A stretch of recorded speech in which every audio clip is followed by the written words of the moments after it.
Hello. Are we back?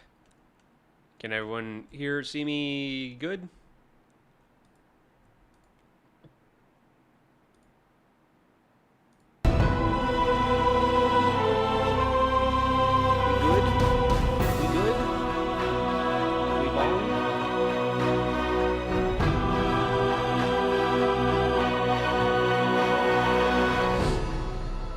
Hello! Yes, sorry about that. Mac decided to nuke my entire computer for some reason. It didn't like that I moved one single vertex a little too far, or something. It does that sometimes. I really love 3ds Max, I really love Autodesk, I really love all the products that they bought, and then now own under their umbrella that they don't update or maintain, or, you know,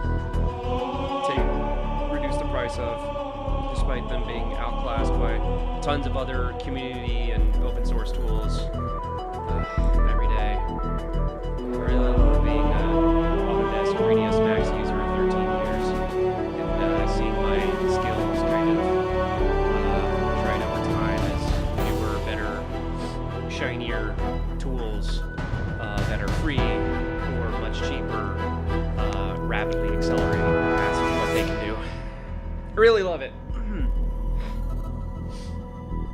Loud music, very loud. Okay, sorry.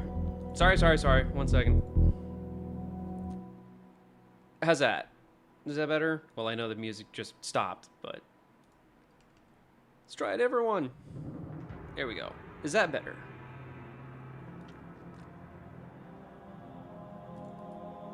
Is music not very loud now? Is music not as loud?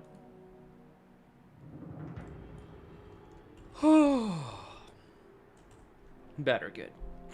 Okay. So yes, we're UV unwrapping the Stanchion.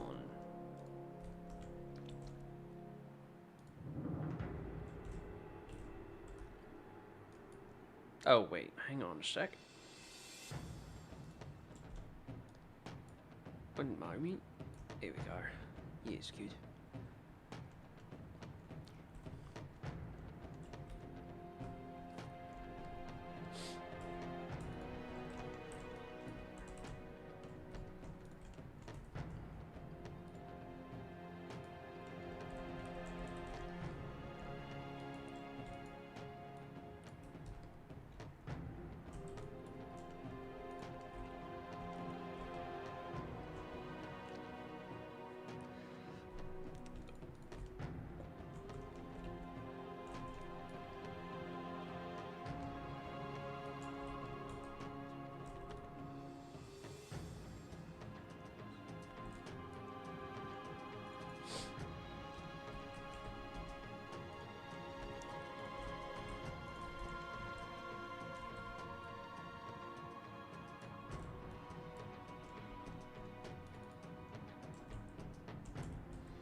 Here we go.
Will you be making other weapons that weren't in the games?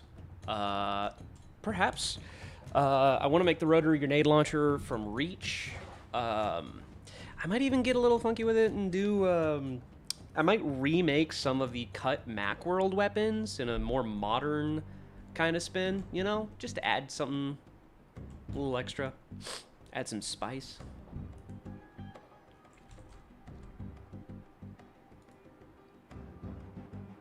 Yeah, you're definitely going to want heavy weapons with such a vehicle-centric mod. So, a rotary grenade launcher would definitely come in handy.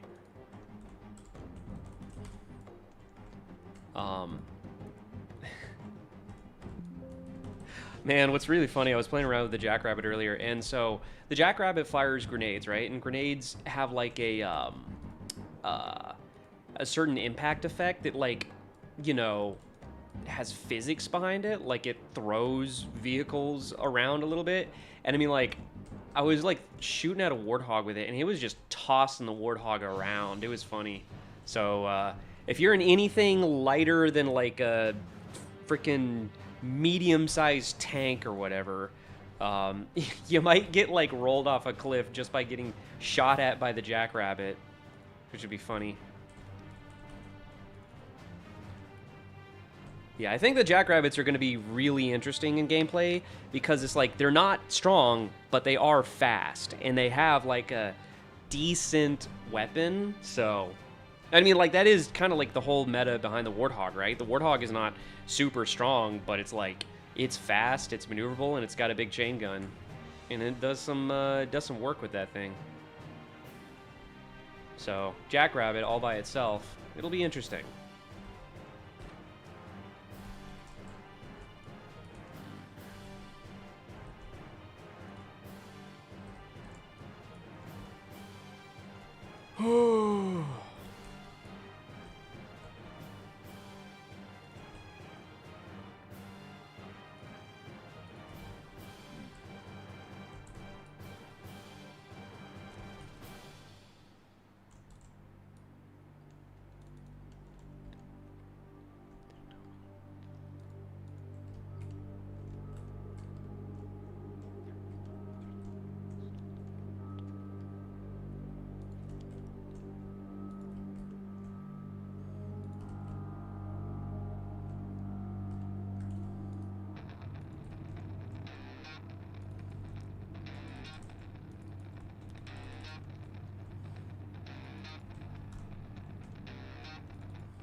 Would female Spartan body type be a thing in the mod at some point? I don't know, maybe. Not a priority at the moment, because it was already so much work just to get the, you know, the base Spartan body in there, but, you know, maybe.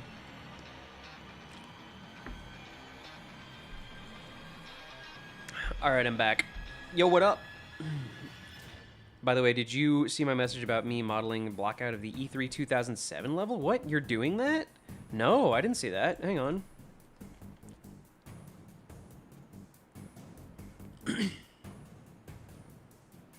Did you send screenshots?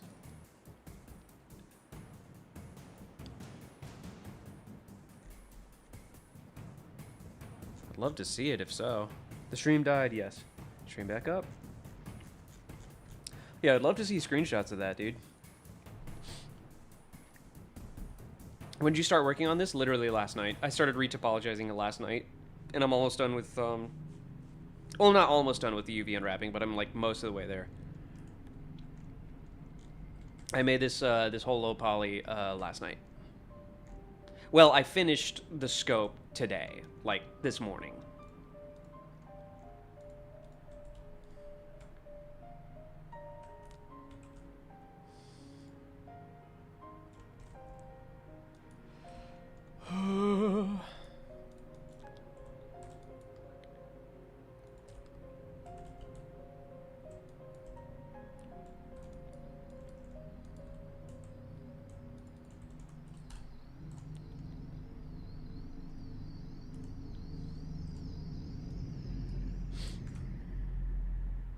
That E3 level would be amazing. Yeah, no kidding.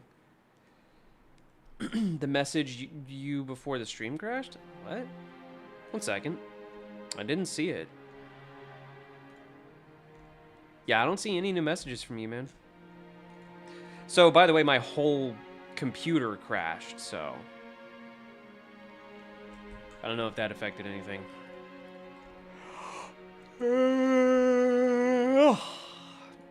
I should not be on like that at 7:30 my time. Ugh, I hate being old, man.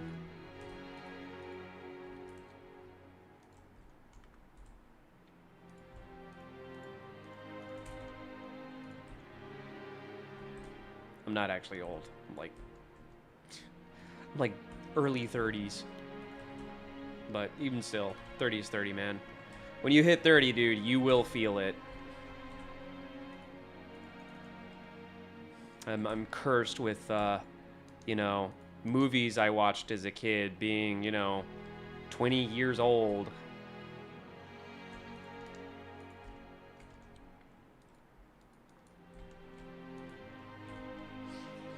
Yeah, my entire, like, interaction with present day pop culture is just like continuously learning about thing I recognize from my past being X number of years old and being shocked and disgusted.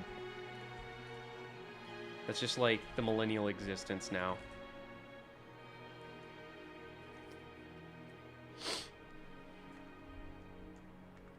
I don't know what it is about our generation. It's just completely baffled by the passage of time. Like, oh my god, time has passed? Yes, time has passed. Time is continuous. It keeps going. And yet, we are never not surprised to hear that time has passed.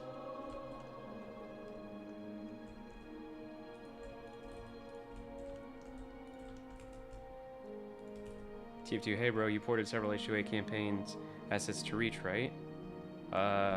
Yeah, a few.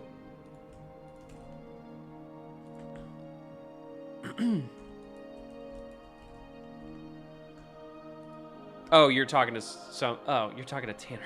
Sorry, my bad.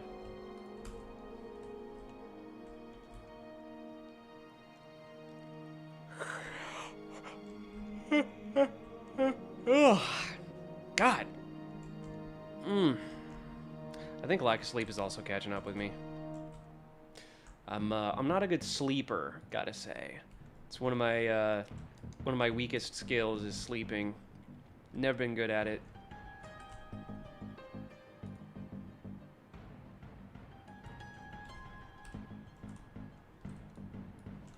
People born in 2007 were almost in their 20s. Yeah, no kidding. Wait, 2007 are almost in their 20s? Oh, God, they're old enough to freaking drive, bro. Oh, Halo 3 is old enough to drive. Oh, I don't like that. See, I'm doing it again. I'm just like shocked and horrified at the fact that what once was new is now old.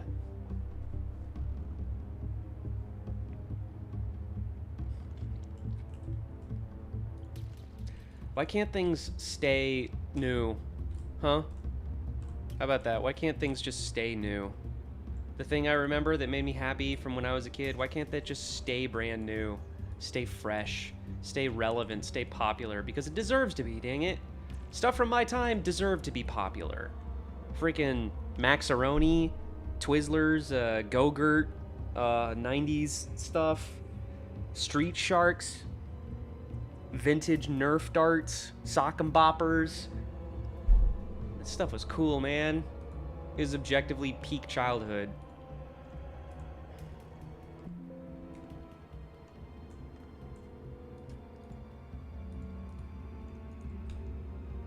God, I really am sounding like a geezer now. VHS, man.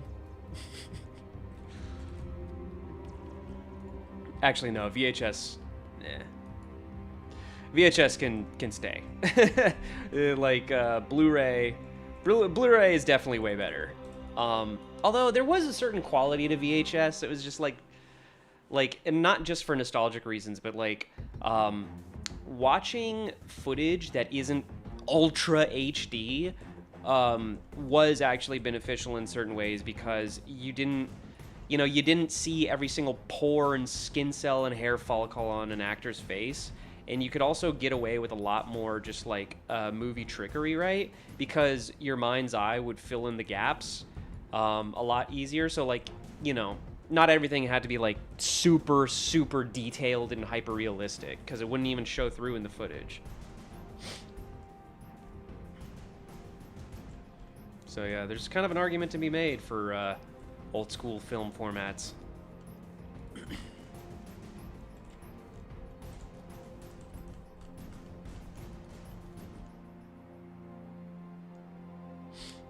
You also, back with old school film, you got those natural coloring artifacts, which then later began to be used deliberately as like cinematic color toning, which makes things look more dramatic, or more ethereal, more surreal in some cases.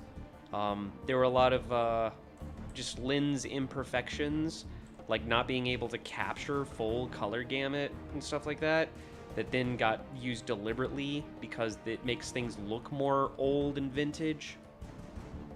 Yeah.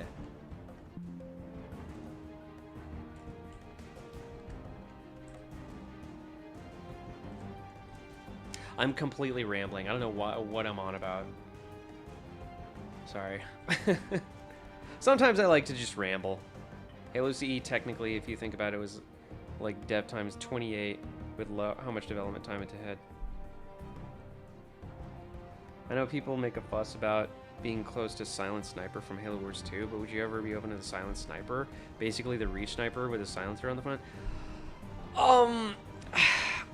My problem with that is this. I'm a gun nerd, and how the fuck do you silence a 20mm round? This, like, yeah, I put a suppressor on a fucking cannon. Like, what? No, that doesn't work. So probably not. I'm gonna be real. Also, like, what would the function of it be during gameplay? Just vibes? Like, I don't know. I don't know if there's like anything technical about the suppressed SMG in ODST that like makes it so that enemies literally don't hear it from as close or as far away. But like, yeah, I don't know. Especially in multiplayer, I really just don't know the point of that. Maybe the Silent Sniper here, I'll tell you what, the only function I can think of for the Silent Sniper would be that it doesn't have a contrail, and it doesn't tell you where the shot came from. How about that? Because that could be an interesting gameplay mechanic. And it would be like really, really annoying to deal with, being that like you have no clue where the shot came from, or the weapon contrail is like super subtle. It's like so faint you can barely see it. So that could be cool. And it would technically be more realistic that way because like it would slow down the bullet so that it doesn't leave an airstream.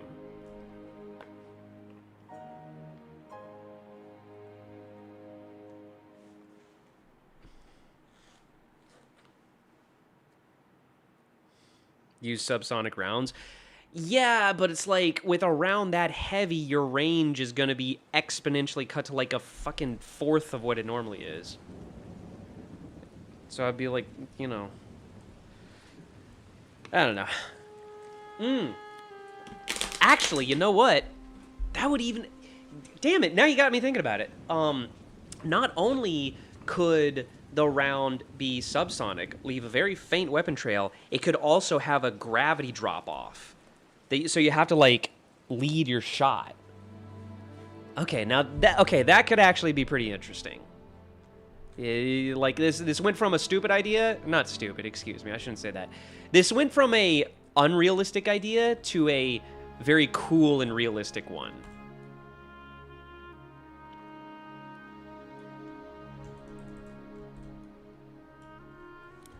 I'd probably make the suppressed sniper act like the classic sniper and not pin vehicles too. I don't know what you mean by that.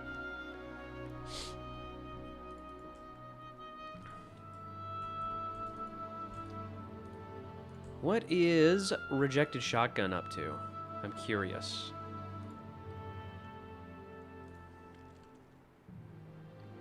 What that boy Drake doing?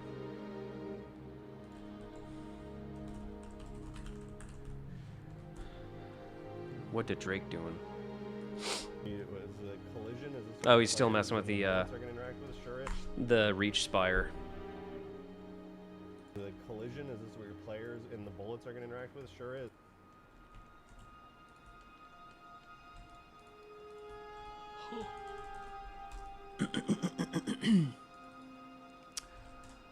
Ooh.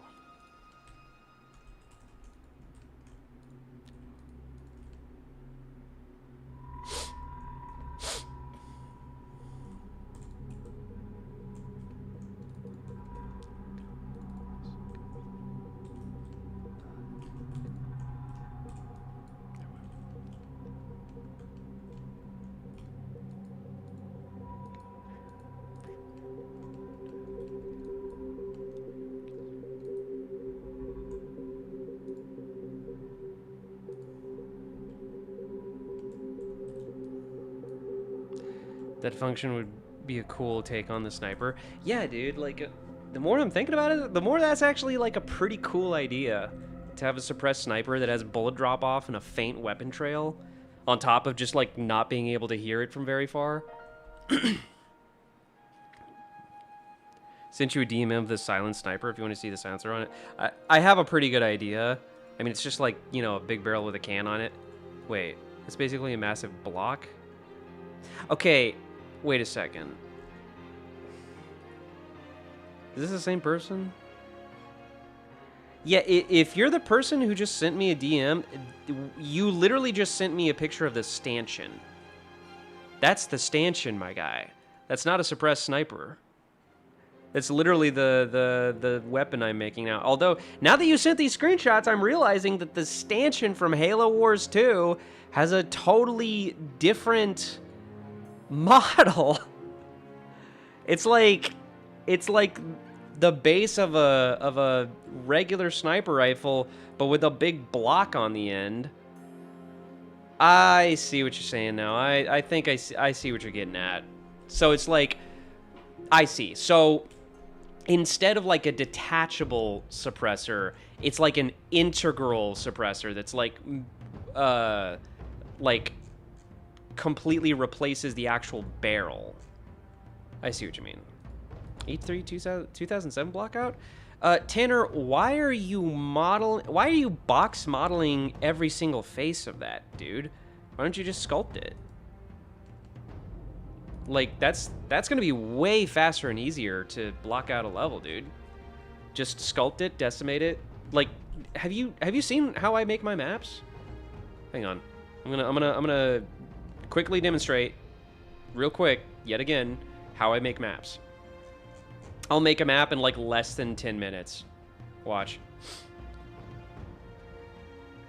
There isn't a stanchion in Halo Wars 2. They have silent snipers, and they do have a stanchion upgrade, but it never changes the models.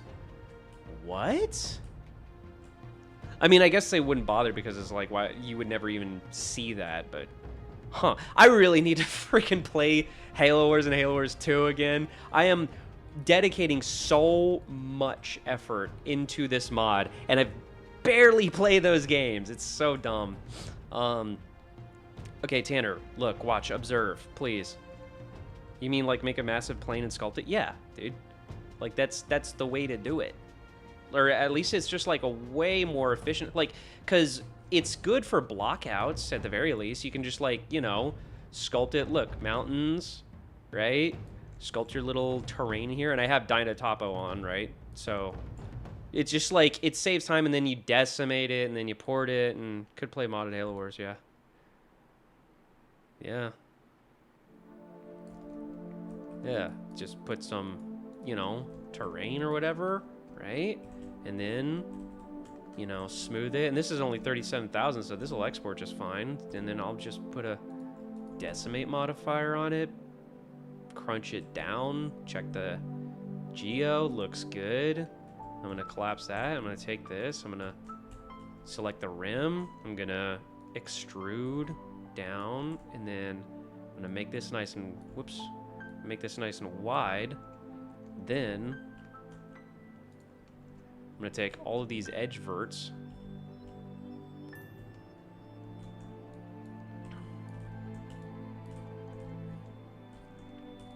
Take these edge verts except for the corners. Delete those verts. Triangulate it. Grab the corners again. Extrude up. Extrude a box. Could you put in the chat what brush you're using? It's a custom brush. Sorry. I just like I made it. I just grabbed a texture alpha online of like a mountain and then just like use that texture image to make a custom sculpt brush. You're gonna have to make it yourself. Unless like there's some kind of Blender pack online. And then new asset. Let's make this a scenario. New asset. And then temp map, please delete. And then I'll just name it G. Whatever. And then my materials, add sky. And this, new material, G.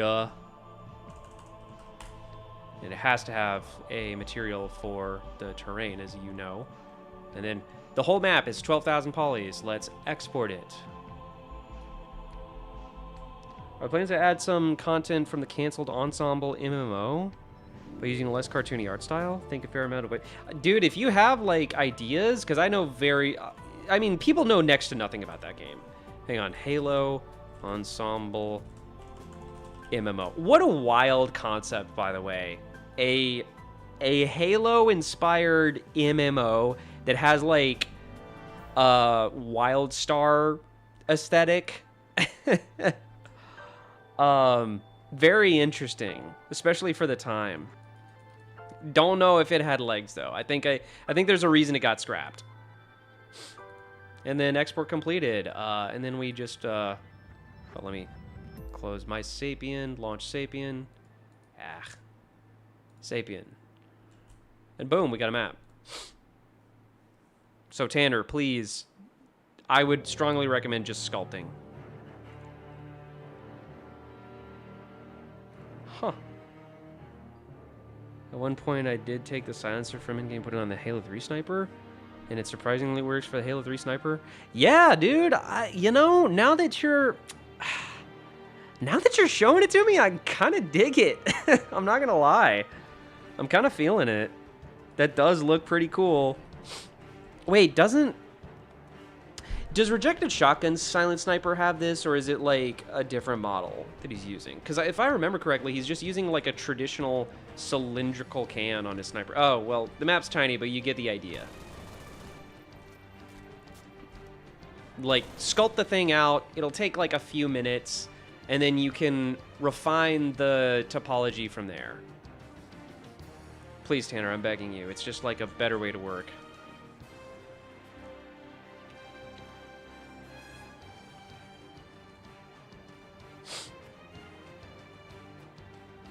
God, I'm not going to show it on stream right now, but like, y'all definitely go like Google the Halo Wars Ensemble MMO. It is wild. Like, it's a very out there concept, but I think like it'll become immediately obvious why it, you know, didn't come to fruition. It's almost like Cartoon Network Fusion Fall or something, but for Halo. Is the map tiny or are you giant? The map's tiny. I could scale it up, but I was just like demonstrating real quick. His is a normal silencer. Okay. I mean, tell you what, if you send me those models, I'll definitely take a peek at it and consider it. It'd be really neat.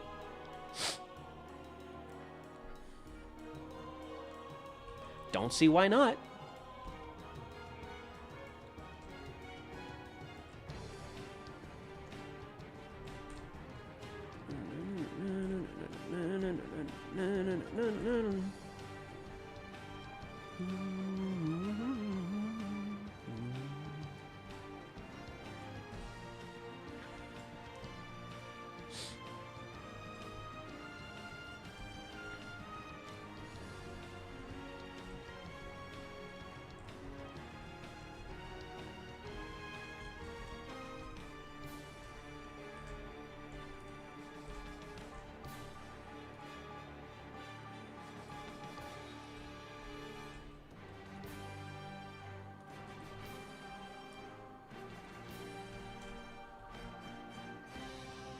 heck are you?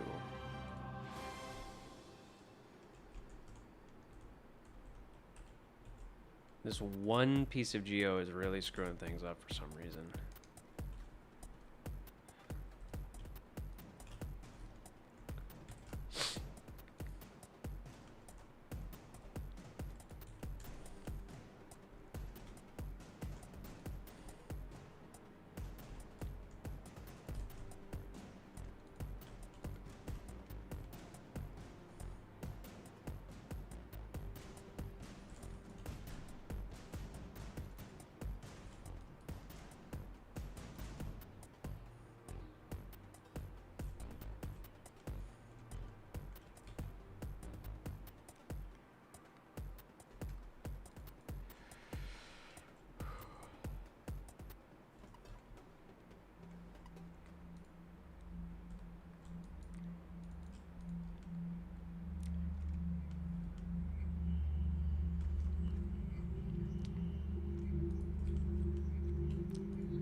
Describing it as Fusion Fall is a good description of the MMO. Yeah, right.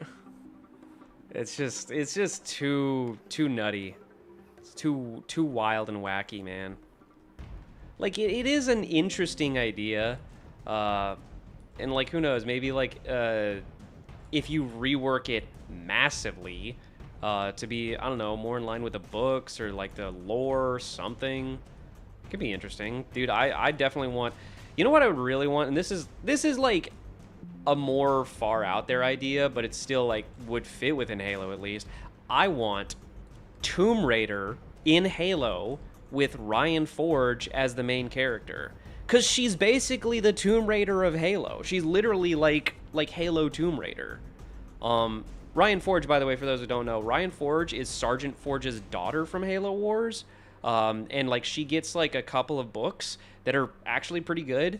And her story's really interesting.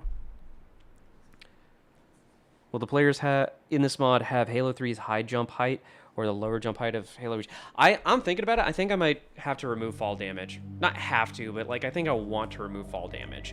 Because like there's definitely going to be so many interactions, especially with aircraft, where people are going to be falling from some pretty big heights. Especially if you're somehow able to hijack them. Yeah, I think it would just like... I think it would be more fun. It'd just be more fun.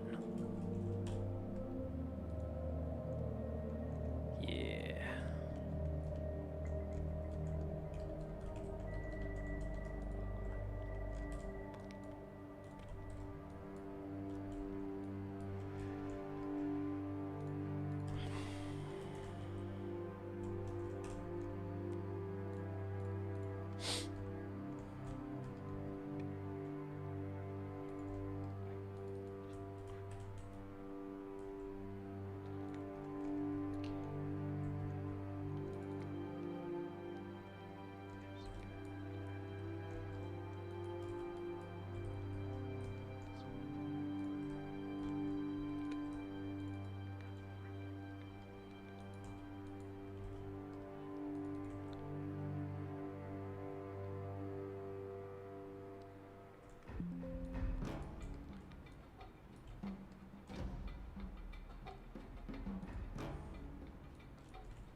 Everyone has a daughter in Halo lore, and the daughters have daughters, and do they? I'm not familiar enough. Does Johnson have a daughter? I know that in the in the end of Contact Harvest, you know, there's they're leaving that possibility out there.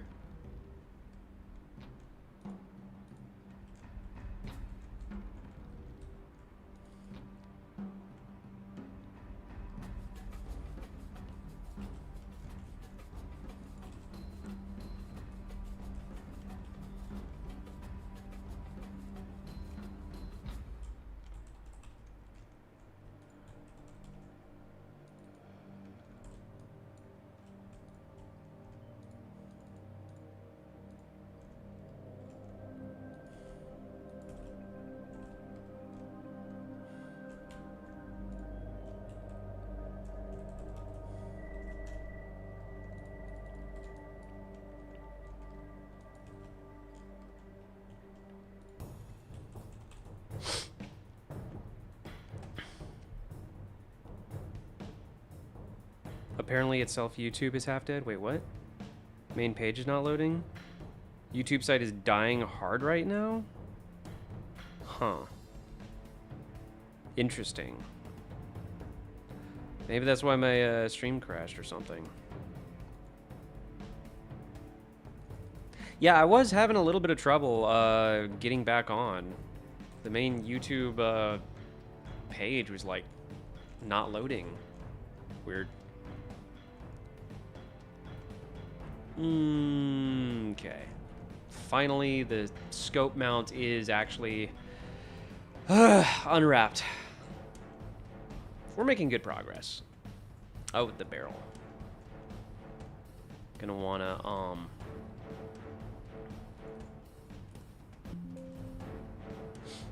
detach that, mirror it, and unwrap.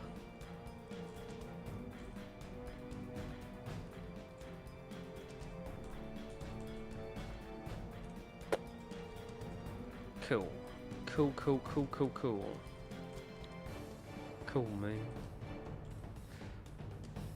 Honestly, the Halo game I'm dying to play is PlanetSide style Halo game. That's kind of what I want my mod to be honest, because Halo 4 engine is a hell of a lot more capable of recreating something sort of similar to PlanetSide, with how big the maps can be, the scale it can be at, like, not like it won't be 1-to-1, but like, you know, still pretty freaking big scale. I can never get into PlanetSide though. PlanetSide was like, it was really cool, but like those maps were just too damn big. You actually would spend like half an hour walking, and then just like you finally find an outpost somewhere, you try to, you know, go inside to use a terminal or shoot somebody and just get like, you know, sniped instantly. Those kind of games just like drive me nuts. So I was never really attracted to the ideas of battle royale or anything. I can definitely see a team-based battle royale, but if it's just like, you know, you're just solo surviving in like a large-scale map with like a bunch of other random people, I don't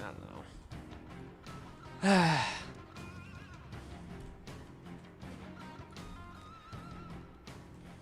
You just like, you're hiding behind a rock, right? And you're staying behind that rock for like 5 full minutes because you know that like you take a breath and you're gonna get got, and then you're just doing literally nothing and you just get sniped out of literally nowhere.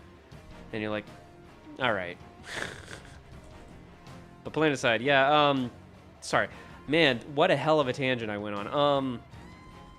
Yeah, PlanetSide, that's kind of like, in terms of like the scale, I say that PlanetSide is a ridiculous scale, so maybe not like actually literally a PlanetSide scale, but you know, big battles, you know, it'd be cool.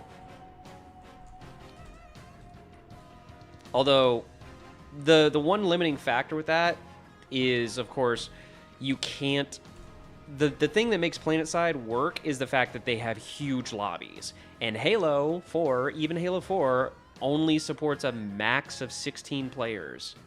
So, yeah. I can't make the maps too big because there's not enough people to fill them up. Have you ever thought about making tutorials? Yeah, I've considered it. In fact, I might get into that eventually. Just another way to kind of diversify my content. Although the only problem with tutorials is, like for modding, I could definitely make 1,000 tutorials, and they could be good tutorials. But as far as like my 3D modeling, which is, you know, what I would probably be way better suited for, if I'm like gonna do this smartly, you know, as a YouTube channel, like I would make tutorials on 3D modeling. But the problem is the vast majority of my 3D modeling expertise is in 3ds Max, a program like nobody outside of the actual game industry uses, like at least in the way I use it. So yeah, I'm not a Blender artist, I'm a 3ds Max artist. So my tutorials would not be relevant for, like, you know, a huge portion of a modern audience. Like, vast majority of 3D artists out there these days use Blender. So yeah, it's tough. But as far as modding, yeah, I can make tutorials. Let's see. Now, the main box. Are there any plans to add Halo Wars 2 content, or is it mostly just going to be cut retail? Eventually, I'd love to do Halo Wars 2 as well. Don't get me wrong. That is definitely something I would like to work towards. But for now, the first iteration of this mod is going to focus on Halo Wars 1. And, you know, it was kind of a stupid decision-making process. I was, like, looking... It was originally going to be Halo Wars 2, because Halo Wars 2 just has cooler vehicles, cooler designs. The art style's better, I think. But I was looking at it, and like literally the decision came down to, oh, but the Halo Wars 1 bases are like sunk into the ground, and they're like actual buildings, whereas the Halo Wars 2 bases are just like little forts that get dropped on the floor, right? They're just like actual little huts. It's like not as I don't know. I just wanted like a full building to drop on the ground. I wanted the idea of like, in fact, I don't even know if like there's a, I don't remember if there's like an animation for how bases get set up in Halo Wars 2. I don't remember if like a pelican drops them down or it's like a heron dropship or what. But I think like it's a lot just less big epic than Halo Wars 1's. And I was just like, I want to drop a whole building on the ground. Be cool. And that was literally the decision. I'm like, yep, sticking with Halo Wars 1 for now. The outages are worldwide? Oh, wow. Huh. I guess YouTube is really, really struggling right now.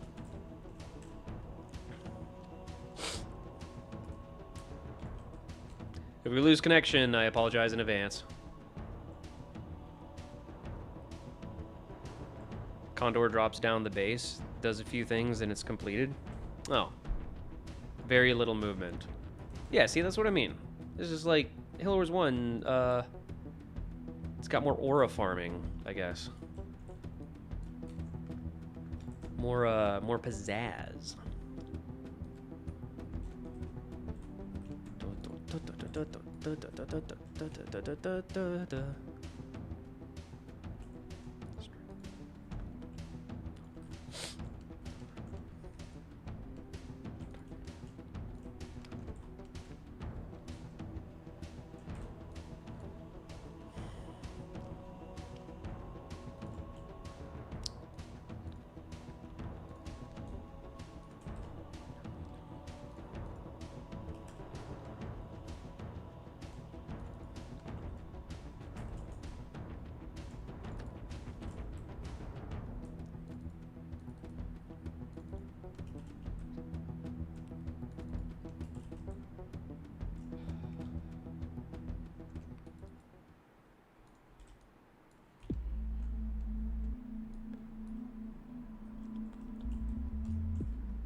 How are you getting to auto wrap if you have it selected? I have a hotkey that just flattens it based on an angle, or just auto unwraps it.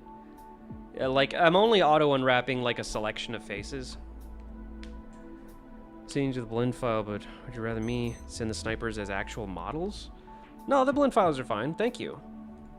Curious. Oh, hey. You stuck him on the infinite sniper. That's cool. Silent snipers. Let me take a look at this.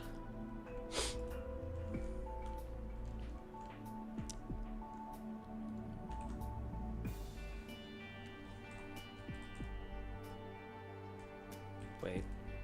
Does it have a back? It does. Can I delete that?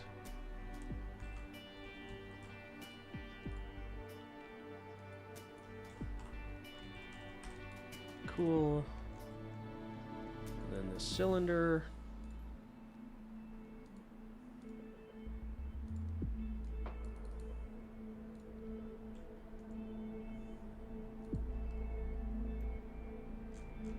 Silenced snipers.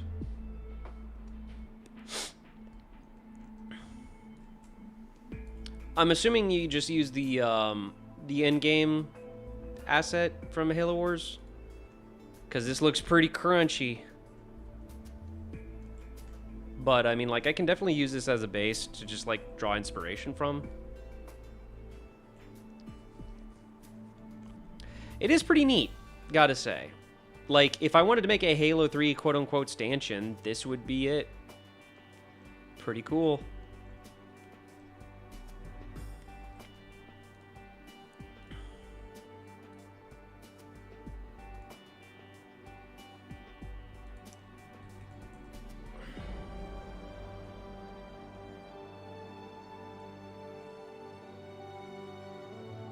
What do you think the weirdest thing Ensemble had planned for the MMO?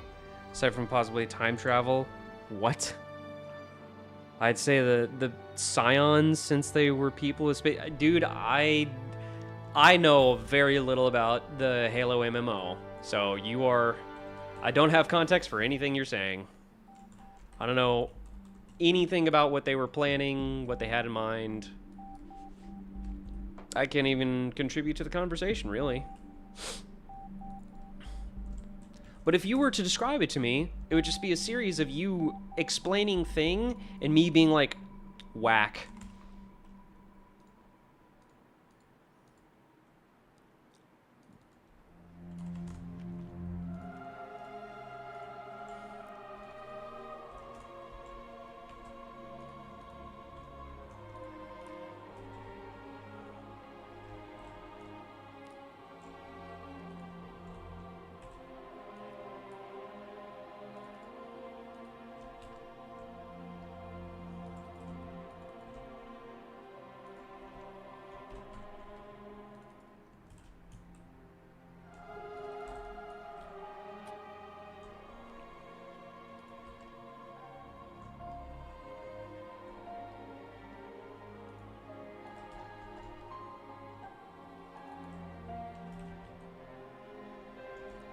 The D-20 heavy dropship and darter ships would bring the bases down in Halo 1. Yeah, I know that.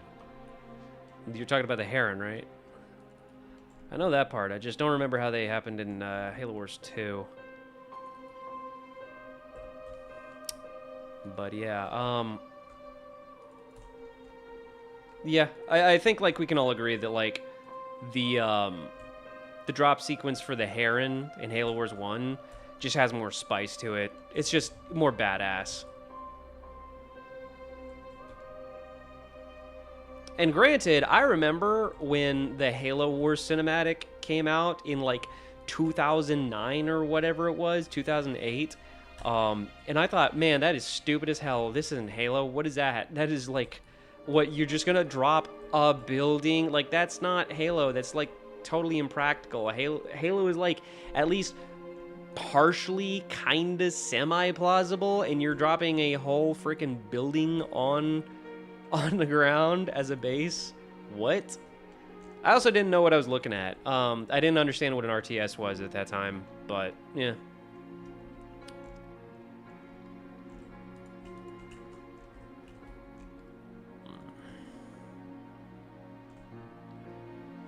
What's the max geometry limit? Of what? I don't have context for the question.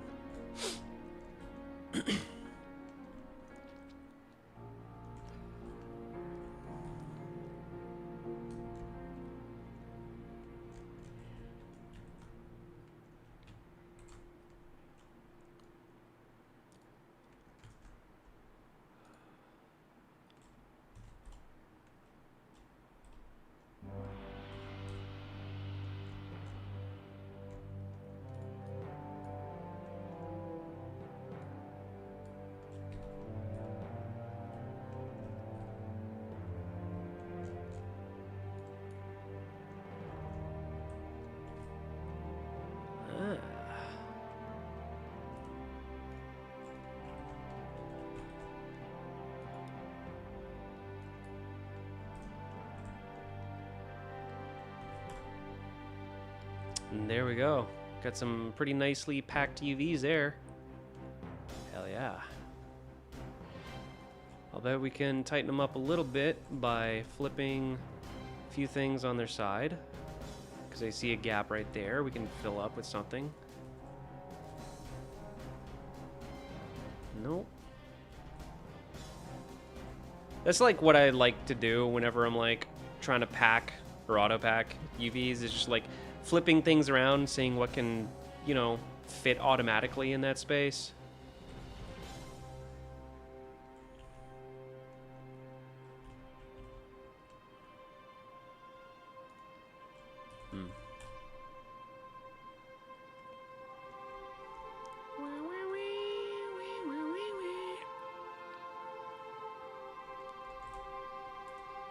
Let's also reset X forms on everything, make sure everything's the same scale.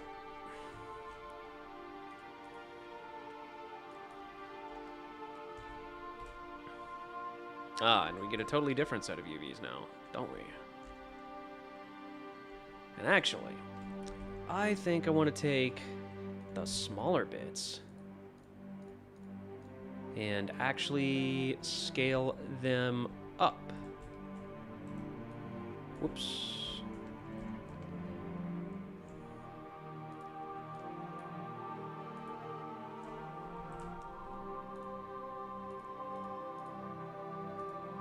So there's a little trick.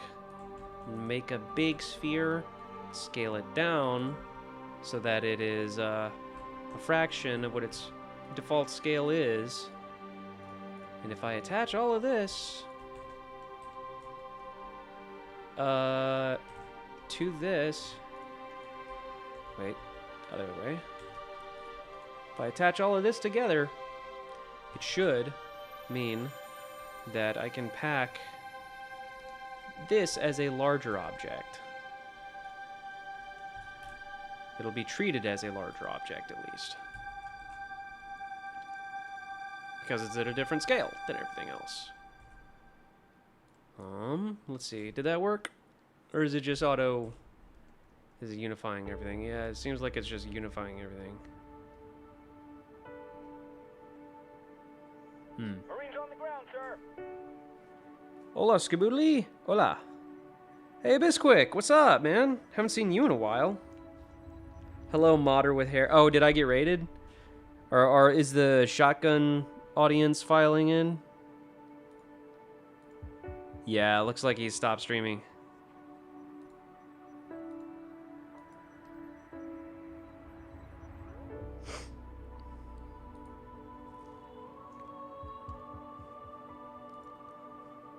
Skaboodly doodle. Yes. Oops. Oh, by the way, since we're getting people coming in, let me explain what I'm doing here. So, as y'all can see, this is a stanchion. This is the same stanchion that Rejected Shotgun has, modeled by a guy named Skookum Props, who I personally know from the Halo cosplay community. Excellent modeler. If y'all want a 3D printable stanchion, look up Skookum Props online. He has a model for sale for like 25 bucks. I, however, am going through and making a proper low poly model for this thing, UV unwrapping it, going to be texturing it, giving it full HD substance textures. Let me show y'all what I was up to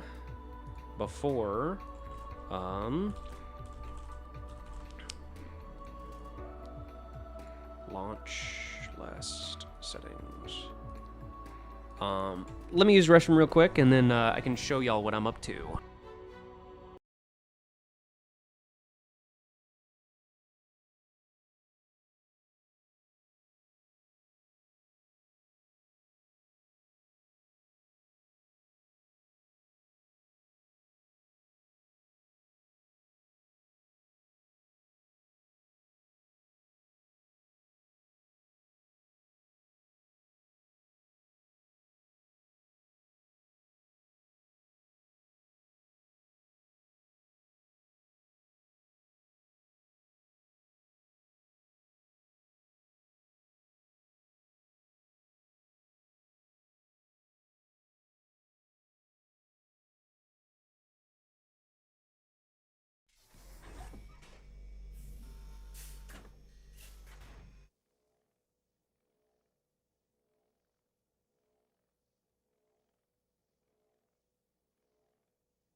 Marines on the ground, sir.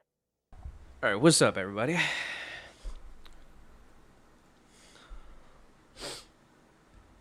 Okay, please like a stream and subscribe. Yes, do what he says. Dang! Oh, shoot, hang on. My mic came off.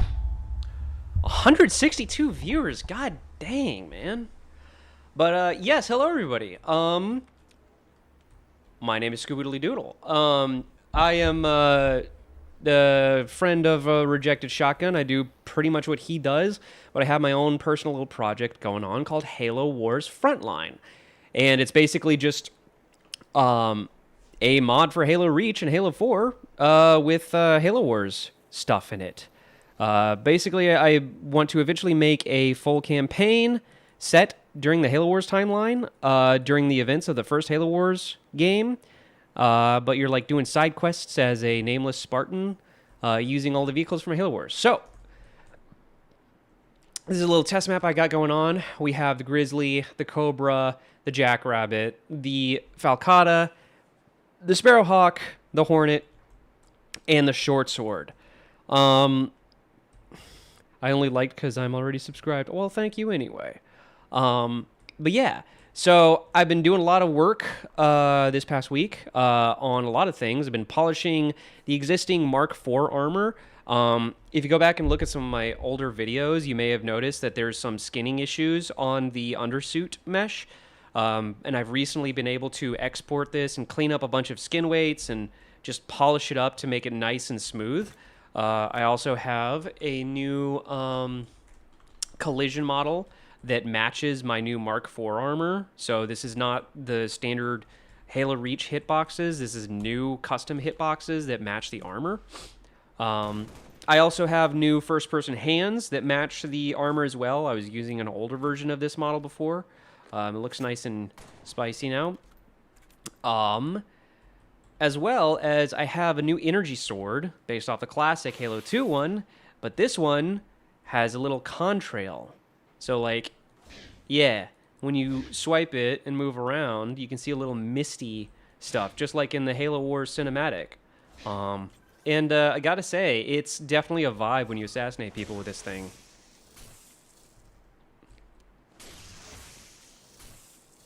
God, don't you love to see it?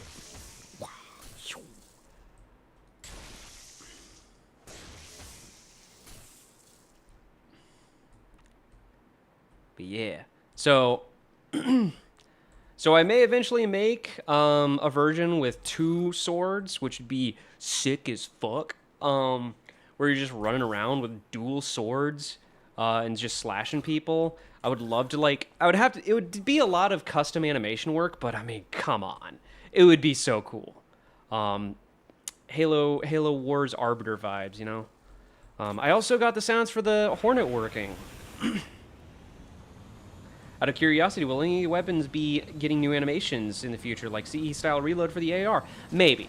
So, basically, I want to get something playable and presentable for Halo Fest this year, which means I'm having to prioritize, and I'm basically just like, I'm having to, weigh what is the most productive to work on, what is like the big ticket items versus like what's like kind of nice to have but would take a lot of time, right? Like if it's low hanging fruit, if it's quick and easy to do, then I'll definitely consider it. If it's like something more involved, but like, it's just kind of like a neat little thing on side, it's lesser priority. Doesn't mean I never will get to it, but at least for this year, I definitely got to focus on getting all the vehicles functional and getting a fully fleshed out, fully polished multiplayer map so that we can all have fun experiencing the mod for the first time at Halo Fest. Does that Hornet have a proper lock on there? It kind of does. It's a little buggy. Rejected Shotgun and I both don't know what's wrong with it. So, like, if I lock altitude, it stays for, like, a second, but, like, something causes it to, like, stop locking for some reason. And it's, like, kind of random. I don't know what causes it. So, in any case, yeah.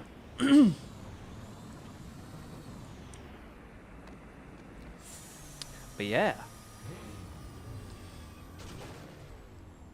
Oh yeah, by the way. So like the Jackrabbit is going to be a really fun vehicle because it's like got no armor, but it is fast. It's fast and nimble, and it's got a nice like, powerful grenade launcher on it. So you can like toss around the Warthog a bit when you're in the Jackrabbit. You could probably push a Warthog off a cliff if you're like really into it. But yeah.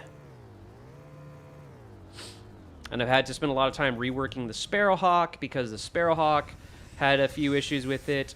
But one of the cool things about the Sparrowhawk now is you have single-fire missiles, right? But also, look at the actual missiles on the pylons. Watch.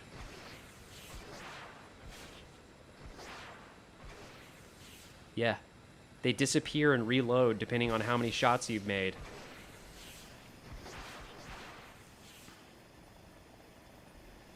Yeah, pretty cool, huh? Regis Wolf, thank you for subscribing. Welcome. I like the Halo Wars vehicles, not gonna lie. Yeah. That's the aim of the mod, man.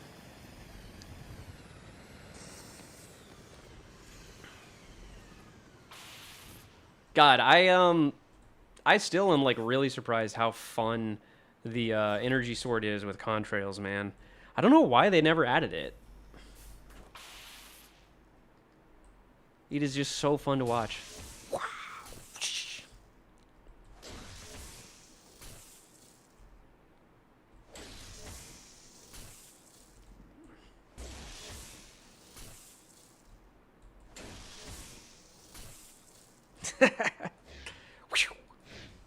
But yeah.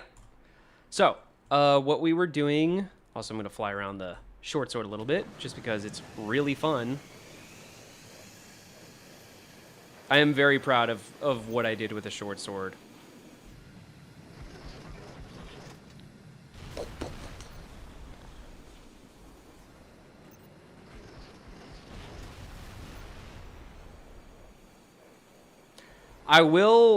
It is going to be very interesting seeing how we can balance the short sword, because, I mean, the bombs are truly devastating. Slow down, man, slow down. One bombing run can just obliterate an entire armored column. I had to take 2 passes on the Grizzly because the Grizzly has like almost 1,000 health, but yeah, the bombs are pretty devastating. Now, the counter to the bombs being so powerful is that you have to like make sure you hit stuff, and you will be constantly getting shot at and chased. And the bomb sword has no defensive weapons whatsoever. It'll like have moderate health, but it'll be fast and maneuverable, but like its only defense is speed. Yeah. Which is actually pretty historically accurate, by the way. A lot of bombers like The only thing saving them was, like, you know, trying to be fast. I legitimately can't wait to see all the people who are going to Halo Fest. It's going to be freaking awesome. Yeah. Don't forget to edit the damage table. Yeah, totally. I totally forgot to do that. But, yeah, where I was last with this, I think we got everything pretty much unwrapped. I think. Fingers crossed.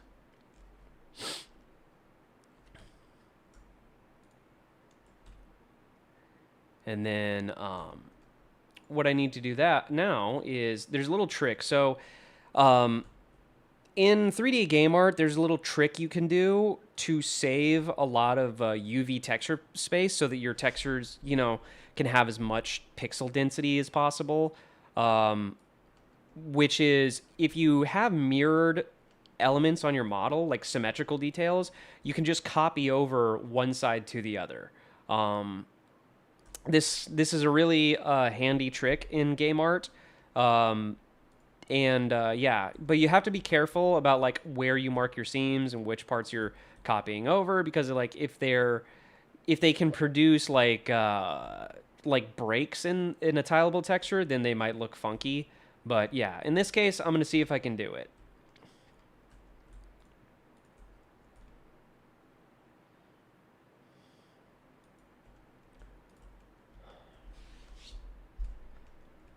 Yeah. Yeah, fast bombers were a real big deal back then. Yeah, the XP70, the bone.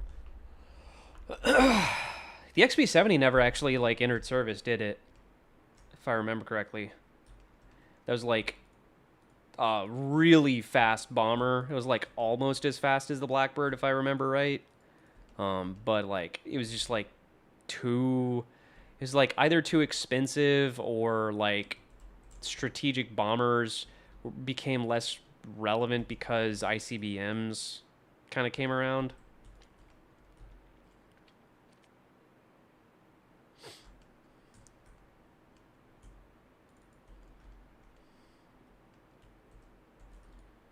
Oh, what happened on my music? Hang on.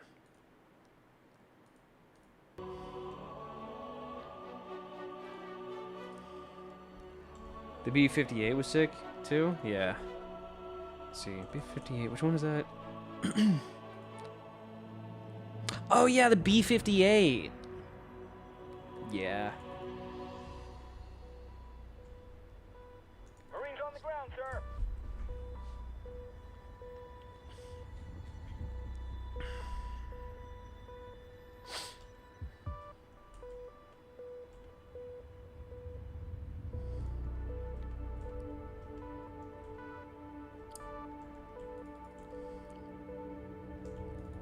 So yeah, we're just gonna copy over all of this detail to the other side, so that it will just reuse all of the same texture space, but on the other side of the rifle.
Just making sure I have everything I need.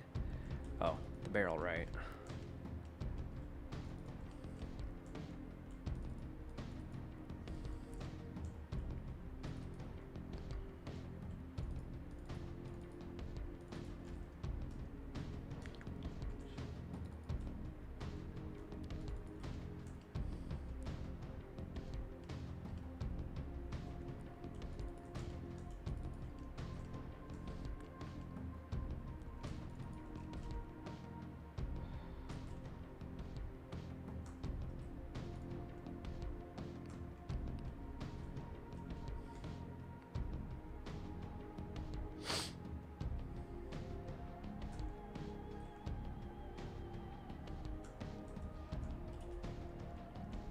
Whoops.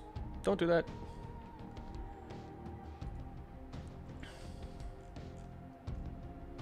I think tonight's going to be a good freaking night. I got a lot of people coming in, all of which is well deserved. Everyone be sure to like, share, and subscribe. Yes, thank you.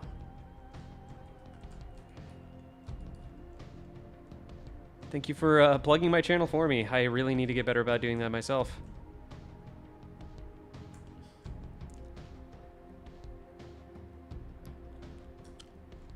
All right.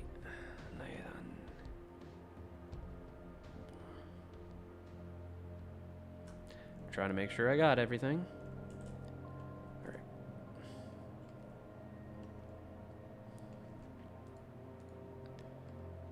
All right.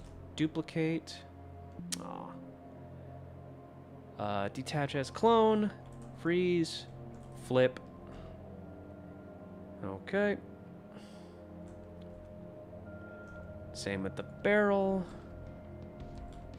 Oh, well, this I can just use a symmetry modifier on, can't I? Okay. These guys as well. Oops.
Oh, let me zoom in a little bit for you guys. Oh wait, no, I'm in 3ds Max. It's supposed to be widescreen. I'll share on the official Jumpscape Media Discord. Thank you, man. Appreciate that. Means a lot.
Marines on the ground, sir.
Oh my god, have I been muted this whole time? Oh my god, I'm so sorry, Jesus.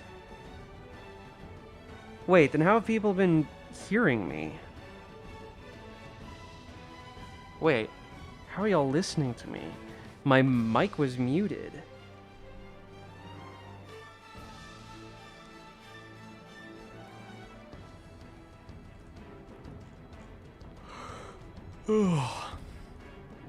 You might could find some people to help you with your project through Jumperscape as well. Ooh. My bet is he's locked in. No, I was just muted. Yeah, I can still hear you. I'm so sorry. Yeah, as I was saying earlier in the stream, I could really use a good animator who's good at skin weighting. Basically, I need somebody to reskin the Halo 2 Anniversary elites and some other enemies to the Halo Reach and Halo 4 rigs. If you know rigging, it's in modeling and animation, you know what that means. If you don't, it's like a very specific skill. It also would be really, really helpful if they were actual Halo modders and understood the mod tools. But that's like, you know, it's a very, very specific combination of skills. But yeah, somebody like that I could really, really, really, really use.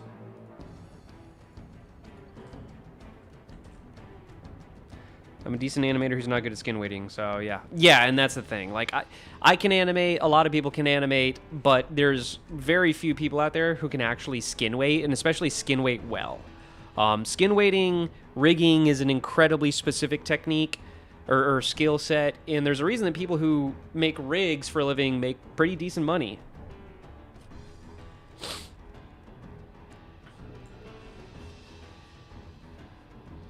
I should probably just get somebody from, like, the VR chat community.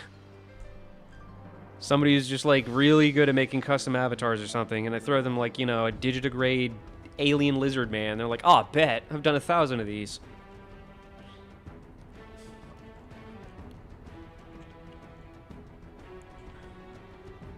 Okay.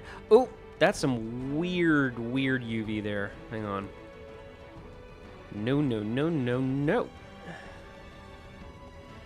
We cannot have any of that malarkey. There we go. Wait, is it a... Are you...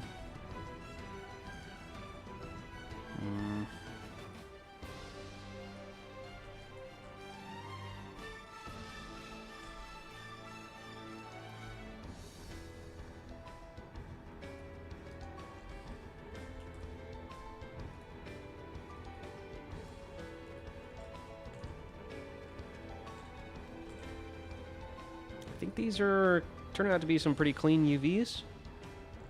Methinks.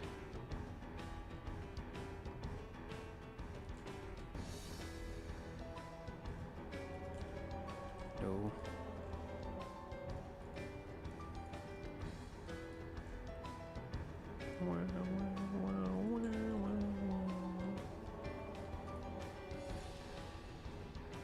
I for sure know people who know people. I personally don't have any animating skill sets, but I know Boomerang or Austin would know some folks.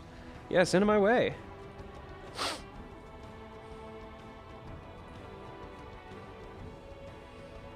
Again, I'm not looking for animators necessarily. I mean, I am, but somebody who specifically can both rig and animate.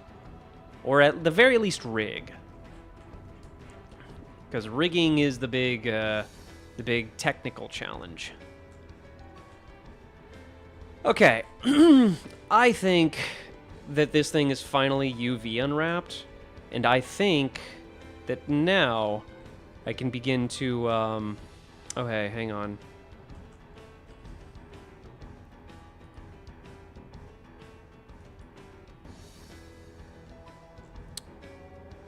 Yeah, this, whatever it is... I'm just going to detach this because, like, it's just such a pain in the ass.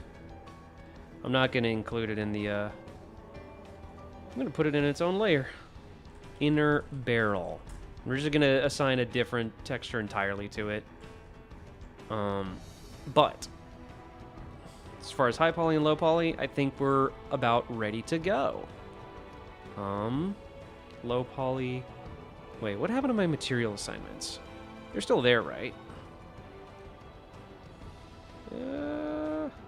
Okay, good. Good. So, dark metal.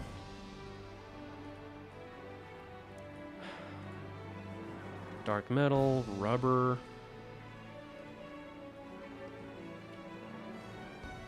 Chrome.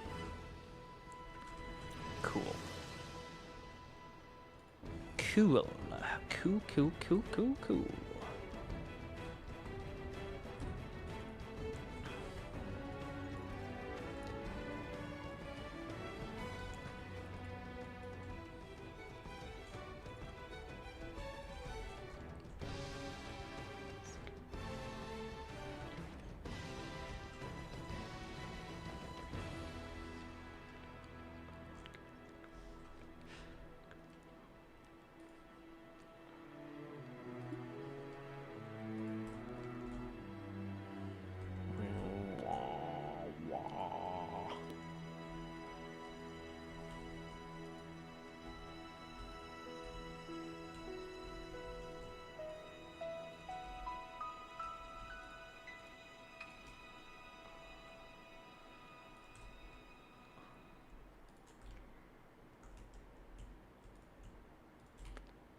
Oh, no. No. I don't want to get demonetized. I'm going to have to get on a different playlist because it'll demonetize me if I have Halo 4 music.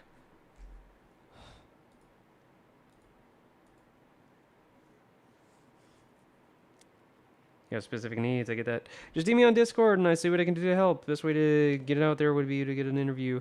Set it for maximum reach, yeah.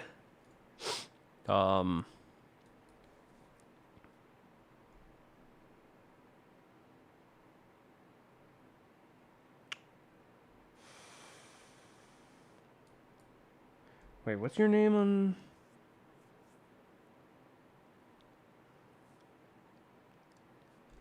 What's your name on the Discord again?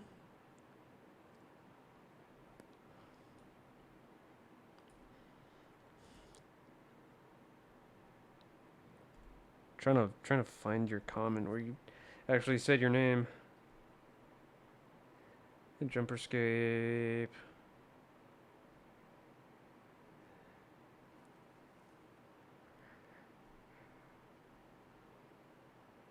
Durandal, okay.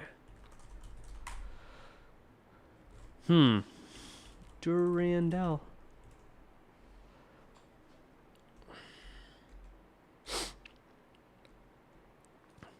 I'm not finding you.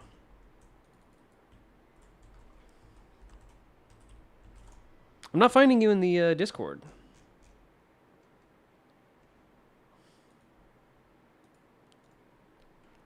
Huh.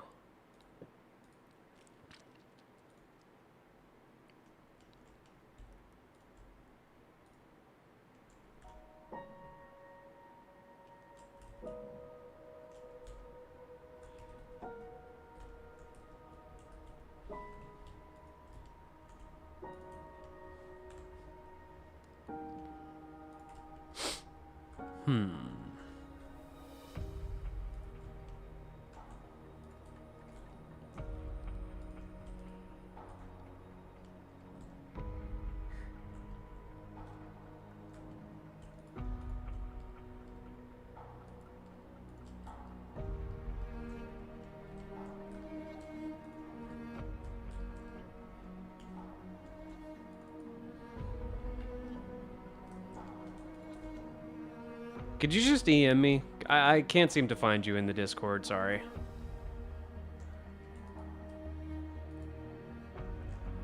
I'm here in general. Oh, there you are. Yeah, I don't know, I couldn't search you up. Putting a pin in that.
Just doing some basic material assignments where I really go nuts with this.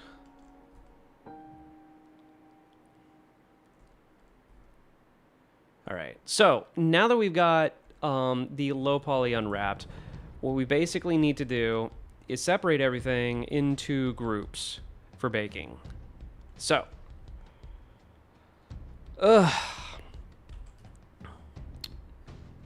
basically, we're gonna hide everything in low poly except for the receiver. I'm gonna go through and just like group like to like. Might have to separate some things from the high poly too.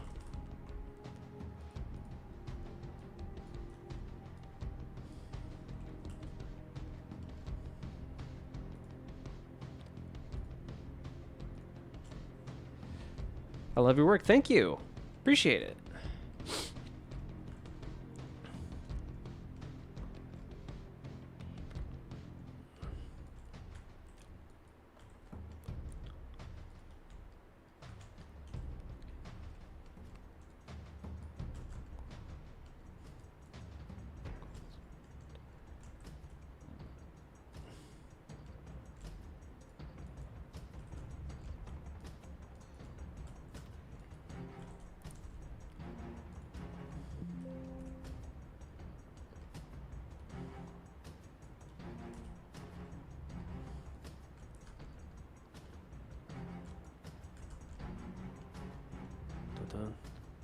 Dun, dun, dun, dun, dun, dun, dun.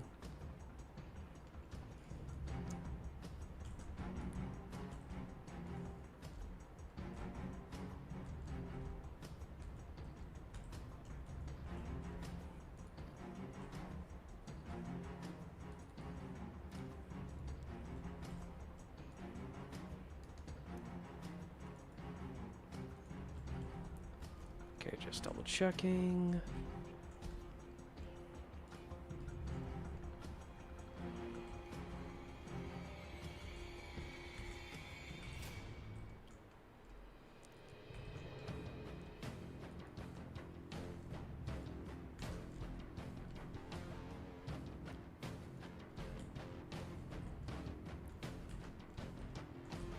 Basically, I'm hiding everything that isn't the receiver, so that the receiver itself will be its own bake group.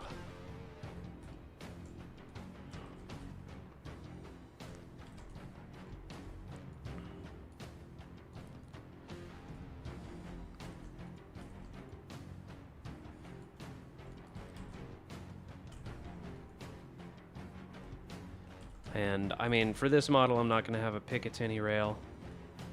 So, just going to separate that.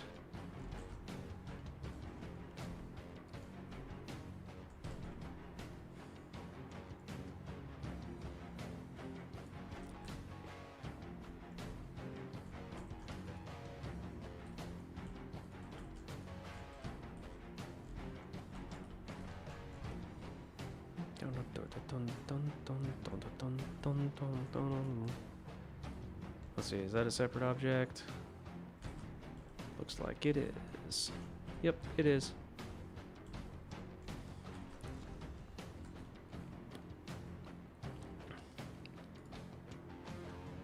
YouTube working again? Cool. Done and connected. I can look forward to seeing what I can do to help push Frontline and Frontline's of Jumperscape. Yeah, appreciate it. Apologies again. I may be entering locked-in mode again.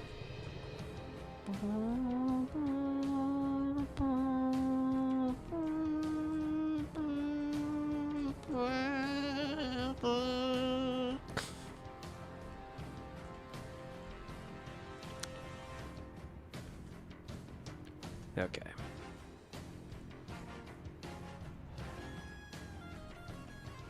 I think that is the whole receiver totally by itself and all the relevant parts. So select all of this. Actually, before I group this, I'm just going to rename all of this to receiver. Rename. Then I am going to actually no. Yeah, group it. Receiver. Okay.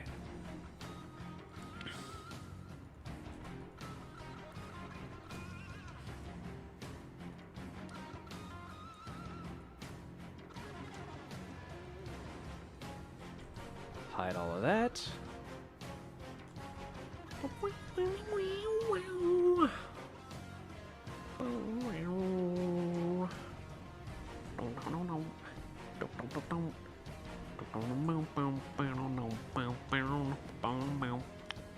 Thought there was something I saw that belongs to the receiver, but I seem to have misplaced it.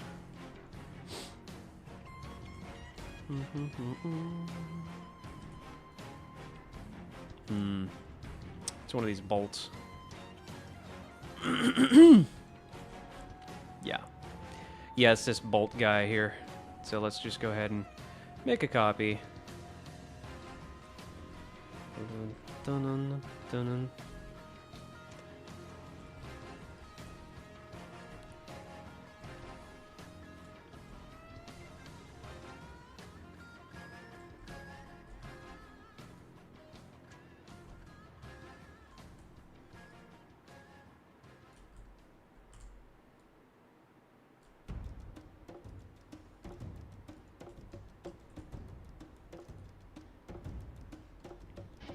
Anywho, I got a pretty good sculpt, though the valley be weird. Send it. I want to see pics.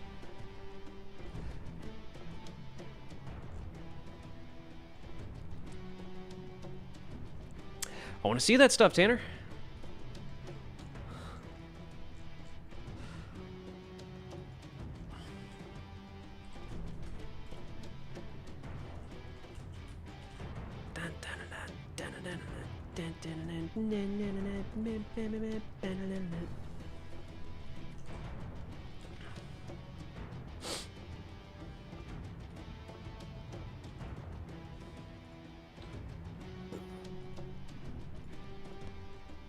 Okay.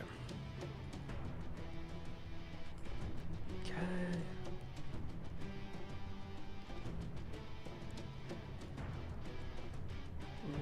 Okay.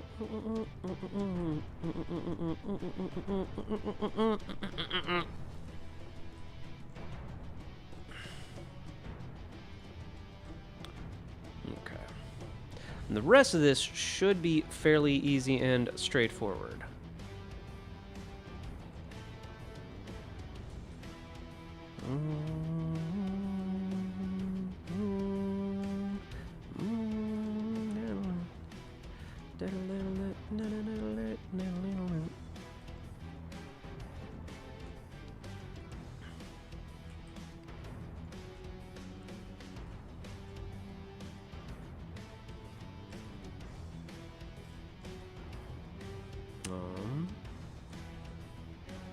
See if we can use a...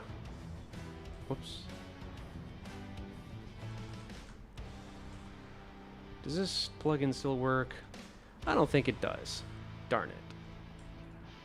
Well, basically, I gotta separate all these individual pieces so that they can be individual objects for baking. Yeah.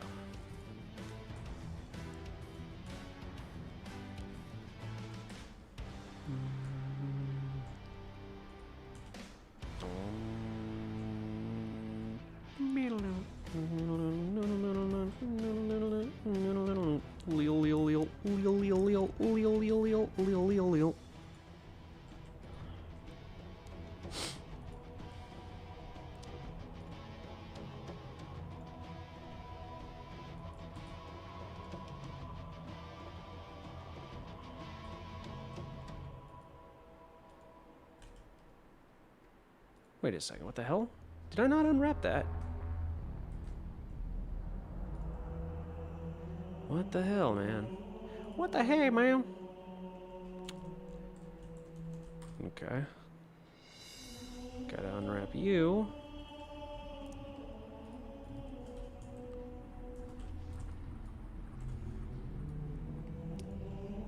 Okay. Then I gotta just gotta squeeze this into the to the UV somewhere. What the? Wait a second. Let's ungroup this stuff, because I seem to have picked up some high poly things. And there should be no high polys in my selection.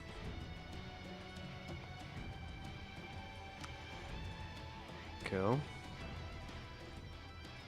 And then I'll just squeeze this guy in here somewhere.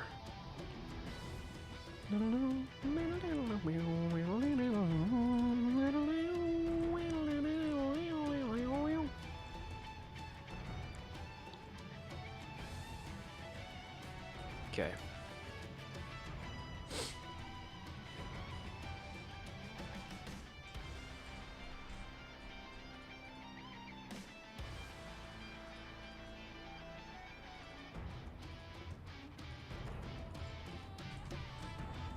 Kill.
Okay. I'll just name this group 2. Rename all of that group to group it. And the rest of this stuff. Wait. Oh. Don't group it. Hang on. Not ready to group yet. Oof. Oh, how foolish of me. I need to make sure this stuff is separated.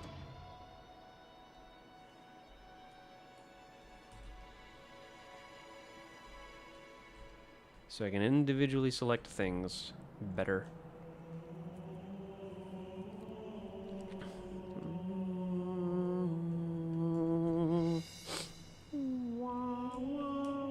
Is this a normal sniper by chance? No, this is a stanchion. This is the stanchion. And if you don't know, stanchion is basically a Gauss cannon as a sniper rifle. It's pretty OP. It's like the normal Halo sniper rifle is already a 20mm anti-material rifle, designed for light armor. And then the stanchion is a freaking, you know, railgun, basically. So yeah, it's pretty hardcore.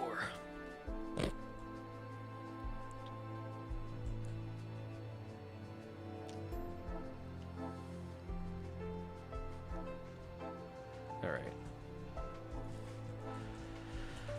Basically, we just want to make sure that our groups don't overlap each other, because we don't want any weird baking errors. Oh my god. Don't group them yet.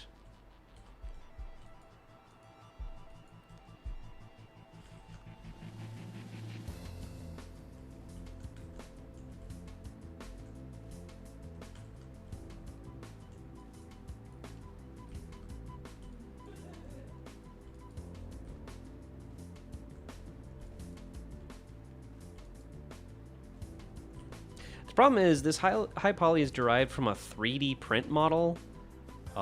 So yeah. Is the stanchion flyable? No, the stanchion's not flyable, sorry.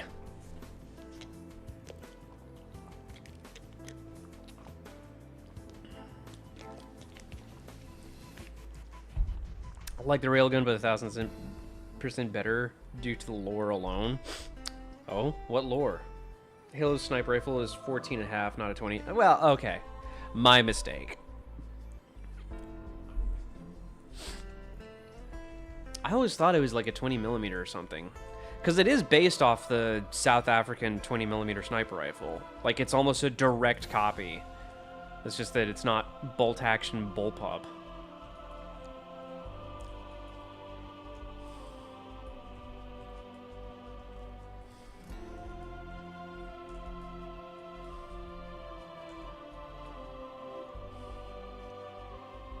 Like, hang on.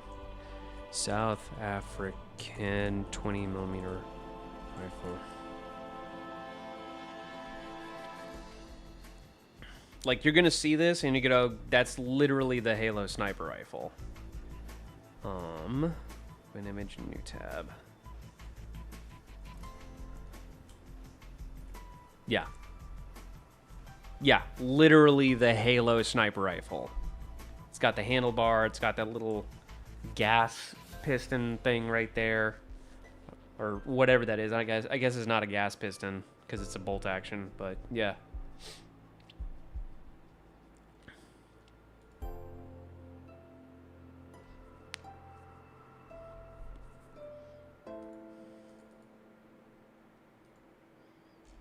Wait, Tanner. I think Tanner sent me. Oh, see, there you go. Wait, why aren't you using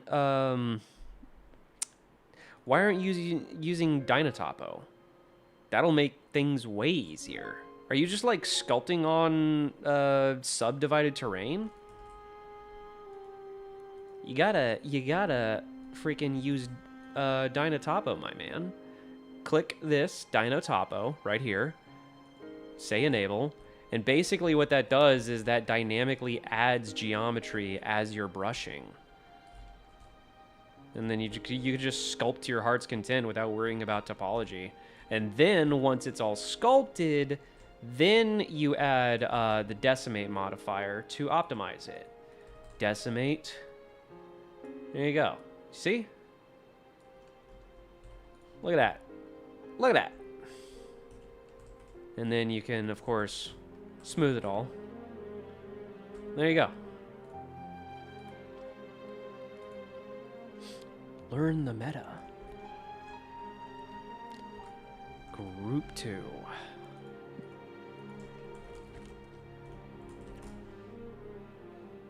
Okay.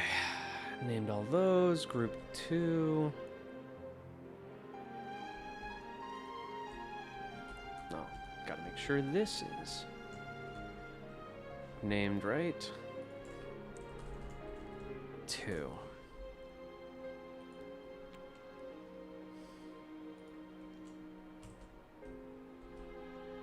Just double checking that everything is, whoops, properly selected and named. Group 2.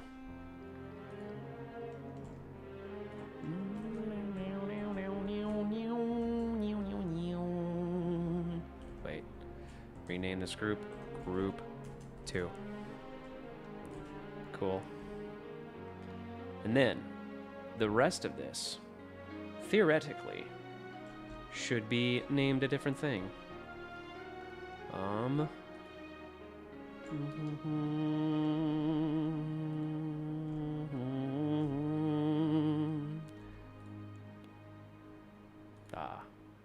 Wait, what?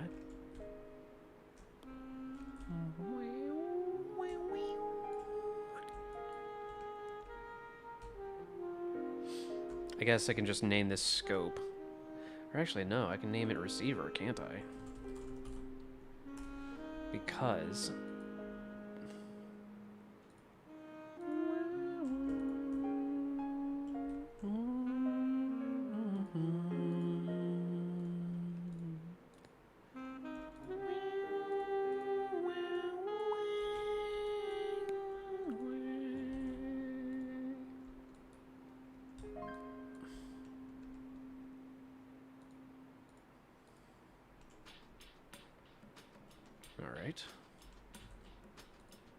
Alright, the rest of this.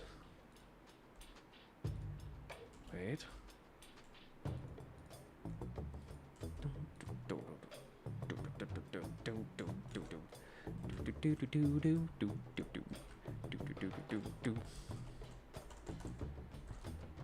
Two.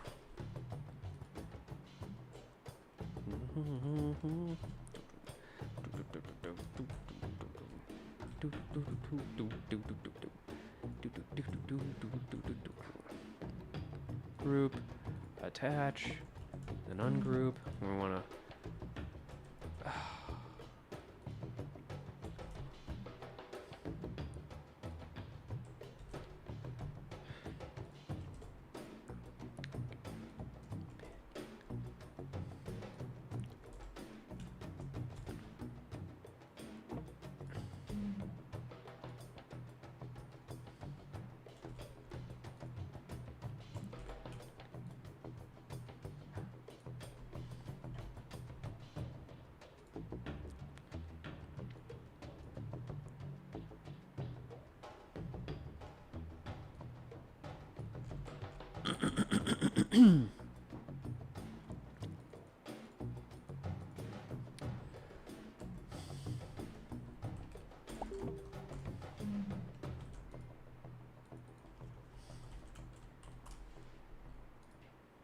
Okay.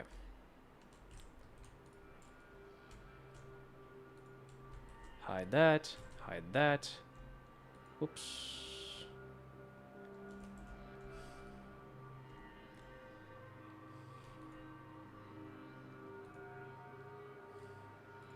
This guy should be part of this group.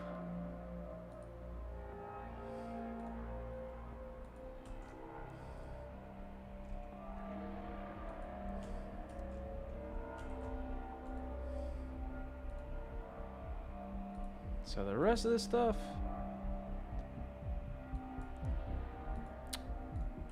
Yeah, that's group 3.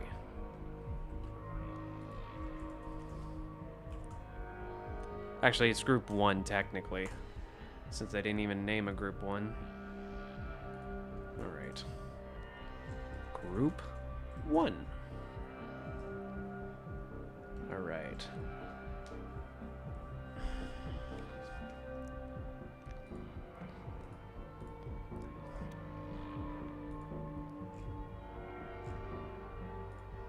E3277 level. Ooh. Ooh! Very cool. Very cool indeed.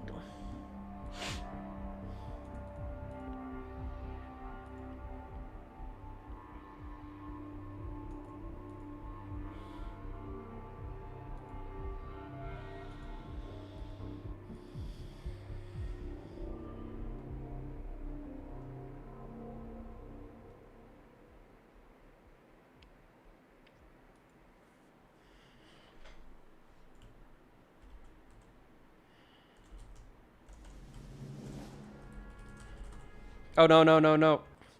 No Halo 4 music.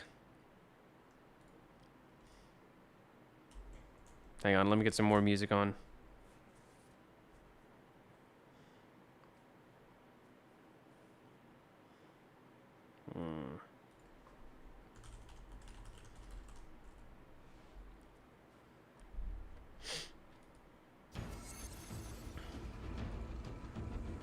I deemed you an image of the sculpt. Yeah, I saw.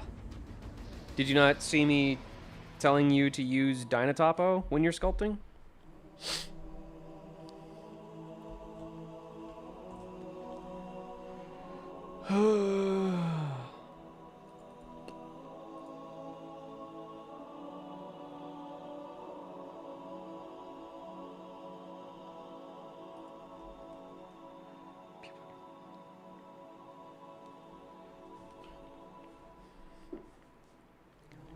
Okay, so now that we've grouped everything, here's where the magic happens.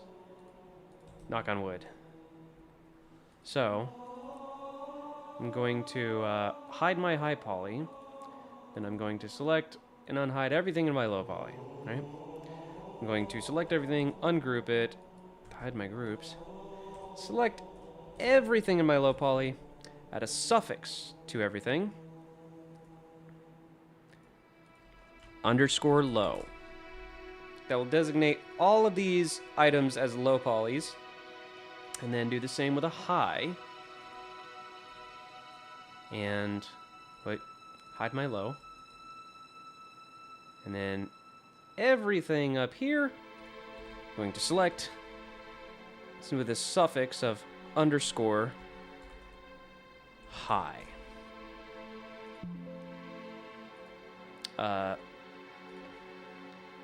Make sure everything in my high is named correctly. Looks like it is. So there's no unnamed objects. Now, I get to unhide everything and export it all as an FBX. So, Stanchion. Okay, we're gonna make a new folder called Bake Mesh Stanchion. Stanchion Bake. Save.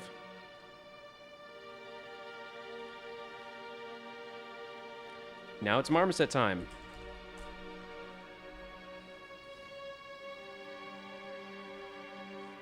Wait. Dino Topo? What's that? Oh, buddy, I gotta show you the magic. Hang on a second. Runner47, welcome. Okay. Let me open Blender real quick. I already demoed this when I thought you were watching, but here, real quick. So, make a plane, right? Okay, now I'm going to go into wireframe. You see how it's just a plane, right? Go into sculpt mode. Click on this, Dynatopo at the top. Click enable, and watch. It will automatically add geometry as you sculpt. So you don't have to worry about topology or anything like that. It just creates it dynamically for you, and you can smooth it out. And check this out. So if you zoom out and you sculpt, it'll make it low topology. If you zoom in, it'll make it it'll make it super detailed topology. So it'll add detail based on your like zoom level. And yeah. And then once you're done sculpting and stuff, then you can just add a decimate modifier and optimize it. See? You can just crunch it all down as much as you want. And then you can collapse that. And of course, you know, make everything smooth. And boom, there you go. Does that help, Tanner? Did you watch this time? Yeah, no, that is gonna like make your life so much easier for terrain sculpting. Yeah. Okay, so bake time. Time to bake textures.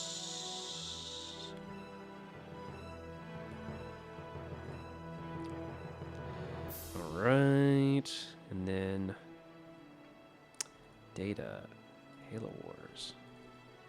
Objects, weapons, stanchion, working, bake, mesh. Okay, so here we're going to add a new baker, and then we're going to load our FBX. All right, stanchion bake. Let's see if it loads correctly. Oh, here's my groups. If I go to my baker, hide low, show high, it looks like it worked. Cool, so we're viewing the high poly right now. So let's colorize our materials. So the rubber is going to be dark. The dark metal is, of course, dark, but not as dark as the rubber. And then the chrome. The chrome is going to be light gray. In fact, let's just add metalness and give a little shine to the chrome. The dark metal, it's also going to be metal, but a little rougher. And the rubber has no metalness. Let's select a better sky, because I don't like this sky. I don't know why they use that as the default. I like something with a little bit of color.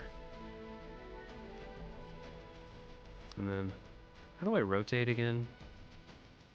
How do I rotate the sky again? Darn it. I forgot how to rotate the sky. L-me, I guess. But yeah, you get it. Alright, so if I hide the high and show the low, oh yeah, color. I like to make my background black to see what I'm doing better. Now, go back to our baker. We're gonna choose our output, bake, textures, and gonna save this as well, let's save it as Targus. Stanchion. And then normals, suffix, nerm. And we're going to flip Y on this because we're using those flip normals. Curvature, AO, configure, and then add an albedo map and an albedo. And we're gonna call this diff. Okay. Now let's just go ahead and pull the trigger and see what happens. Baking formats. Oh my god, it's beautiful. Boom. Gorgeous. I really wish I could remember what the hotkey is for rotate the skylight, because I'm blanking. But yeah, look at that. Really, really nice bake right off the bat. Holy cow. Got a little bit of weirdness right there. Don't know what's going on there, but we can check it out. Oh, let's just go ahead and adjust our bake offset. Also, what's chat saying? Damn, that's hot. Yeah.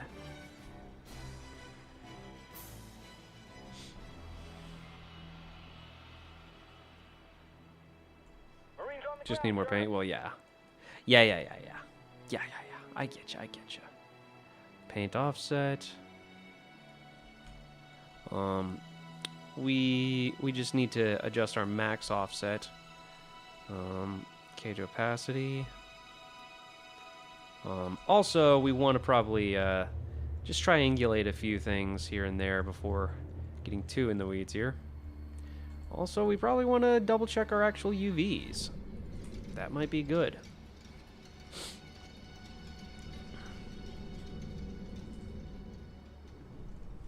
So, hide or high, you know, just let's examine the UVs, make sure everything's... Oh, shoot, you know a thing I forgot to do? A thing I do to make sure that my my normal baking is good is I have a script here that will mark sharps along UV seams. That's really important for certain normal baking workflows. Yeah, so we gotta do that real quick. So let's do that on all the low poly stuff.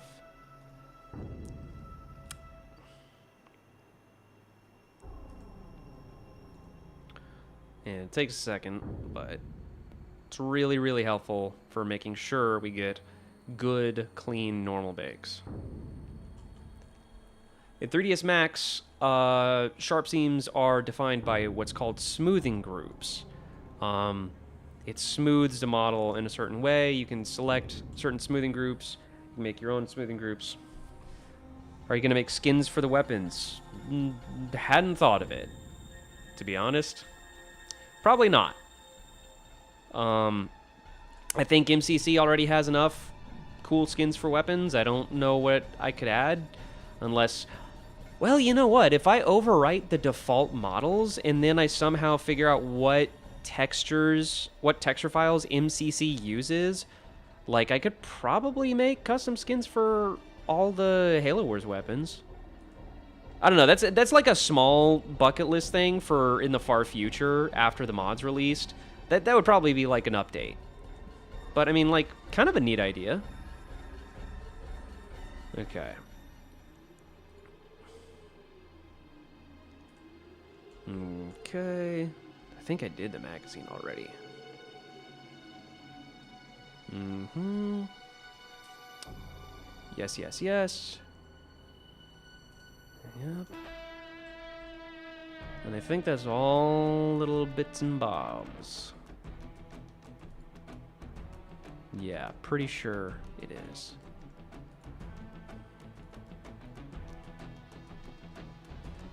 Okay, nope, I was missing one. Okay, let's do it again. Stanchion bake.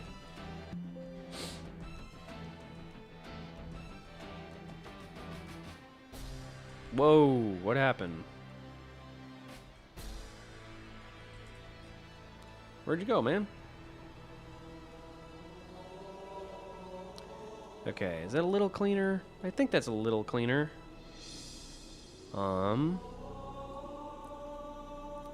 We do have to do some work to make sure everything's cleaned up. Now the low poly, what texture resolution is this? Is a 2K map, really? Doesn't look like a 2K map. Oh, another thing I like to do for a preview is, instead of looking at the albedo, I actually like to look at the curvature to give me a really good sense of how well the maps are baking down. And it looks like I got an artifact there. Oh man, it's not even showing up in the normal, but it's sure as hell showing up in the curvature.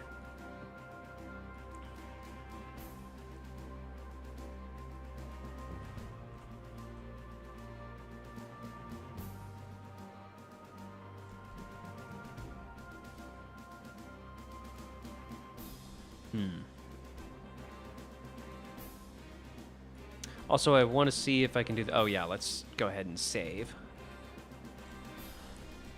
Stanchion. Bake. Alright, stanchion bake. Then let's do a funky, fancy thing here. Let's turn on ray tracing, and then let's see if we can enable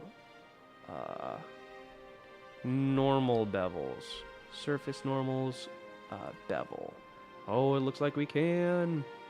Not bevel samples. Bevel width. Oh, hell yes. Oh my god, that's huge. Huge, huge, huge, huge. chrome. Normals, bevel. And then increase the bevel width. Oh, that's huge.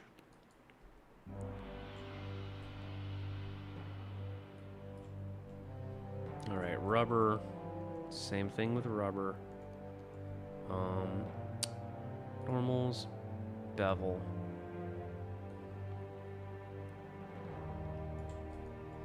Beautiful. That is actually a huge, huge step up, because what it does is now our normal map is going to look a lot smoother. And don't it? I do wish we could fix that weird streaking artifact. That's just probably a matter of triangulation, to be honest. Also, shouldn't the low poly of these details be mirrored? If it's not, that is a mistake. Hide your high.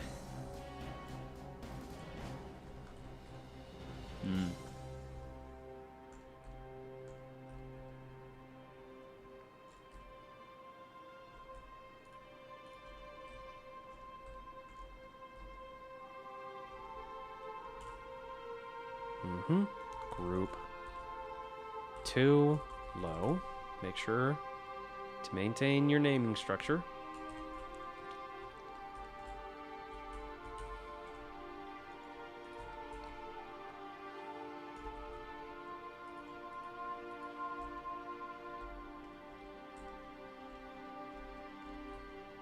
All right. Okay. Oh wait, let's try to fix that one triangulation thing there, because I really don't like that. That thing right there, not a fan personally.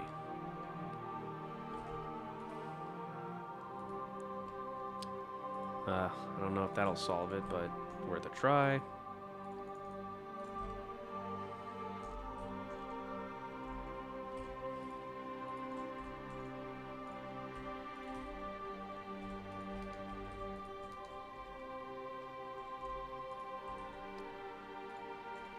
Save. Export everything.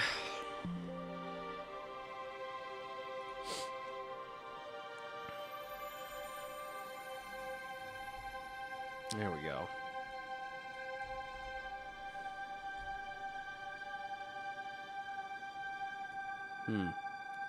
Still not getting rid of that triangulation.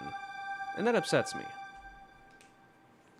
So like the fire select on the left side of the air being illuminated by a light, cast it from the right side, the light is being blocked by the gun. What? What are you talking? One issue I have with high poly models is the details being illuminated by lights that are being blocked. I don't know what you mean by that.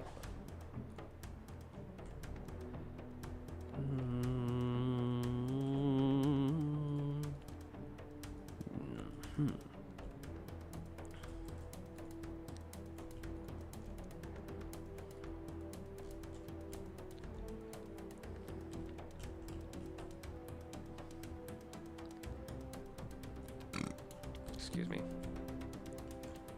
Group 2 high.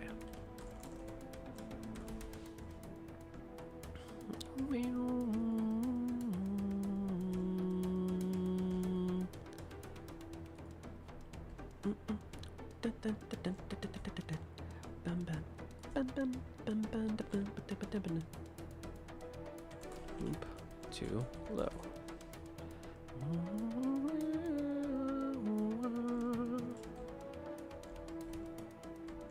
Okay. Boy howdy, do I not like this triangulation on here. It's like really ruining my day, you know? See if we can do something about it.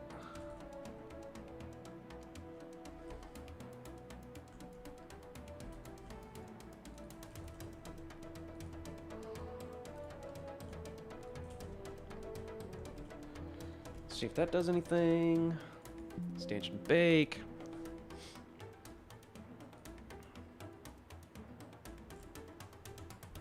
If you're going to do skins, I recommend character and/or faction themes, like Sergeant 4's Ace of Spades patterns. Yeah, that'd definitely be the way to go. Hey, look, it fixed it. Sweet. Hell yeah. Okay. Don't worry about this part. This is going to get replaced by the actual sniper scope screen. Okay. Let's continue our inspection. Well, that's not too good, is it? Let's... What's going on with you, bud?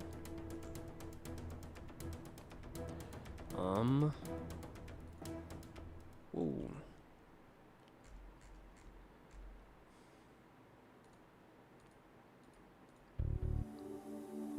Hide low, show high. Well, what's wrong with that? What's going on there, man? Buddy. You know what? That's probably just a matter of triangulation. So you do need triangulation. I mean, like, the whole model needs to be triangulated. Technically, I should do that before export, but... yeah. For some reason, if it's completely triangulated, then it, like, it bakes those weird artifacts in, like, that we were seeing a second ago. So you don't want it to be fully triangulated for some reason. Dude, Substance can be so dumb sometimes.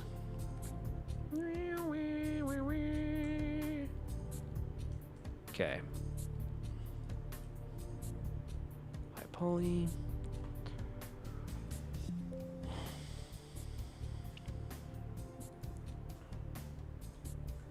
Yeah, don't really get what's going on here with this. So it's not a matter of offset in this case. This might actually be a matter of offset. Yep, that's a matter of offset. Let's go ahead and chill you out there, bud.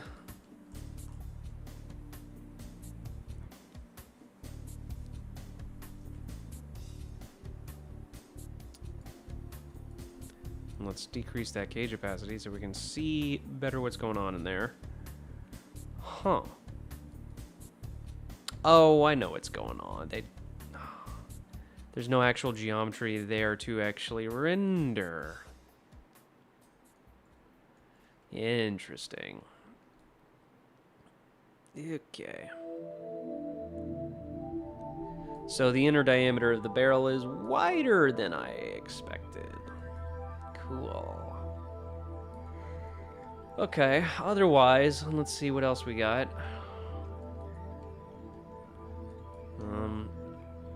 Oof. Yeah, this definitely needs to be triangulated. How do you apply textures to the terrain? Using a terrain shader. Okay, so Tanner, basically the way it works is there's a special shader called a terrain shader. It has 3 different materials basically. And each material corresponds to like grass, to dirt, to sand, or whatever. You can have up to 3, technically up to 4, but the 4th material kind of like negates other ones, and like you need to have alpha transparency in your blend map. But basically, you control where grass and rocks and sand goes using what's called a blend map, and the blend map is a red, green, and blue map. So red means material 1, blue means material 2, green means material 3, so on and so forth. So basically, you UV unwrap your terrain, right? You know, if it's like a relatively simple terrain, you could just like, you know, flatten it by view. But like, you know, UV unwrap your terrain, and then, you know, texture that terrain mesh with like, you know, wherever you want whatever material to go. So like, for instance, I paint green wherever I want grass to go. I paint red wherever I want rock to go. I paint blue wherever I want sand to go. And then you can assign materials and textures to those masked regions. Now, I mean UV mapping in Blender. Sorry? You mean how do you UV unwrap in Blender? I mean, I'm not an expert, but like there's tons of like different tools. You can unwrap, like, you know, project from view. You can unwrap smart UV pack. You can do it manually with like manually marked seams and everything. It takes time. You just kind of got to do it. Okay. So what I'm gonna do here is I'm gonna delete this. And we gotta tie down these verts because they are complaining.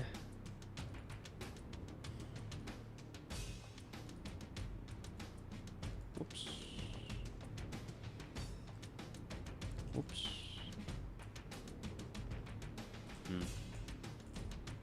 Oof. Oof, it doesn't like this. It doesn't like this a lot.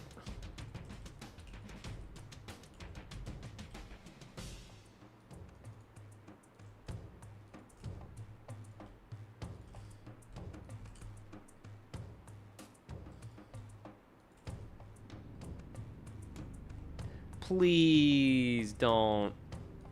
Oh, you jerk. I was about to say something much worse. Oh, man, you son of a gun. All right, let me reopen Max. I'm going to go to the bathroom while it's loading.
Okay.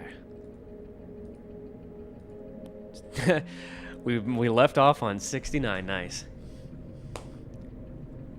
UV map the terrain defining which shader applies where. It's not a matter of UVs, it's a matter of the RGB blend map texture. Like, you can have whatever UVs you want. The UVs have nothing to do with wherever the texture goes. The only thing UVs affect is how tiling textures, like, are broken along UV seams. Because if you have, like, a UV seam, then the tiling texture will, like, not continue tiling along that seam. It'll be broken by the seam. I hope that makes sense. I hope I'm explaining it in a way that makes sense, because I know it's, like, kind of confusing to wrap your head around the first time.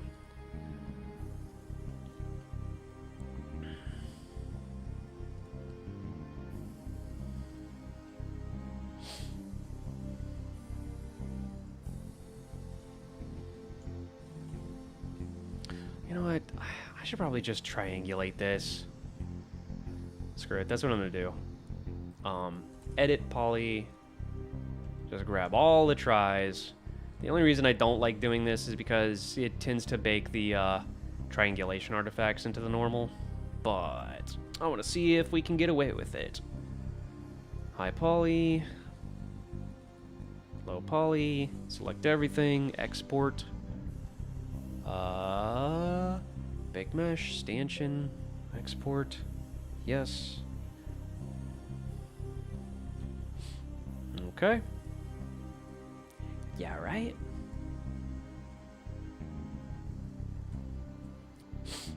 I did unwrap those cylinder sections, right? I did do that, right? Pretty sure I did. Yeah.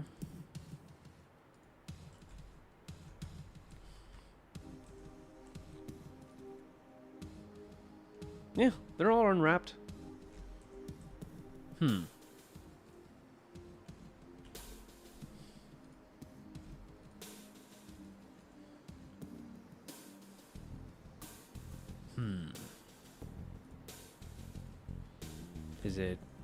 Is the bake?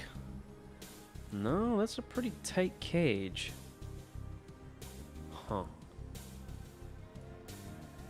Still want to figure out what's causing that, because that's not wonderful. Also, the other side doesn't look too great, which I'm not happy about. Solving baking errors in Marmoset. Oh, look at that. That's so beautiful, man. Love that. Whatever the hell that is, I know what's causing it. Love it. What could be causing that, I wonder? Huh.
Uh-oh. Looks like I have some non-unwrapped surface in there.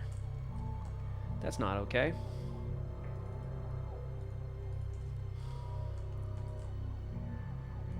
And this is why, like, whenever I'm working, I'm constantly just, like, going over every single nook and cranny of my model with a fine-tooth comb to see what's actually unwrapped, what's actually, like, checked off, what's actually, like, you know, in its proper place.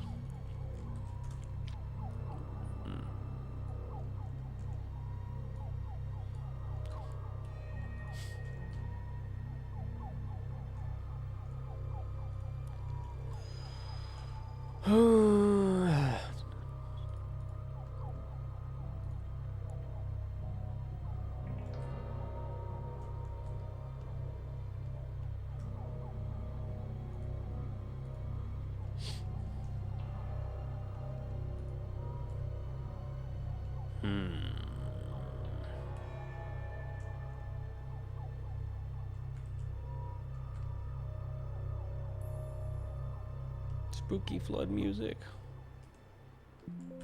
Oh my gosh, I'm so spooked.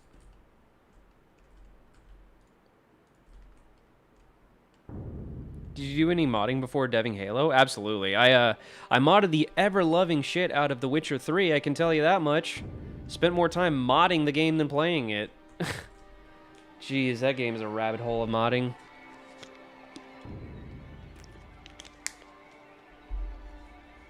I also modded Star Wars Battlefront 2.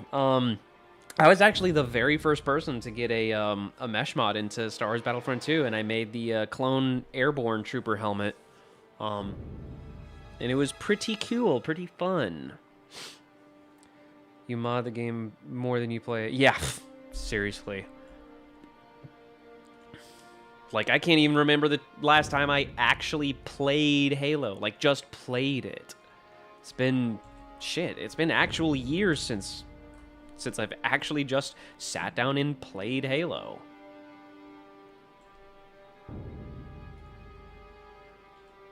Oh, there we go. There we go. There we go. There we go. Yeah. Yeah. Yeah. All right. It's looking pretty snazzy. Pretty PogChamp. Pretty peak. Pretty, you know. What's another Zoomer lingo I can incorporate? No cap. It's not capping whatsoever. Not even capping in the slightest. Really rejuvenates that drive. Yeah, no kidding. Oh, even the stand seems to be looking a little bit better. But what's with these super dark interior? Hang on. High, low, show high. What's going? Oh my! That's why. Because it's I got no triangulation on the high poly. Okay, low poly. High poly. All right, let's just go ahead and triangulate that. Edit poly. Watch, as soon as I do this, it's gonna fix everything.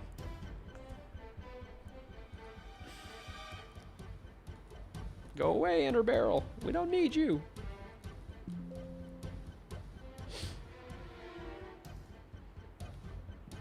Mm-hmm. Boom. Beautiful. Ah, beautiful. Gorgeous. Lovely. Finally, some good fucking food. And then, just because it's bothering me, I'm gonna add a few things to the high poly. So, for one thing, this bit right here, that it's just like a flat thing, I don't like that too much. So, I'm gonna model in some extra detail. Whoops. Give it like a rivet type thing, so it looks like it's actually bolted in place.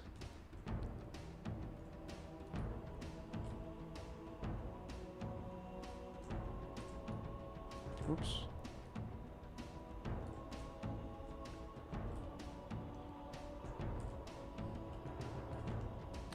I'll even do like so.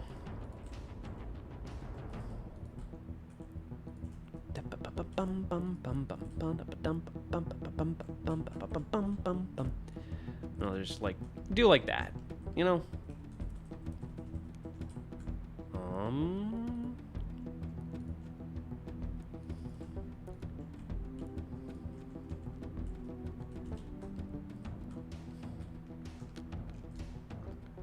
There we go. Just a little extra detail, you know? And then, oh yeah, I was gonna fix the scope. Just like add something in there. Close off that open gap. Because again, this was supposed to be a 3D print model. This was meant to be like physically put together and made of plastic. So it's got some internal cavities that we're gonna fill if we can.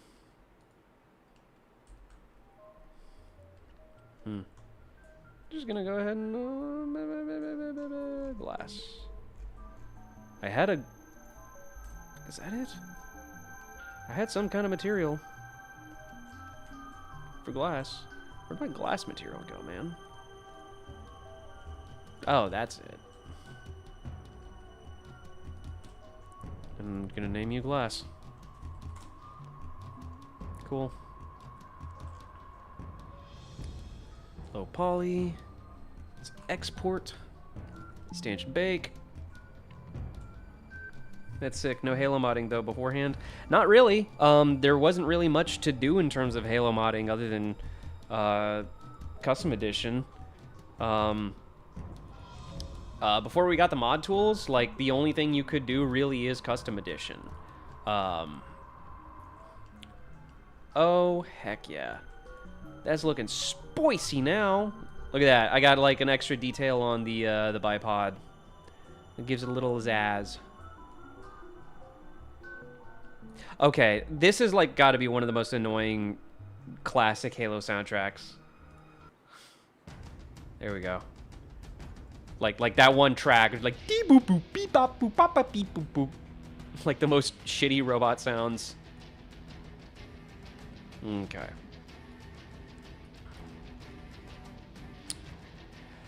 Okay, now you may notice that some of these bolts and stuff are like projected a little wonky on here. Like you see this bolt and stuff, it's just like not like straight. So there is a way to straighten that out, and that is by using paint skew. So we're going to make it like very on the darker side, and then we're just going to crank it up and paint the entire texture a little dark. And that is going to unskew that projection. It's going to correct the angle of the projection so that everything is, you know, corrected. You just got to do it to the whole dang texture, though.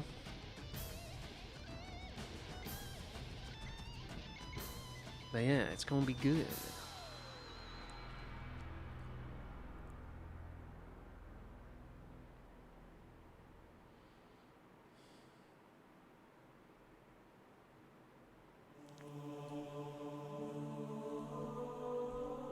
And as you can see, it fixed it. Beautiful stuff. And then, that's just the receiver, though. Let's also do it to the scope. Wait, no, it did it to the scope. Oh, it did it to the whole material. Nice. Oh, gosh, that's gorgeous. Now, also check this out. There's a reason that I did the bevel normal. I love that track. I'm sorry, bro. I am not a fan personally. If we take our chrome material here, I can adjust. You see how there's a little bit of softness on this hard edge here? I can actually adjust that in real time by using this high poly material that I made. And let's see, bevel width. Let's just crank up the bevel on that. And look at that. Now it's a softer bevel. Isn't that cool? Like, if you ever see a part that's just like, I think that's a little too sharp, you can just soften it up. Yeah. That might have been like a little too soft, so let's take it down a little. But yeah, just the fact that we can do stuff like that with modern baking tools is huge. It's immense. It's massive. It's just peak and PogChamp and, you know, yeah, like I said before, it's not even remotely capping whatsoever.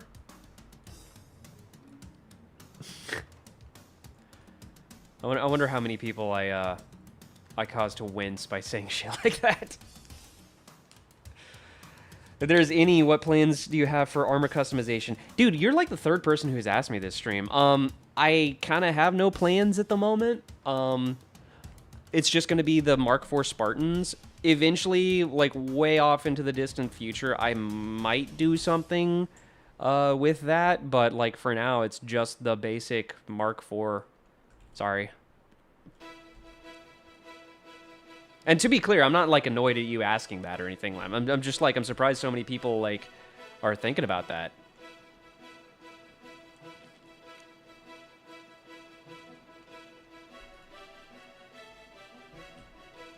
I did not consider.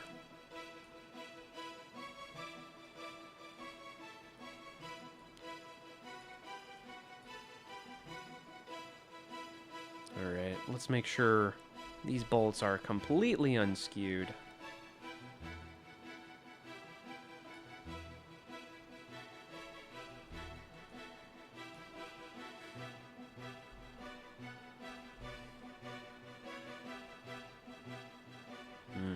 Yeah, it's looking good now. And it's going to look even better once we get into substance. Now, you may notice that some of these bits and bobs up near the scope are kind of lower resolution. Part of that is because, actually, if I take off... You know what? You know what I'm going to do? In order to make sure we have maximum sharpness and resolution on the chrome bits, I'm just going to assign these a new material. Chrome. Chrome. You can't see it, but I'm making a material named Chrome Sharp, and I'm going to assign it to all of these guys up here.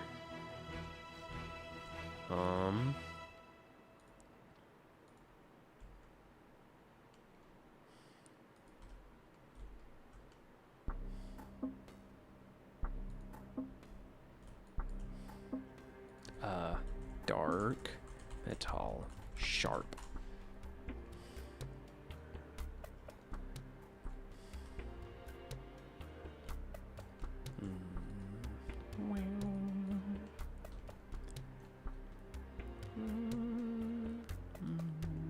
Oh yeah, dark metal, rubber, sharp. Whoops.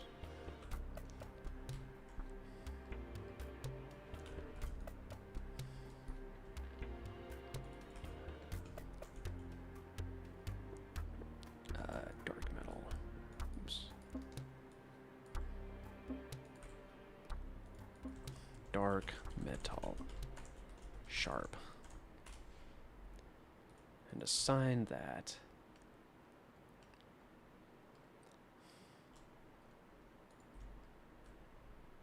Chrome sharp. There's just like smaller details here that are not going to use that normal bevel trick that I was using. I want to make sure those are nice and sharp and detailed. So I'm just going to go ahead and, yeah, assign that. So that those appear nice and sharp. Chrome sharp there as well.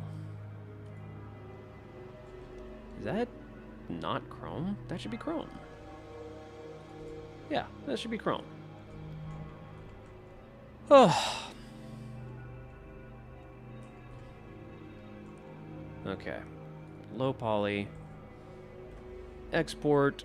Stanchion bake.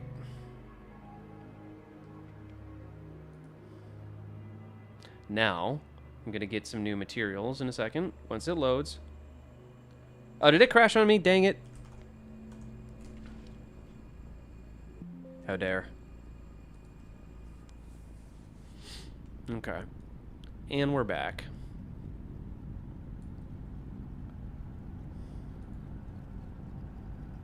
Yay, a real stanchion. Yeah, proper UV unwrapped texture baked one. No less. So I'm gonna save this and I'm gonna make sure we export the Stanchion with the new materials. Stanchion bake. And then hopefully, okay, good. Now, let's go ahead and inspect our show high. Okay, so rubber sharp is gonna be on the darker side. Glass,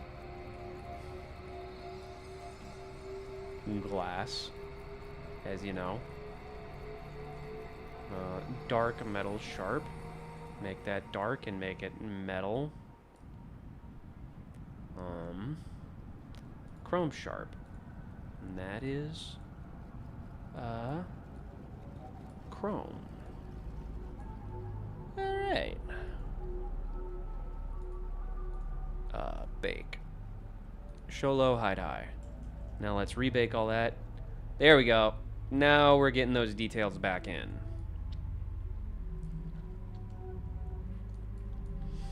And also I want to make sure that our bake projection isn't too strong here.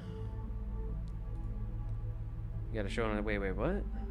What are you talking about? You could get some Halo Reach and Halo Infinite pieces as attachments? No. No Halo Infinite assets, sorry. Just notice we have 117 people. Nice. Alright. Paint offset. Alright, and then size. So we're going to tighten up this projection so that it's going to bake a little bit cleaner. Hopefully. Let's see if we can squeeze it into those nooks and crannies a little bit better.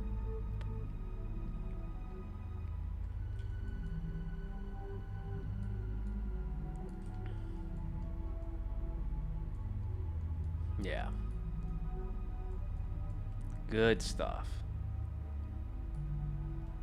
All right. Oh, yeah, also here, that's important. Basically, all of this is like a really tight little kind of crevice in here that we want to get. This whole region here is pretty tight, although it looks like it baked relatively okay. Whoop. Yeah, a little too much there. But everywhere else. And there's a hole, but we'll patch that with a piece of geometry. Yeah. Whoop. Nope. Nope. Nope. No, no, no, no.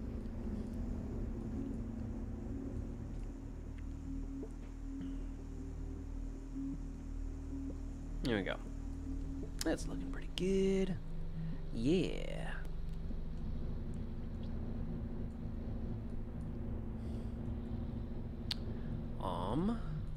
You. Oh yeah, we can definitely squeeze you in a little bit more. Now, another thing I might do is just make these meshes bigger in the UV because, you know, they're so small and they only have so much textile density for their textures. So I might actually increase their resolution in the UV. So we can do that by unwrapping them again. Is no infinite assets legal or personal thing? Kind of both. Context, I did work for 343, but for about a year and a half as a contractor, and I had direct access to a lot of source data. I still have, like, a handful of assets from source data as per my, like, involvement with DigSite and a couple other things. So, like, I have basically been able to stick my hands into the pie directly, as it were, so to speak. Dumb phrase to use, but like, yeah. Basically, I want to make sure everything is above board and totally legitimate, because it's like, if like I suddenly have infinite assets in my mod when I also had direct access to infinite assets, that looks pretty sus, right? So it's like, I, more than most people, would be on the hook for any kind of like EULA violation or like leaking of source data, whatever. And it's like, ultimately, it's not like a big deal in terms of like the damage it could cause or anything. Like, it's just like a 3D model, right? But you never know how litigious these companies can choose to be at any given time. You know, they always reserve the right to, you know, take legal action for any reason because it is their IP. And, you know, you don't want to tickle the dragon's tail, as it were. So, you know, just to play it on the safe side. That's also why this is a mod for MCC and not a fan game in Unreal. Because since this is a mod for a game, that technically means it's a lot safer from a DMCA takedown or something like that, right? Because it's like, there are fan games that 343 has endorsed or like gotten the blessing of, and then there's fan games that they have taken down. So it's like, but if it's a mod for a game using the tools as intended and designed and released by 343, it's a lot harder for them to like claim that I'm doing anything wrong, you know?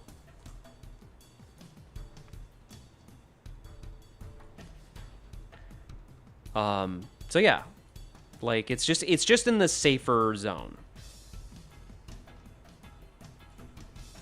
I'm sorry, what? You worked for the Hierarchs? Yeah, I was a contractor for 343 for about a year and a half. I made some of the armors in the armor shop. In fact, I made specifically the vampire bat armor, the sanguine whatever. It's the helmet, I believe, is called Kamazotes, which that was my name I came up with, which I feel very proud of. Because it's, you know, all the armors are named Mjolnir, Sleipnir, Gungnir, all that, from, like, different mythologies and gods. And I'm like, Kamazotes, the Mayan bat god for the bat armor. You know? There's a little tongue-in-cheek there. But yes, I did work for Halo, or 343 Industries, now Halo Studios. And yeah.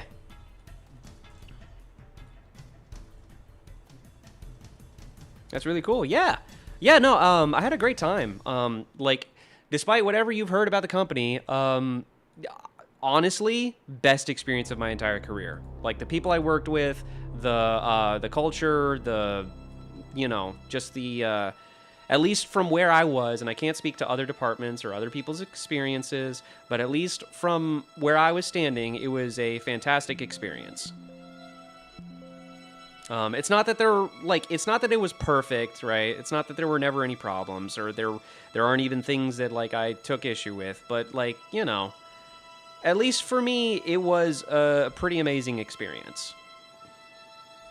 I was actually respected a lot more than I expected to be. I was listened to more than I expected, especially as, like, you know, I was just a contractor, and, like, yeah, there was a problem with just, like, over-reliance on contractors and the revolving door, but, like, you know, they recognized me, specifically in particular, as, like, somebody who was really passionate and knowledgeable about Halo, and they took a lot of my advice to heart. I even, like, you know, got to play at least some small role in influencing, like, you know, bringing certain assets to light or pushing certain, you know, ideas forward. In fact, I specifically told them, like, guys, you got to get Hayabusa back in Infinite. I had some pretty involved conversations in the viability of getting Hayabusa back into Infinite. And I can't say for sure how much of an influence or impact I had, but I can tell you I definitely put it in front of a lot of, like, lead producers or, you know, people who are in charge of the customization store. And yeah, we floated the idea around. We talked about how viable it is from an IP perspective, you know, because it was like, it was tricky being that it was like Team Ninja, in the whole Ninja Gaiden franchise was like, it was originally a spin-off of that. So working out the whole IP with Team Ninja was a complicating factor. But I don't know how they pulled it off in the end, but obviously we have Hayabusa now, so they managed to do it. So yeah. That is not to say that you have me to thank for Hayabusa. I'm not saying that. All I'm saying is I brought it up a few times, and it was discussed, and, like, I definitely, you know, I said something about it internally. So, yeah.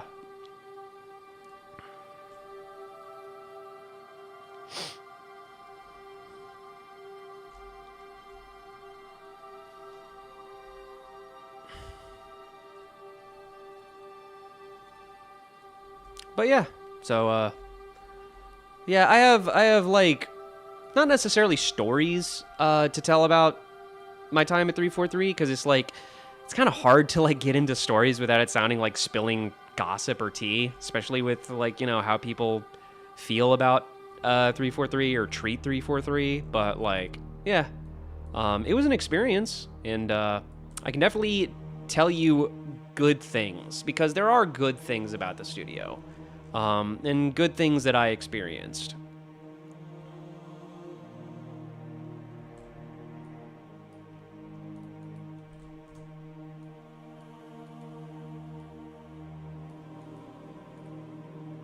New Ninja Gaiden game came out. Yeah, I think that might have been it. I think that was probably the catalyst, because it's like, when we were talking about it, it was like, you know, other companies, like, they definitely take it, like, you don't hear about it most of the time, but other companies absolutely take other companies to task whenever they even catch a whiff of, like, you know, using their IP, right?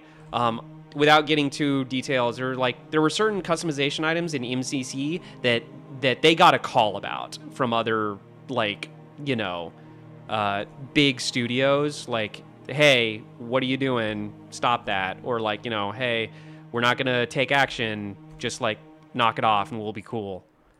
So it's a thing. It happens all the time. And that's not just at 343. I've heard about that internally at other studios. Like, I did a brief stint at Certain Affinity. Certain Affinity is one of the outsourced studios for, like, Call of Duty, Halo, Doom, Gears of War, all that. And, like, you know, from talking to them, it's like, yeah, there's a reason there's, like, not a lot of real, like, name brand firearms in a lot of games these days. And why, like, Call of Duty tends to just make up guns now. Because at one point, like, you know, firearm manufacturers would either, like, not really care, or they would even, like, you know, have some kind of direct partnership with the games. But now it's just like, they just, yeah. But yeah, litigious stuff is definitely a thing. Did you see my image? Wait, which one?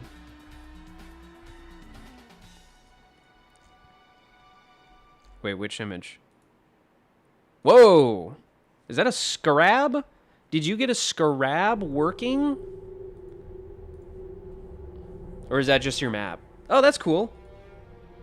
I think you're just showing me your map. In which case, it looks really cool.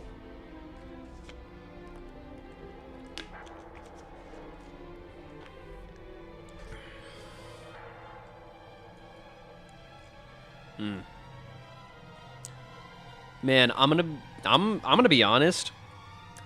This suddenly came over me. I think I might be getting a bit of a fever. I'm like, my head is like kind of sore and I'm feeling really warm. Maybe I just need to like lie down, drink water, eat something. Because I've been streaming for, let's see, how long have I been going for? Stream settings. How long have I been going for, man? Definitely, excuse me, God. Definitely a few hours. But yeah. But I really want to get this into Substance before I end stream. I just want to like slap some materials on there, you know. Get it looking good. So yeah, I'm just taking the little bits and bobs and greeblies and just like packing them in tighter, so that they have more texture resolution, because they're, you know, they're right up in your face, so they're gonna need the most detail out of anything in the model.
Is it selecting by angle? What's going on? Oh, right. There we go.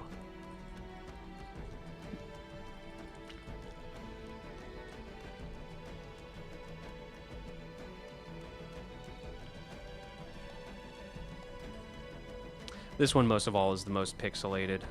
So we're just gonna pack these guys a little bit tighter. 3 hours of yeah, no kidding. Yeah, I tend to just go a little nuts with it. Dude, the way I am, I'm gonna be honest, I suffer from really bad ADHD, where like it's a struggle to motivate me to do like basic things that I should be doing, or certain things. But when something catches my interest, you can't get me off of it. I'm a dog with a bone, and I will go and go and go and go to a level that's legitimately unhealthy. Sometimes, like, I will work for 16, 20 plus hours straight with no breaks, if I'm like interested enough.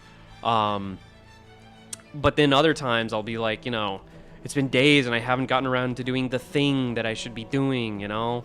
Like, dude, bro, go do the dishes, go outside, go check the mail, you know? That's not to say I don't have a life. I get out, I see friends, I go clubbing sometimes, I go, you know, just hang out. But like, when I'm really passionate about something, oh boy, I freaking do it, you know?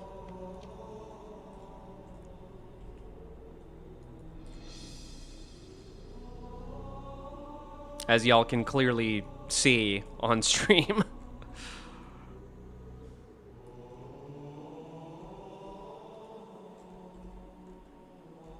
I used to even think that I was like lazy, because like I would struggle to get certain things done, right? And like typical boomer parents would like say like, "Oh, you're lazy, you gotta get off your lazy butt and do it," or whatever. I come from Texas, that's why I'm like imitating a rancher accent, but yeah, no, I used to think I was lazy for the longest time, and then like more and more in my adult life, I'm realizing, oh, I'm not lazy at all. I'm feverishly passionate about what my hyperfixation is.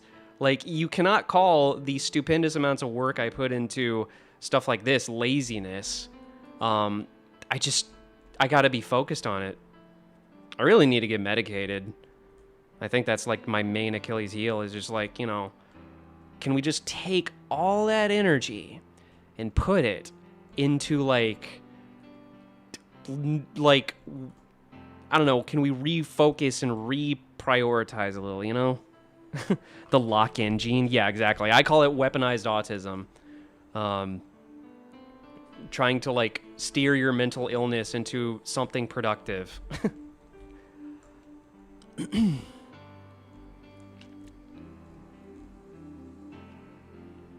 Okay.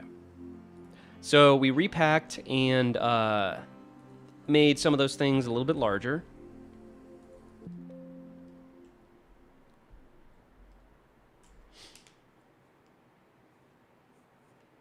I wish Halo would use the modern Doom engine instead of Unreal. Well, isn't Doom based in Unreal? All right, there we go. Okay, now you can see all the details are a lot sharper. Although, there's still some weirdness in there. What's up with that?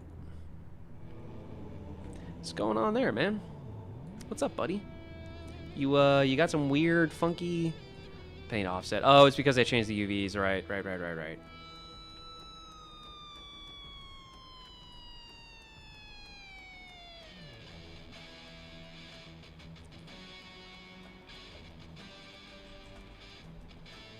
Oh, so you think I have ADHD because I never finish projects and can never keep learning something that I want to learn? Yeah, and for me, it's like, there are things I should learn, and I'm not bad at learning them, but then there's things I want to learn, and I can't let go of the things I want to learn.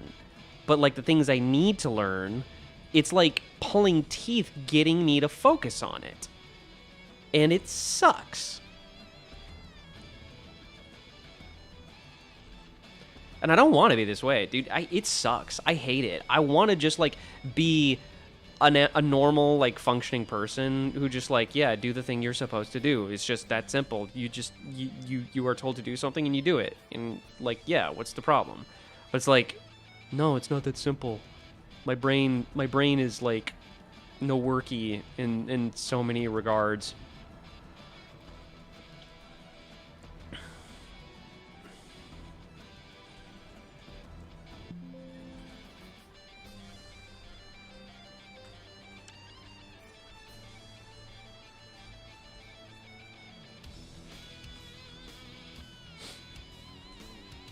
You know what? It's not even learning. Like, if you tell me to learn something, I can learn it. I don't actually have a problem with learning something. It's the doing the thing. You know, the task itself. You know, it's like, you know, tell me to do a chore.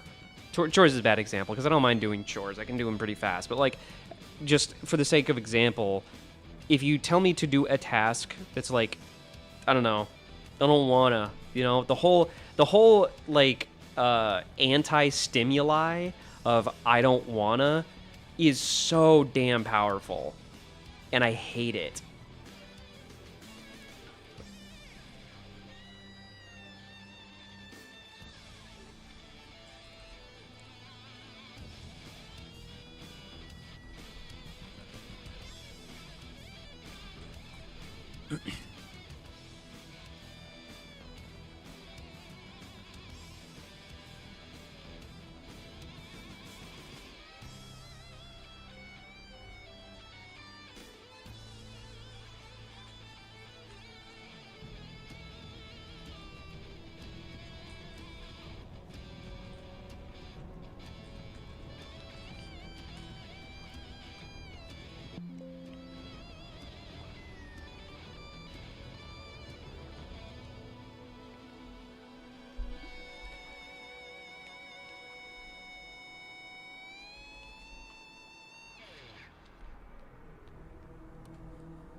Wait, what is this called? Group 2 high.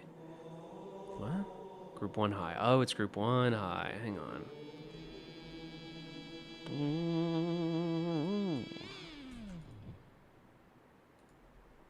Group 1 high. Wait. That song is copyrighted. Yeah, as it turns out, unfortunately, Breaking Benjamin is copyrighted on YouTube. Otherwise, I would just blow me away 24/7. Your ADHD brain doesn't have a reward system that works correctly, so the I don't want to usually win. I know, man! I know, and it's not like I can't overcome it. It's not like I can't just, like, power through the I don't want to instinct, you know? Because it's like, I do believe in, like, okay, well, shut up and get it done. Doesn't matter. Like, we got stuff to do, right? Like, I can do that to myself. I can just be like, all right, well, we're wasting time. Come on, let's go. But, like, it's so difficult. It is, like, so much hard. And it's like, I know it sounds like I'm just making excuses, right? But, like, it truly, there's something chemical, psychological in my brain that's just, like... the anti-stimuli is such a deterrent, or rather, like, the stuff I want to do is so much more attractive.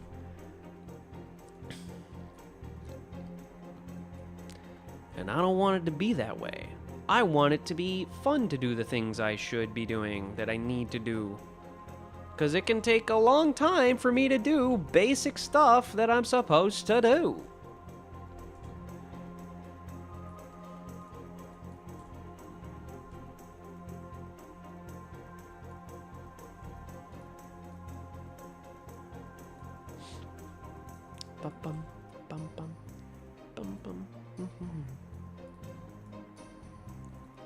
It's also the hyper-focus problem, as evidenced by the fact that I get so locked in and I forget to check stream chat and talk to you guys.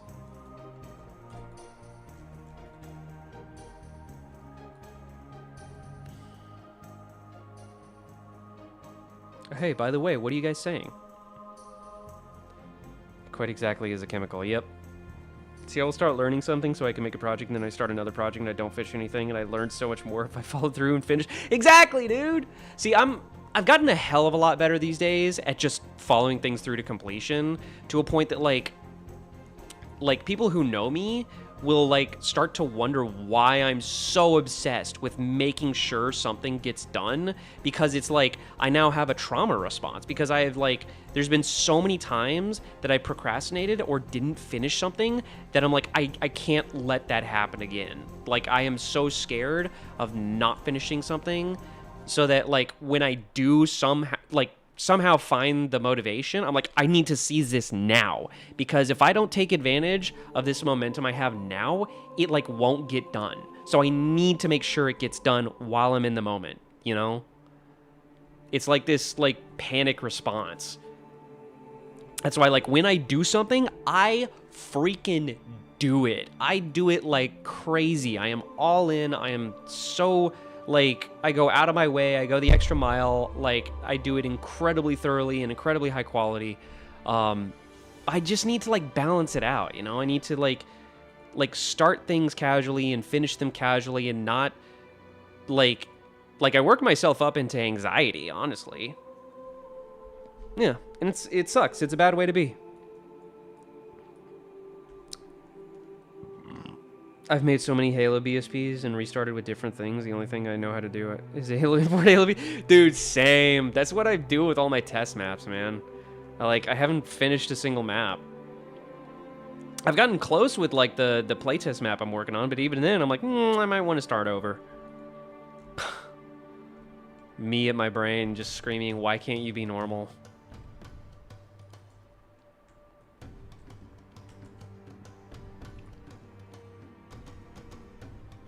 I hate how familiar all of this is sounding. Yup, dude.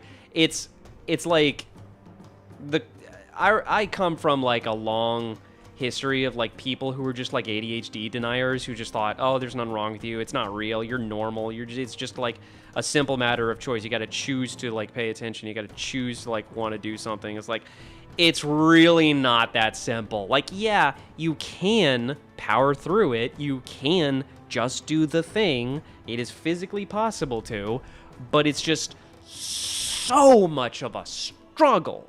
You can't even comprehend unless you have like this condition. It's like trying to explain to people that something is painful, but because they're not like telepathic, you know, empaths or whatever, they can't physically feel your pain as you're experiencing it. So it's like if you're in a hospital and you're like, they're asking you to rate on a 1 to 10 your pain is, and you say it's a 10, you're like, okay, come on, it's not a 10. It can't be a 10. Maybe it's like a 7.5, but I don't believe you that you're saying it's a 10. I'm like, no, it's a 10. And I'm like, okay, dude, whatever. Like, that's what having ADHD is like around people who like aren't willing to even entertain the idea that it's real.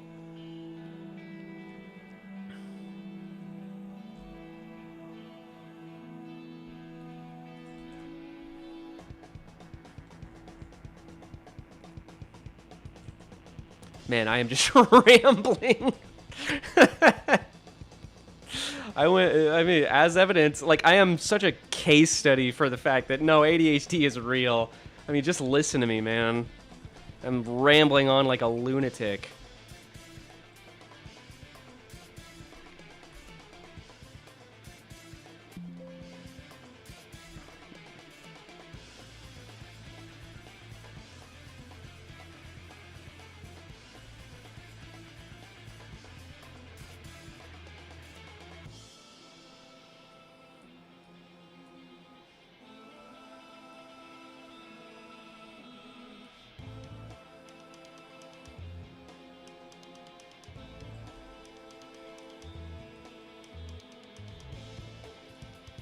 Makes me wonder if my ancestors were grunts or something with the amount of I hate doing stuff that needs to be done.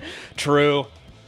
We're all grunts at the end of the day. We're all like, people think we're descended from apes. No, we're descended from like nasty little fart breathing goblins with giant arms who scream and squeal. And I do like to refer to grunts as fart breathers because that's literally what they are. They breathe methane.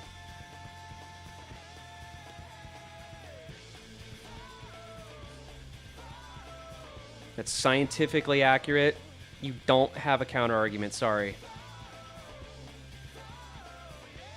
If you want to give a grunt CPR, just squat down and fart it in its mouth. That's the only way.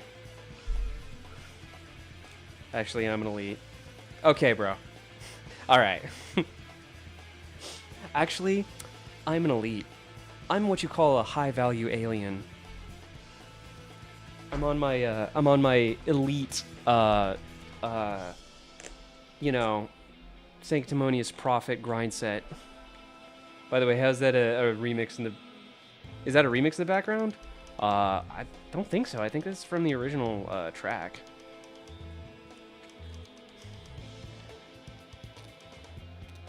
I'm not going to answer that question, King's Dorak. Is this on copyright? You know, let's move on just in case it is. Because a few of my videos have gotten, like, you know, smacked for copyright or whatever, and I've had to, like, you know, use YouTube's auto filter thing to scrub it from the video. And that's annoying, so I want to avoid that. Okay. I'm probably, yet again, I'm probably fixating. It probably looks fine in-game. But these textures are looking mighty spicy now. Look at that, dude. Yeah. Okay.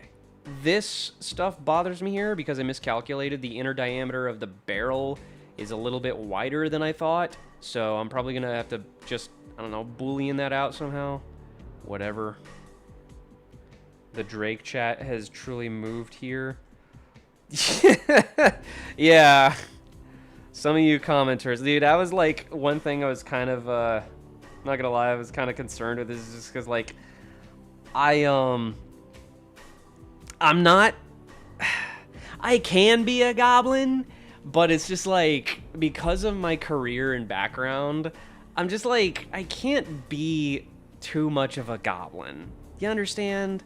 I can't get freaky with it online, you know, because you never know who's watching, and you got to keep it somewhat professional, and you got to, you know, you don't want, like, it's not that I would even be inclined to do this, like, because it's just not who I am, but, like, you don't want, like, weird clips of you surfacing, of you saying, like, not controversial or out-of-pocket stuff, but just, like, dumb goblin stuff, you know?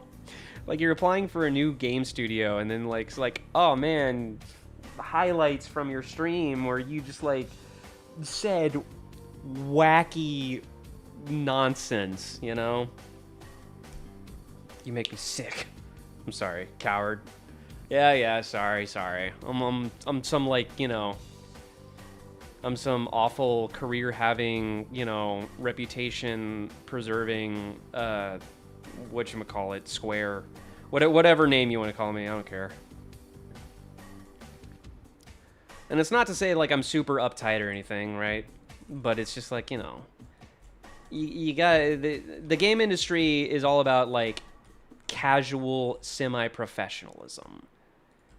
You got to at least just, like, maintain some air of professionalism. Honestly, like, to be honest, the lack of professionalism in the game industry has led to a lot of really bad stuff. Just like dumb. There's some offices that have been absolute just goblin houses in a really bad way. And it's just like, I don't know. It can lead to bad stuff. It can lead to bad times. And, like, I think that, you know, it's not such a bad thing to just, like, kind of chill. Treat it like a job. Treat it like a business to some extent. It's not to say I'm in favor of, like, corporatization of the game industry or anything like that. It's just, like, you know, have like, the most minute of standards.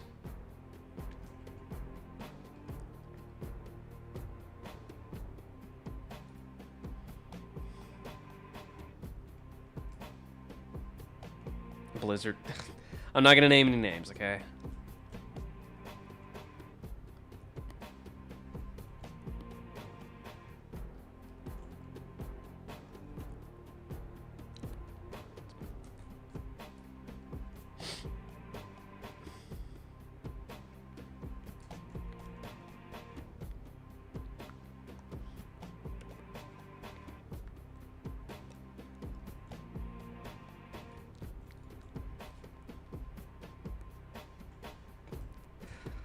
Man, the Firebase mass out is awesome. You modeled the interior for you? Oh, are you looking at the Firebase? Are you looking for at the Firebase in Halo 4, the one that actually has an interior? You modeled the interior for it, yeah? Yeah, the Firebase in Halo 4 has a masked out interior you can explore if you want. Industry legends for the wrong reasons. Yeah, exactly.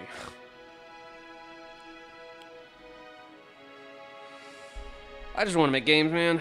I just want to make fun video games. Fun, silly video games with aliens and laser guns. You know, you get it. You feel me. We're all gamers here.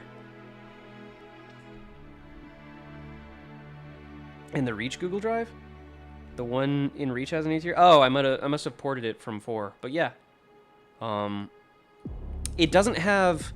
Because in 4, you know how you can use non-convex physics? In Reach, you can't, so it doesn't have physics that'll work in Reach, but in 4, you should be able to, like, fully explore it.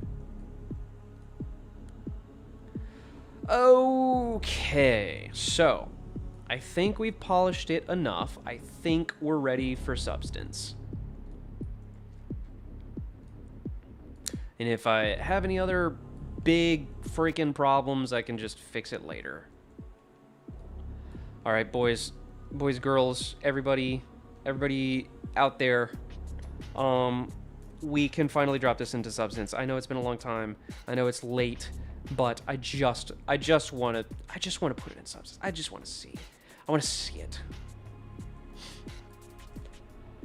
So, we have our textures. We have our AO, normals, all that good stuff. Substance.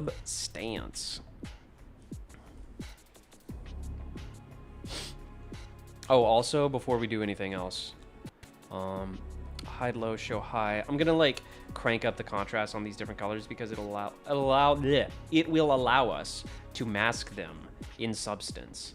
So, rubber. I'm gonna make rubber. I'm trying to remember the material assignments from when I worked at Halo.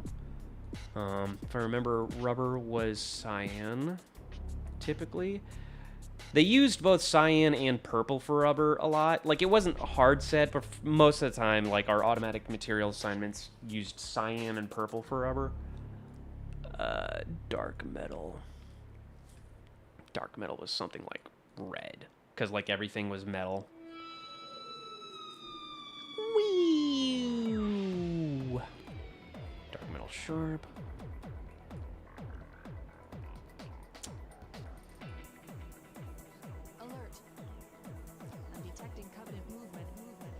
Detecting covenant movement.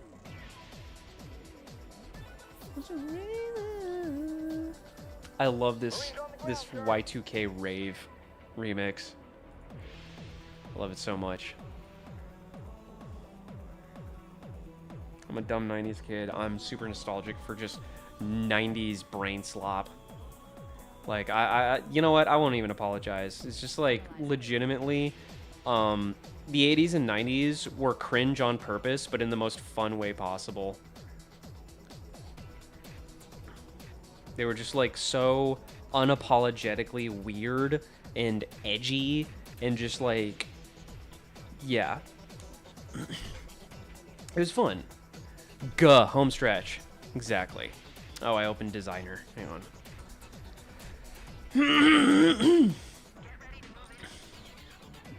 Who up substancing their painters? I am. I'm about to substance the living shit out of my painters. Go away, Substance Designer. I don't need you. Release notes, learn more, no thank you. I would like to continue. Close. I do that designer stuff. I use bespoke UVs.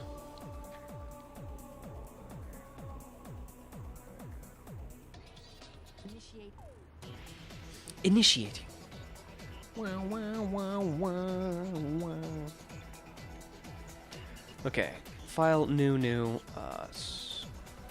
Select a template. Do I still have it in here? PBR, metallic. Oh, I don't need any of these. File. HREC. Data. Halo Wars. Objects, weapons, Stanchion working. Bake. Mesh. Bake FBX. Let's go. Eurobeat for racing downhill a Japanese road at night while delivering tofu. Hell yeah. That's the fucking vibe, bro. I think all of us deep down, we just want to just like peel out a mad fucking drift on some like windy mountainside road in like, you know, rural Japan, or even just outside of like Tokyo where you can like see the city, but you're like way up on Mount Fuji or something. I don't know if they have routes on Mount Fuji. I don't know what I'm talking about. But like you're in some like 90s custom project car with like 1,000 decals and you're just blasting Initial D, just skidding on the freaking highway.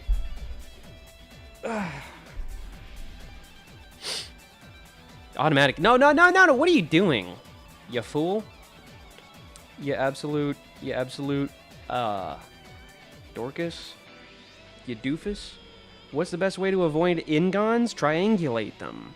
You have to tie the ingons down, man. Also, ingons are not that big a deal if they're on flat surfaces. Ingons are mainly a problem for curved surfaces, and when, like, polygons will, like, overlap each other. But, basically, the best way to tackle ingons is find the points where, like, how do I describe this? And let me see if I can model it real quick. Little bit of ingon education, lads and lassies. So, like, let's take this, right? And I'm going to make it an ingon on purpose. Disgusting, I know. Corner. Okay, so I'm going to make this, right? This is an ingon. If you were to connect these two, yeah, you get bad stuff happening. So these need to be tied down. Now let's remove this line here. And we still have a problem here because this is an ingon. And this is why ingons are bad. Because if you don't tie down your verts, then faces will not know where to go or how to be defined. So all you got to do is find like the innermost vert and tie it down, and it'll usually fix everything. More triangle shapes? Not necessarily.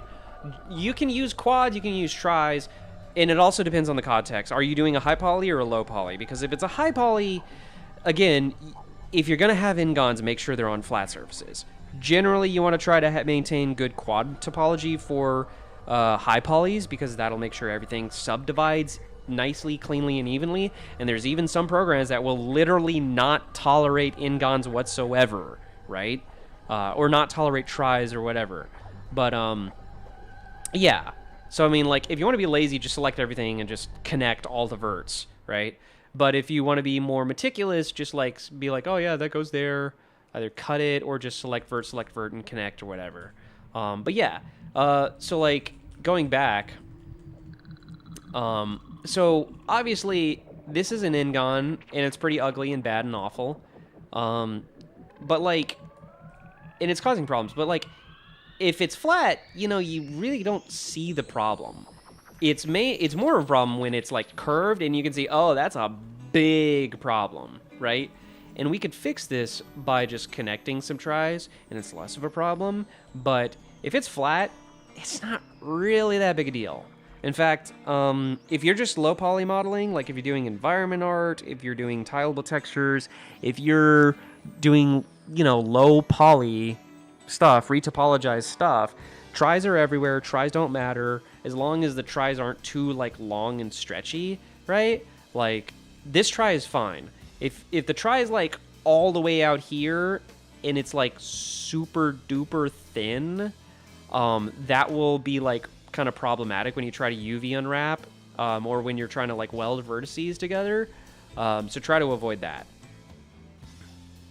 8 steering wheels worth it for racing? Are steering wheels worth it for racing games? Wait, last racing game. Dude, I have no idea. I don't play racing games. Sorry. I didn't mean to give off the wrong impression by just like fantasizing about Tokyo drifting with you guys. But yeah, I don't know. I don't know shit about racing, to be honest. Okay, we got a clown map. That's very important for us. Yeah, the psychedelic, groovy Halo 2 soundtrack. This is such a kooky track that comes out of nowhere in the Halo 2 disc, man.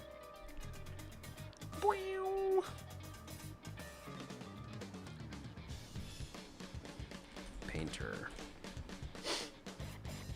Depends on the setup for steering wheels.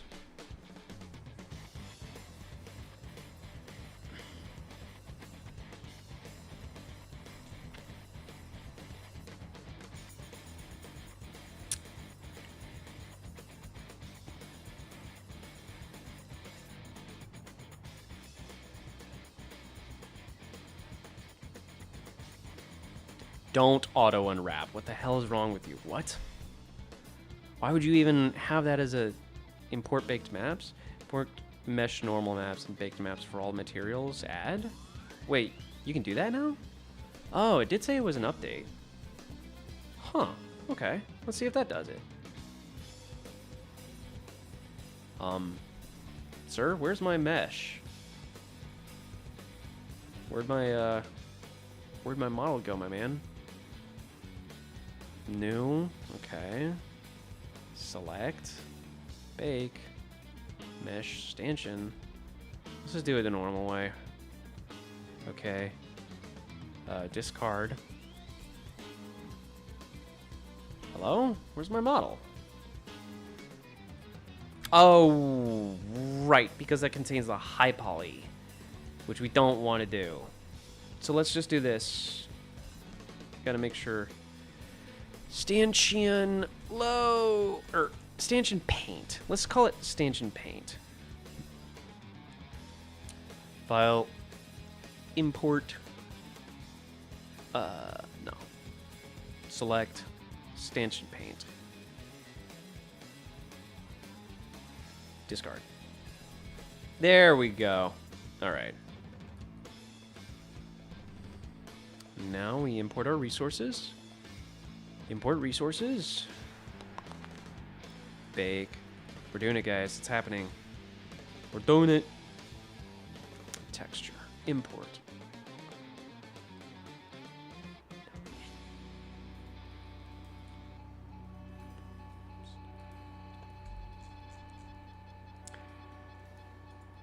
Y'all talking about racing now.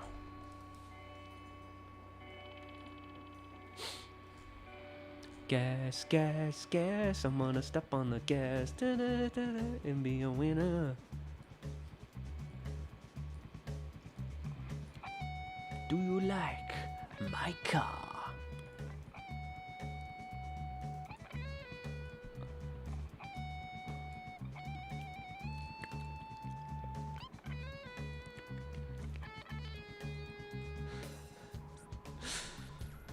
Okay.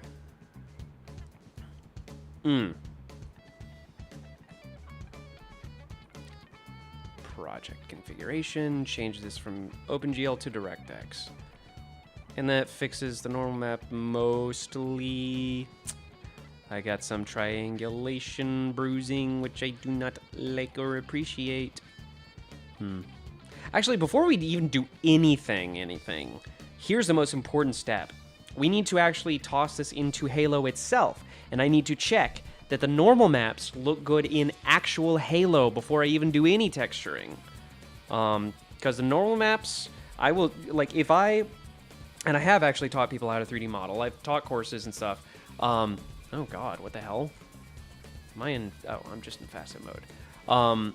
Normal maps, and this is like a saying of mine, normal maps are the most important maps.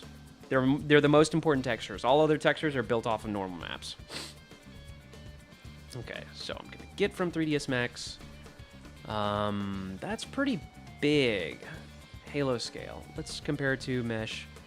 Halo scale model.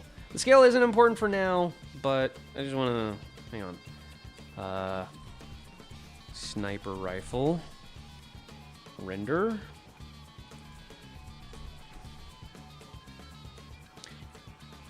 Import markers, generate materials. Don't. And don't. Okay, so for comparison, let's hide that guy. Saw this. We don't need you. 3D cursor. Wait a second. Nope, no weird scaling. Good. Let's just scale this down a little bit. Same basic scale. Doesn't have to be precise for now, right? We just want to get it close enough. Okay.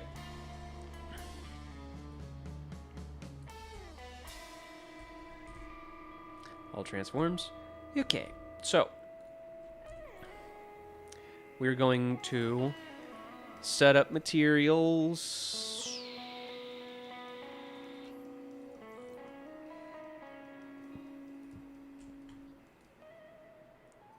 It's a bad idea to export with a PNG texture file that's already on the Maya FBX file into the game engine. What you talking about? What you talking about? This is what I do all the time. Please explain, because I would like to know your knowledge. If you know something I don't.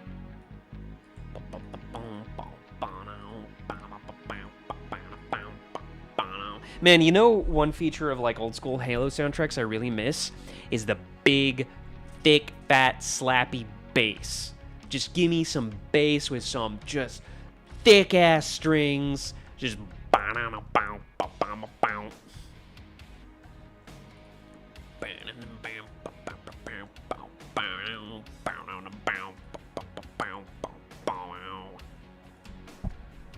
Ugh.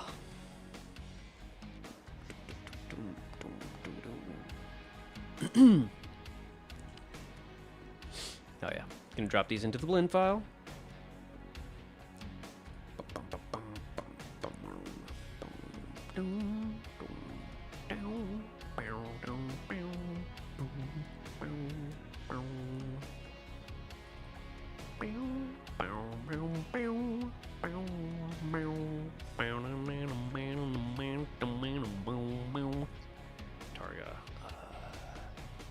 Let's go ahead and we're just doing normal for now.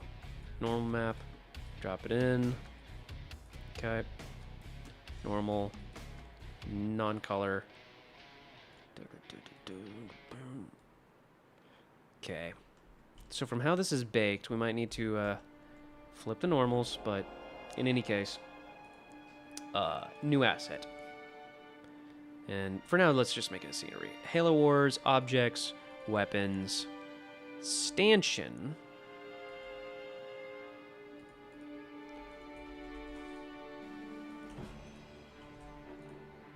I'm gonna overwrite my old file I was making earlier today. New asset. Create a muscle. Okay, cool. Export.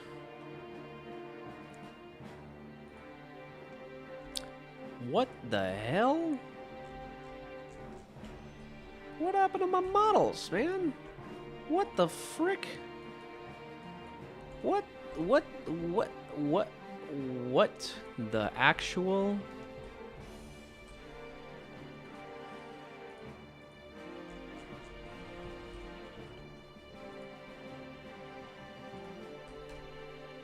Why did it explode?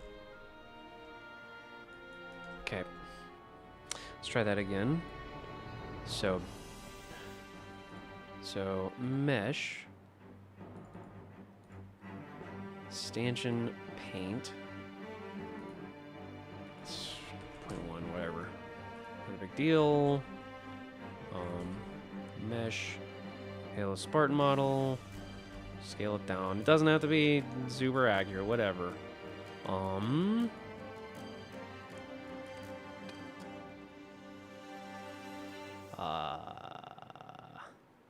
Clear shader paths. Whatever. Also delete duplicate.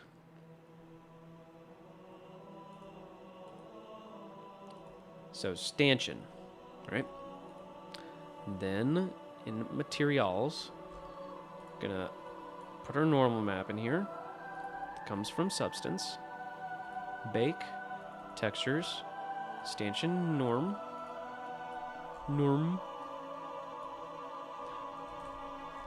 Okay. I don't know why it exploded on me. Non-color. No.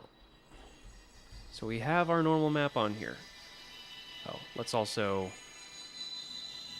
I like to make it a little gray so I can actually see what's going on. All right. Okay. Just completely overrode everything. Great. Very cool. Okay. Up. Why is there a blend? No. Go away. Stanchion. Stanchion. Scenery. Save. Export. Open scenery tag. Okay. What? Sniper rifle render.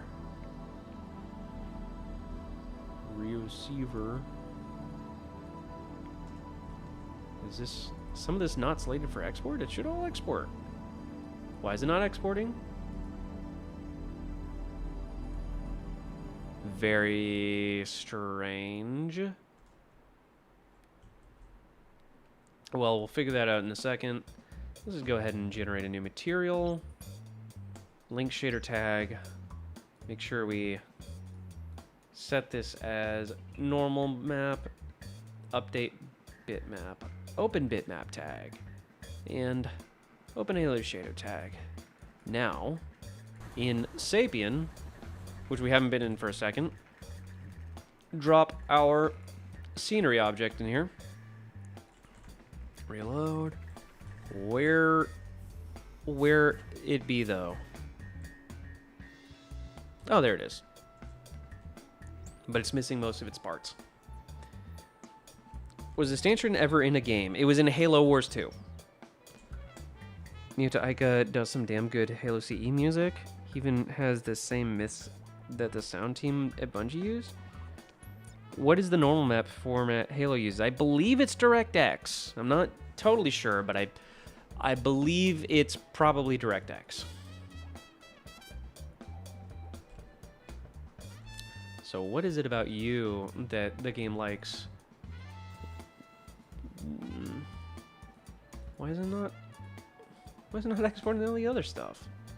I'm just gonna group it all transforms. Screw it.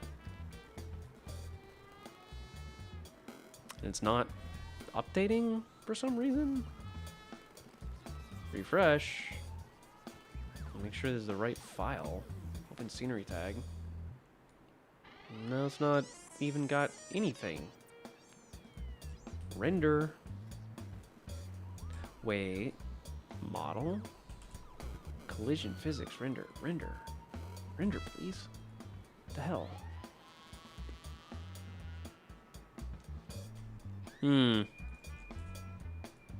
Mesh cube. Will that export? Okay. That exports.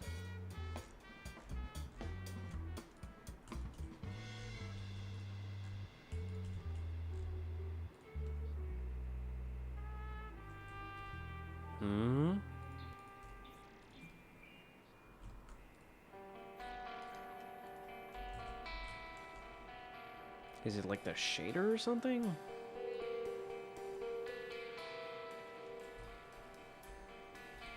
Oh, now it's not updating. It's curious.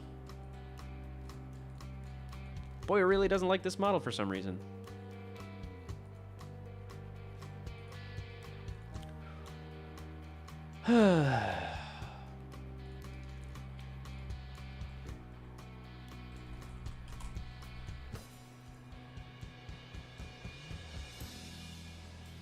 And it's not even updating the model. I don't know what's going on.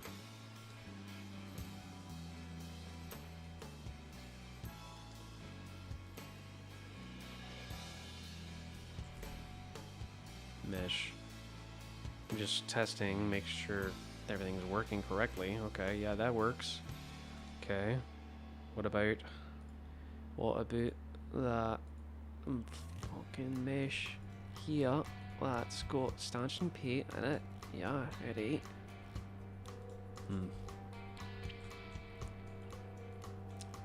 Try that.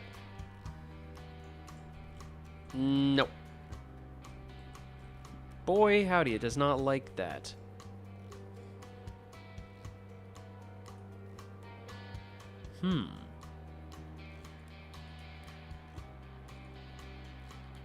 It seems to allow this to import for some reason, and I am not sure why.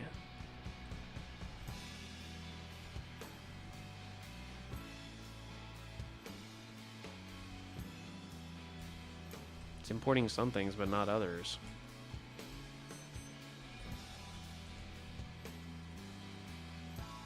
Up, up. There we go. We're getting it. For some reason.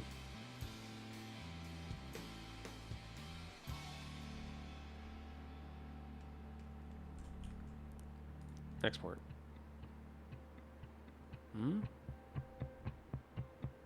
Hey, there we go. Okay. We have a stanchion. Ladies and gentlemen, we have a stanchion. And then our scenery object. I like to set my shadow policy to always, so we get nice shadows. Okay.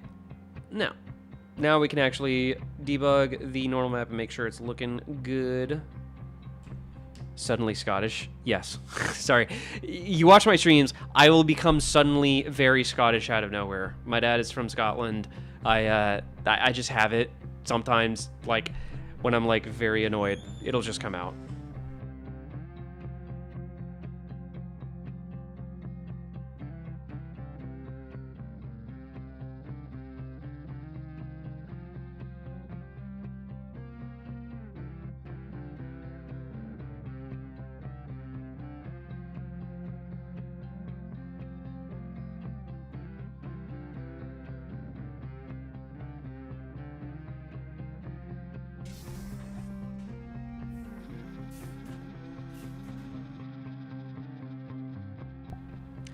Dude, you're so right. This totally could be a Halo ship. That's funny. Okay, now for the moment of truth. Let's go ahead and plug in our normal map to our... Wait a second. No. We want to make sure this is the stanchion shader.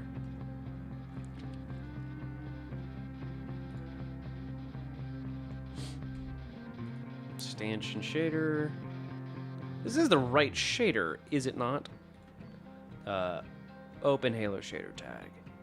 Yes, it is. It's just super freaking bright for some reason. Really bright for some reason. For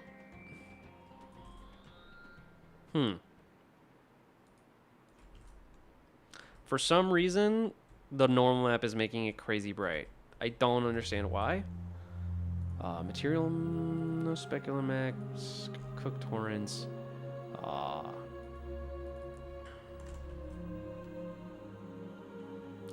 And that made it even brighter! Woo! Great! Love that so much. Alright. No specular. Cook torrents. Yep. Diffuse. Nah. Why is it blindingly bright? Oh, it's because there's something wrong with the shader. Specular, standard. Standard, constant color. Oh, we're probably gonna want default. That. Ooh! Ooh, baby! That is chef's kiss good. Or maybe not. There's some normal bruising we gotta figure out. But, you know, we're getting there. I think that's mainly just triangulation, to be honest. If we triangulate it and bring it back in, I bet it'll look good. Okay, so we're gonna set our bitmap settings. So I always like to use 32-bit normals, and we gotta make sure this is set to normal map. Yep, reset usage override, re-import. Looks good. Okay, so this is now a matter of triangulation and just fixing the normal bruising. That's all it is. This might be a matter of smoothing groups, but other things might... Actually, smoothing groups probably play a pretty significant role. But we are getting somewhere. Let's brighten this up just a little, guy. Come on now.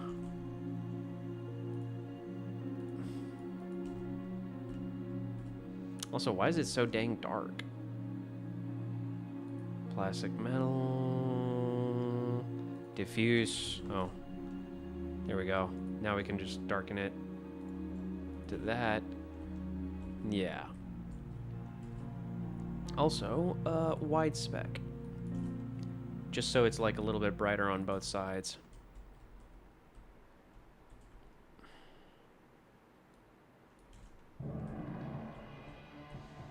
And I always use a gray material because gray allows me to see the actual, you know, surface a lot better.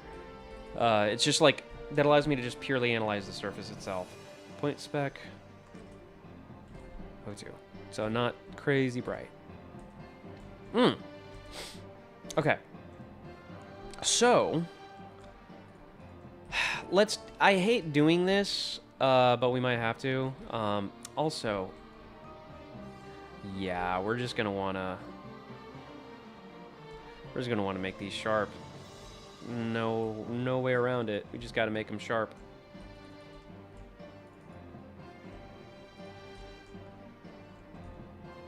Gotta make those edges sharp. We're getting some normal bruising on the magazine, so we're probably gonna want to make that sharp as well. Or hard, whatever. Yeah. And then this, let's see. Yeah. This is yet another, because these are all 90 degrees, so like that's why it's like having a problem smoothing those. It doesn't typically like 90 degree angles. You can have it be obtuse angles, and that's fine, but it does not like 90 degree angles. Yes. So let's just make these a little bit, yeah. Find all our 90 degrees. Great Halo ships are just sci-fi guns. Yeah, pretty much.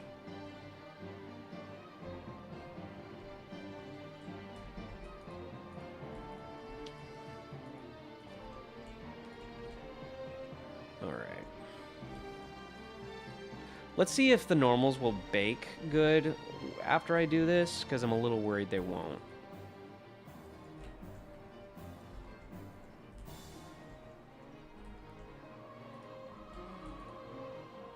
Because there is a reason that I unwrap the way I do.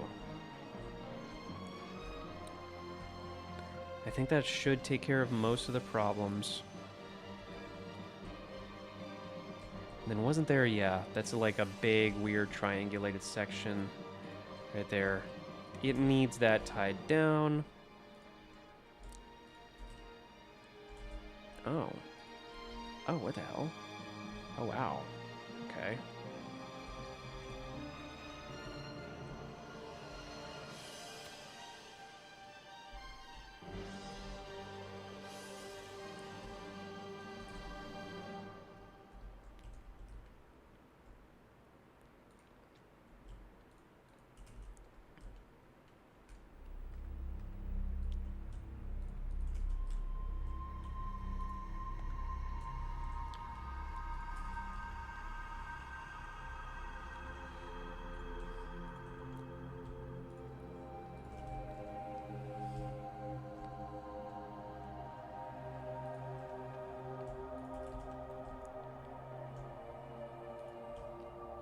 Alright. Any other problem areas? Not that I... God dang, that is smooth! Okay. There's an issue there. Oh, yeah, that's another 90 degrees. Doesn't like that. 25.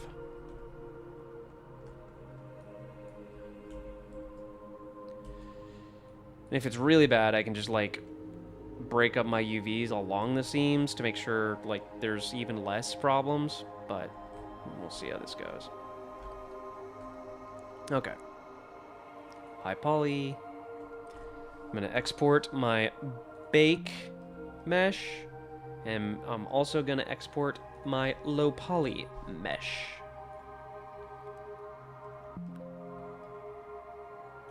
Which, fortunately, I have to re-import this to Blender.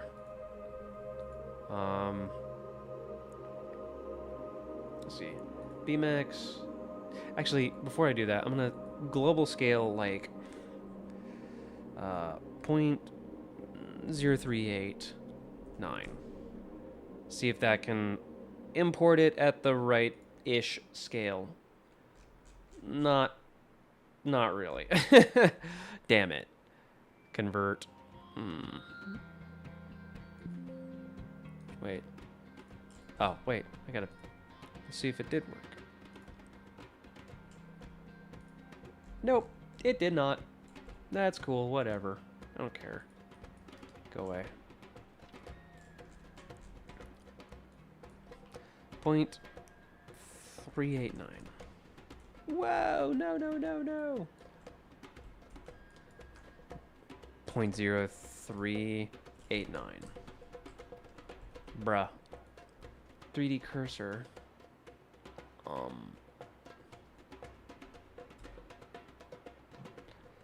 0.389. No. 0.0389. Let's try that. Alright. Export that.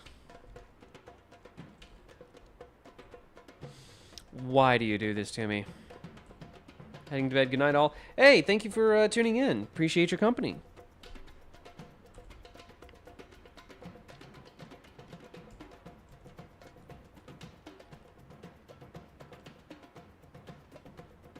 Am I getting errors?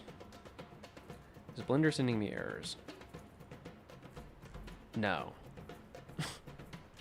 Great, I love that.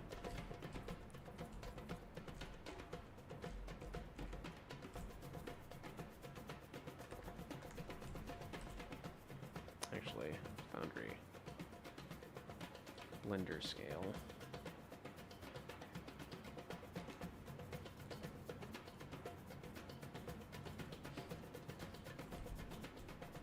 And of course it's huge.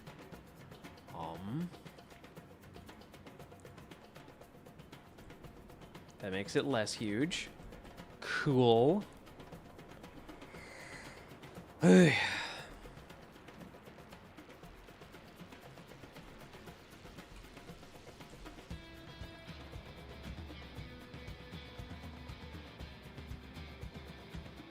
Okay.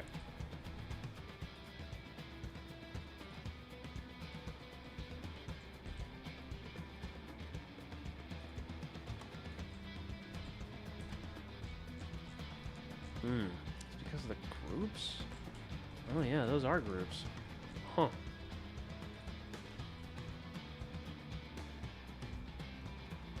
Okay. Now we're back down to a reasonable size. And now we're going to rebake our maps in Marmoset. It's going to update the model. It's going to rebake all the maps.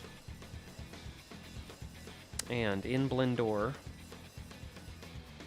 we are just going to... Actually, we could probably just, like, in Foundry, come up here and say re-import. Doesn't seem like it updated. In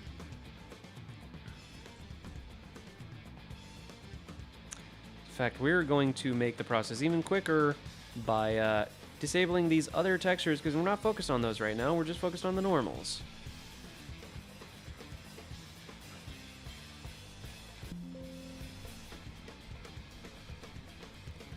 Rebake that map. Still not updating. Just to double check. Normals.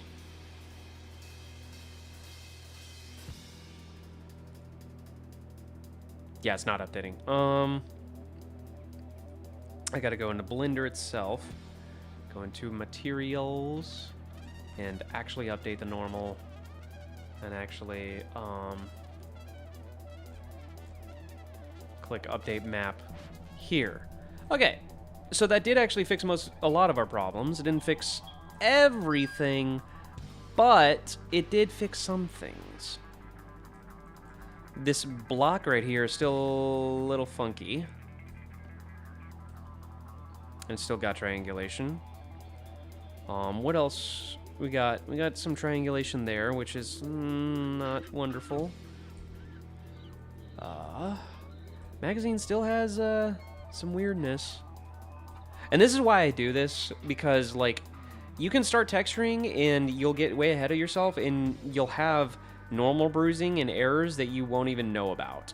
So this is why I debug before I even begin texturing.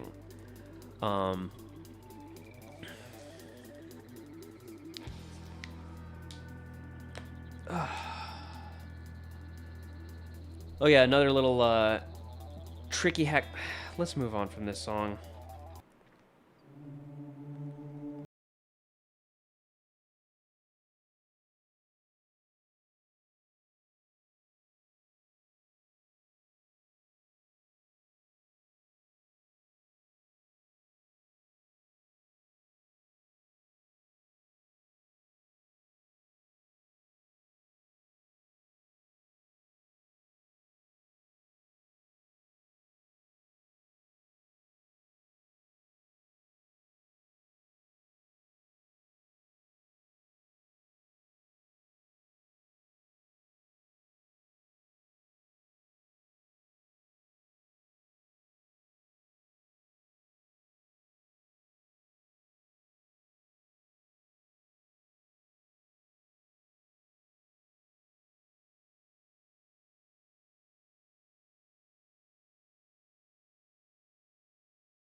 I love this song. I like started listening and I now unironically love this freaking song, man.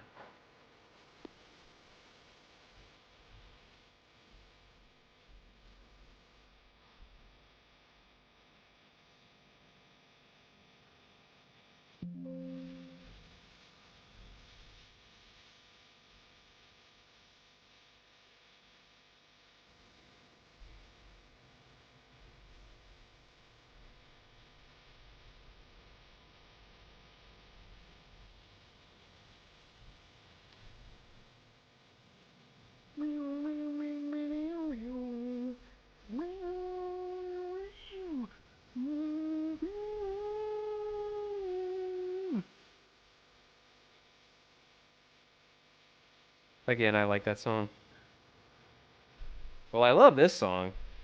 Oh, you mean the other one? Sorry. I'm sorry, man.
I am I am thinking about just triangulating the whole model before I export, because I do think that that will solve some of these issues.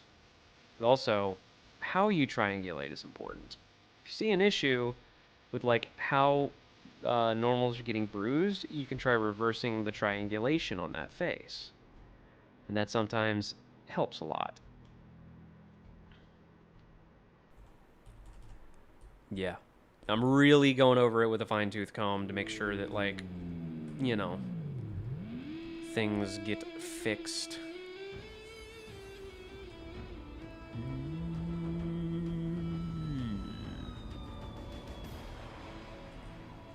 I should probably put that on a smoothing group.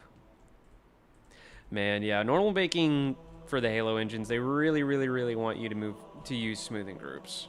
Like, they really, really, really want you to.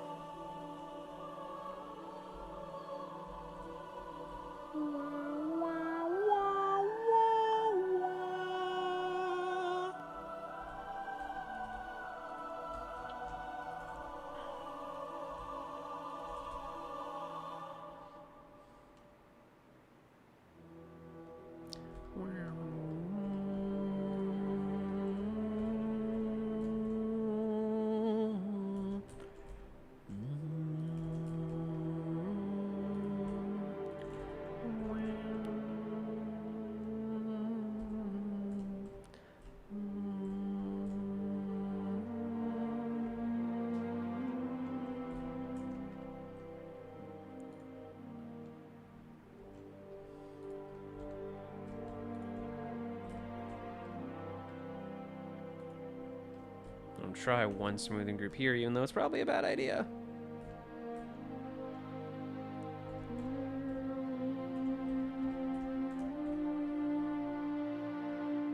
Halo 2 need more Steve Vai dive bombs.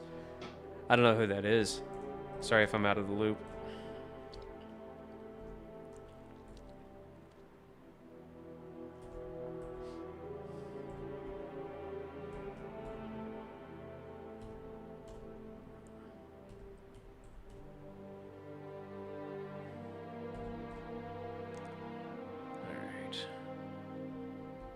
Okay, I think that'll solve most of the other problems. And I am going to slap triangulation on this guy just to make extra sure. Alright, so Stanchion bake, shake and bake, Ricky Bobby. Let's go ahead and send that to Blender.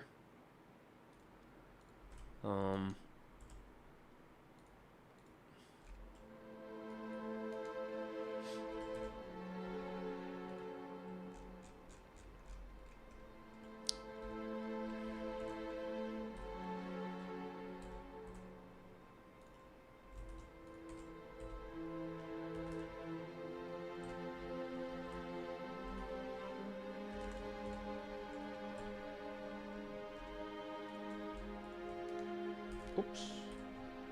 Clear binary keep transformation.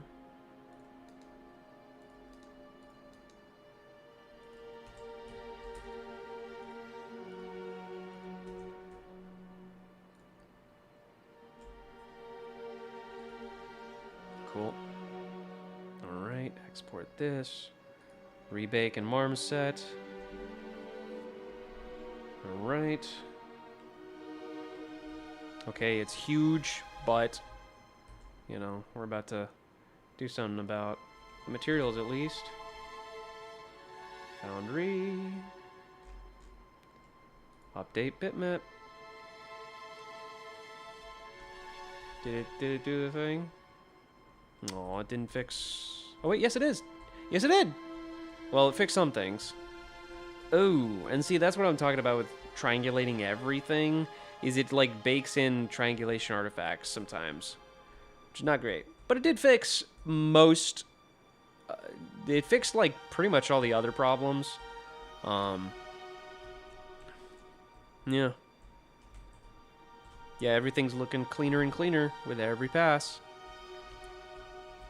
It just did not like the triangulation hack. And that's just totally messed up. What the hell?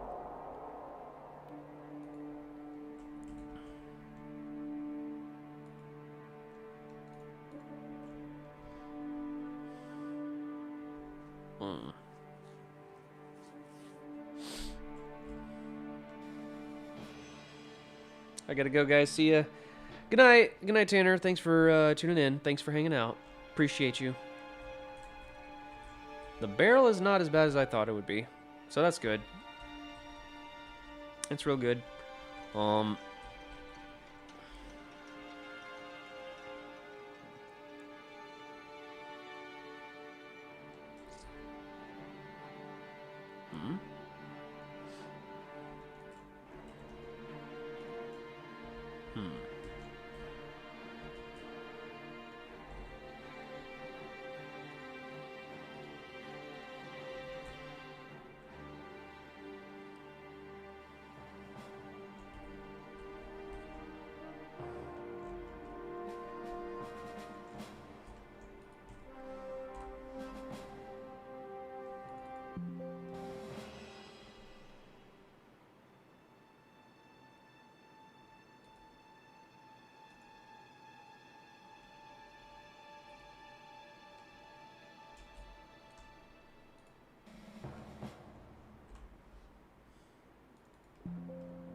I've seen your videos and was wondering in this mod, is it a first-person campaign of Halo Wars 1?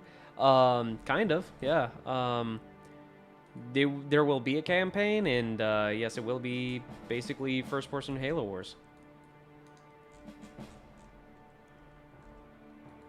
What the? Oh shoot, I was not supposed to export that. Let me change my scale here. Customize unit setup. So we're using meters right now.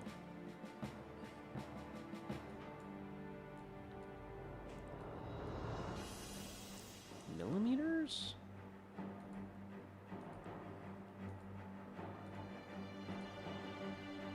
Wonder if that'll do anything.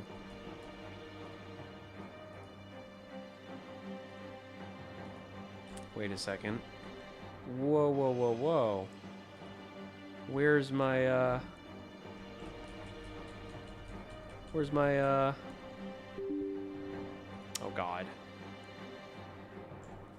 I'm missing the little spiky for my, my bipod. Wondering where that is. Can't wait to hear the sound effects for this. Yeah.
Ah, I had to go back a little bit because it crashed when I had actually fixed a few things. Oh wow.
What counts as a high poly model versus a low poly?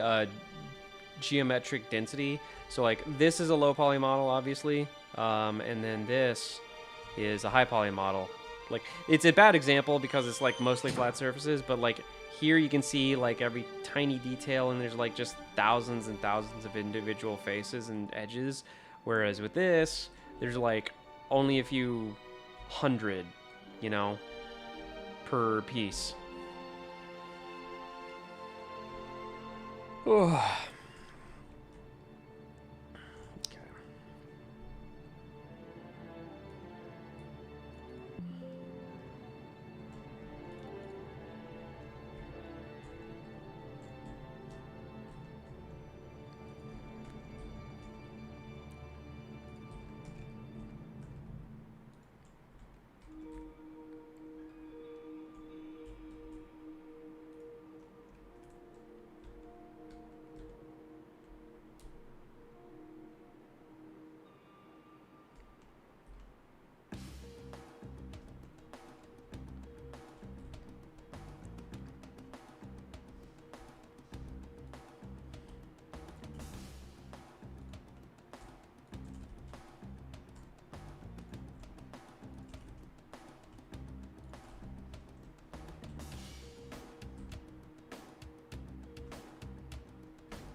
Oops.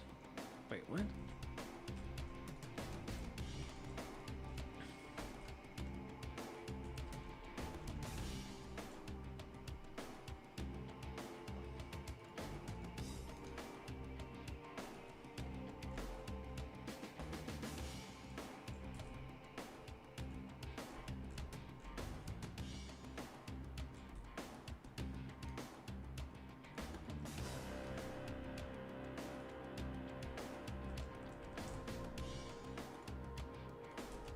Well, there we go. Can finally import it at the right scale now.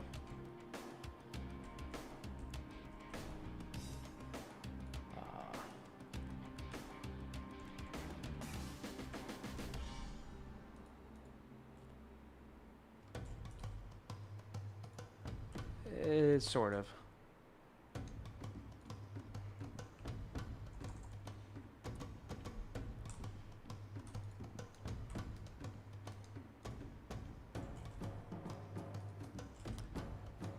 Yeah, that's okay. That's okay.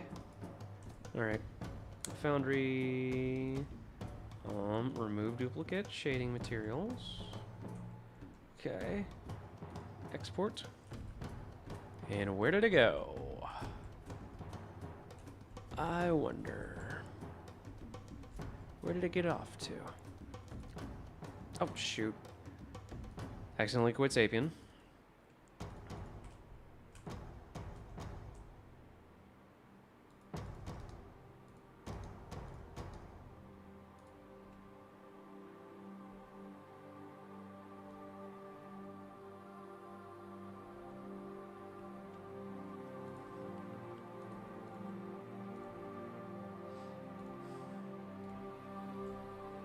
Oh, there it is.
Mm-hmm.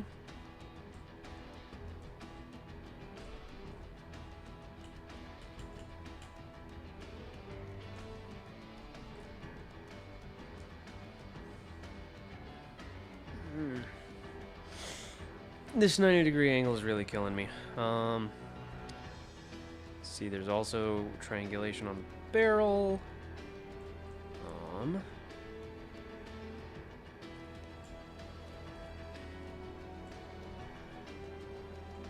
Yeah, don't want that.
Almost there, guys.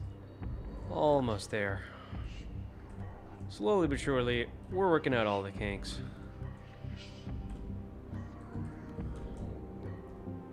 Also, I think, unfortunately, I'm gonna have to unwrap both sides of this barrel, which I don't want to do.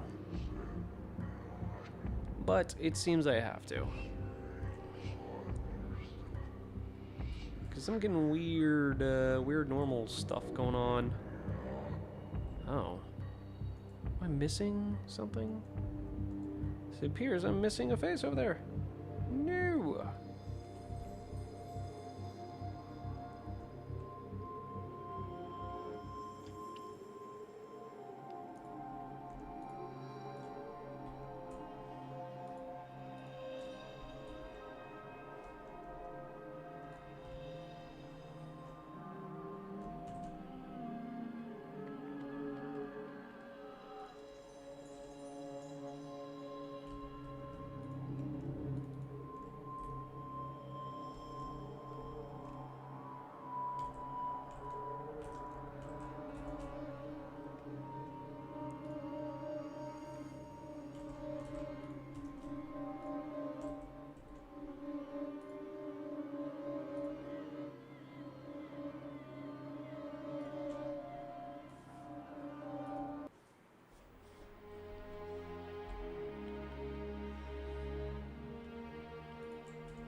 Well, that's a problem in the UVs. So that might be doing a thing or two. Doing some bad stuff. Yeah, no, we don't like that.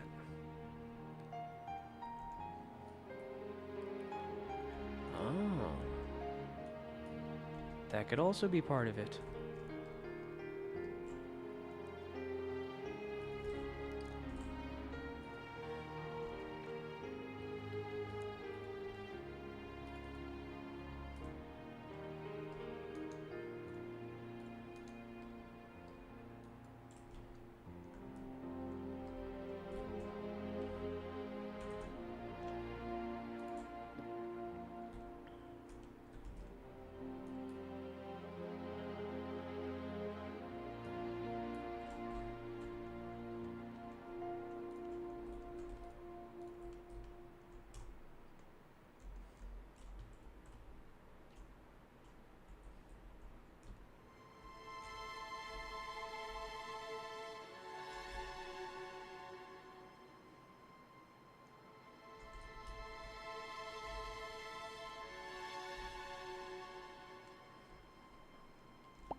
I may have to remodel some stuff here because certain things are not lining up as they should.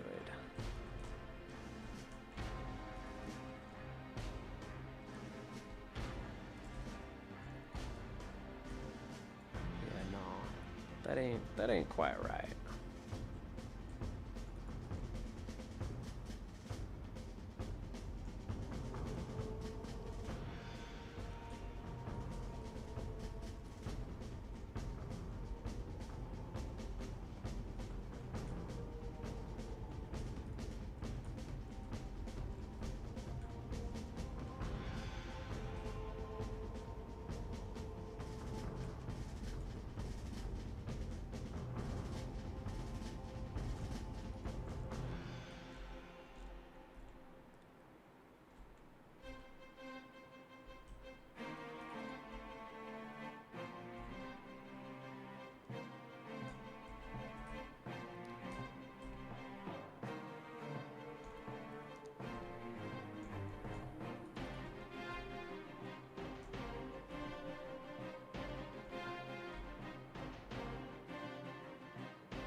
Good night, Skaboodly. Good night, chat.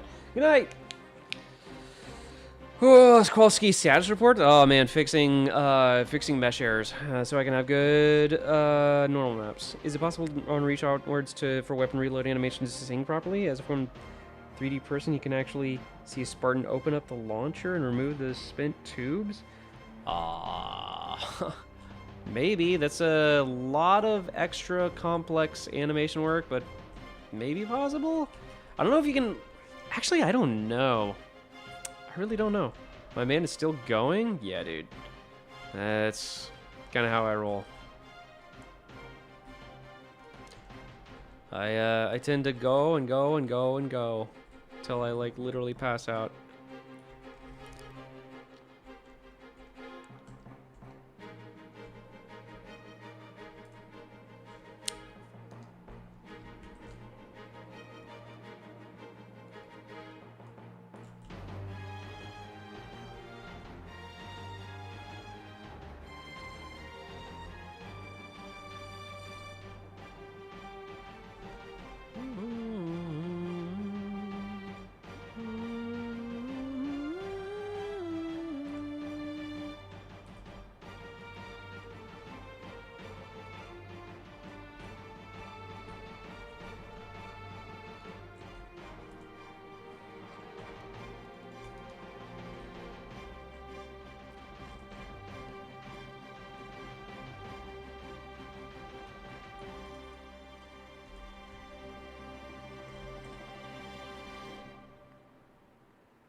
What now?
The hell?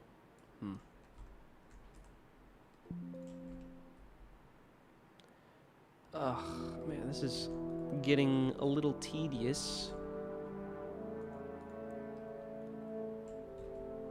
Unhide. Oh, okay.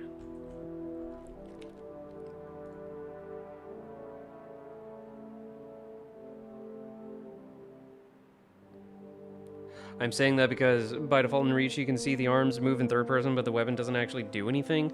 Yeah, that's more of an old school thing. Modern games have like the actual magazine move and everything. They can afford that level of detail, but back in the day it was just like not really thought about because it's like not super important. But yeah, I mean, like, I'm not even sure you can. I don't know how it works in third person. Maybe you can.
Now some weird stuff's going on.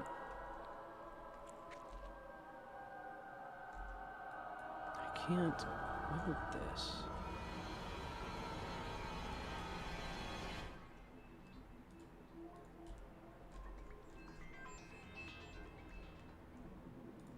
What the heck happened here?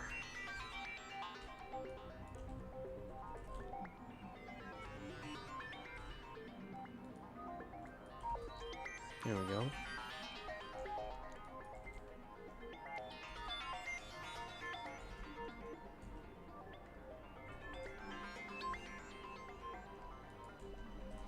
The hell?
Jeez Louise.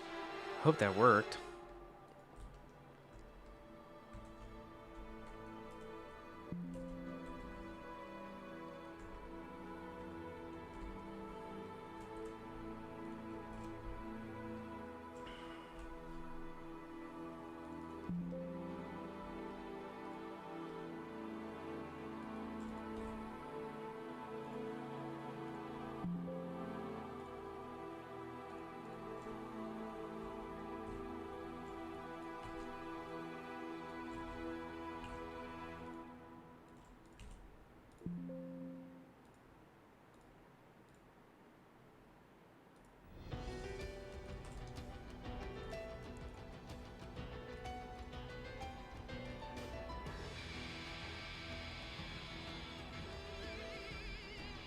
Oh my god.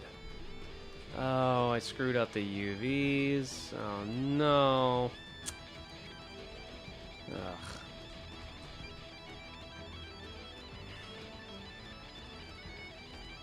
Yeah.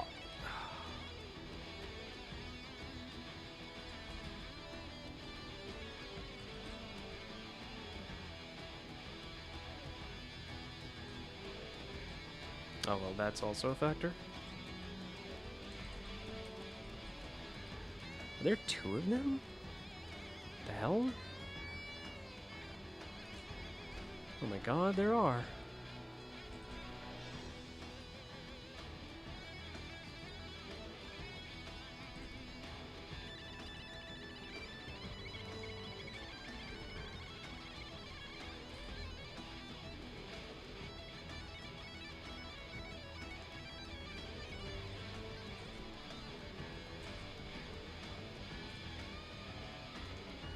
Well, that's a problem. Boy.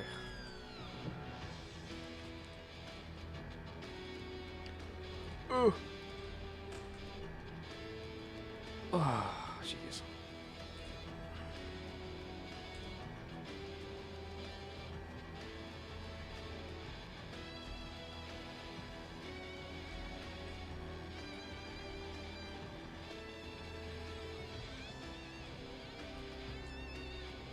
I don't even know how this happened.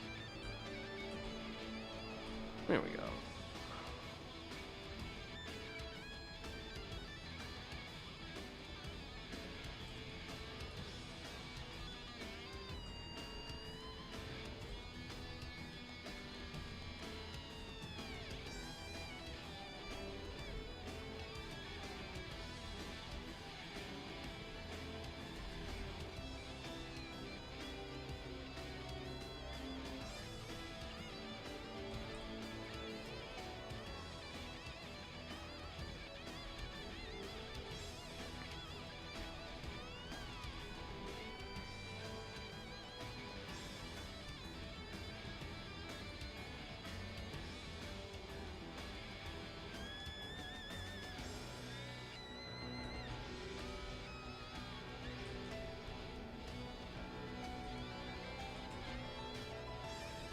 Oh my god.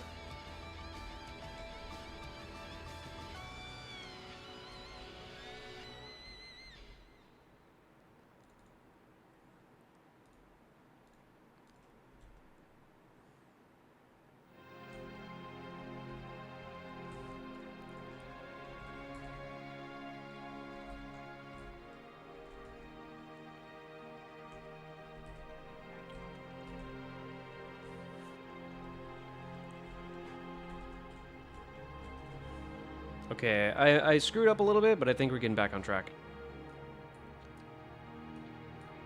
Can't believe I'm still going. Jeez.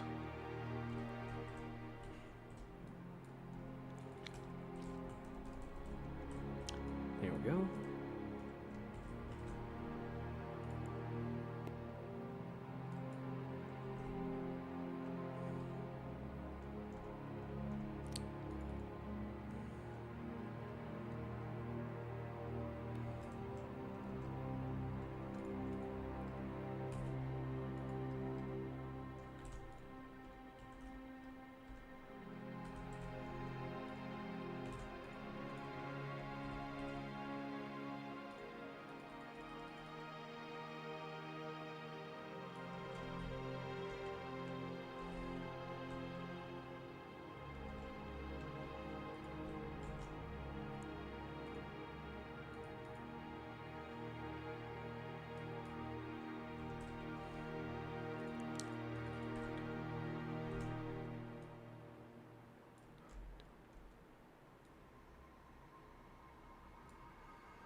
Okay.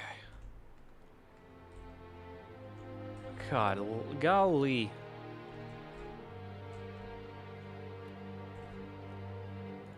Actually, that textile density bothers me a little bit.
Huh?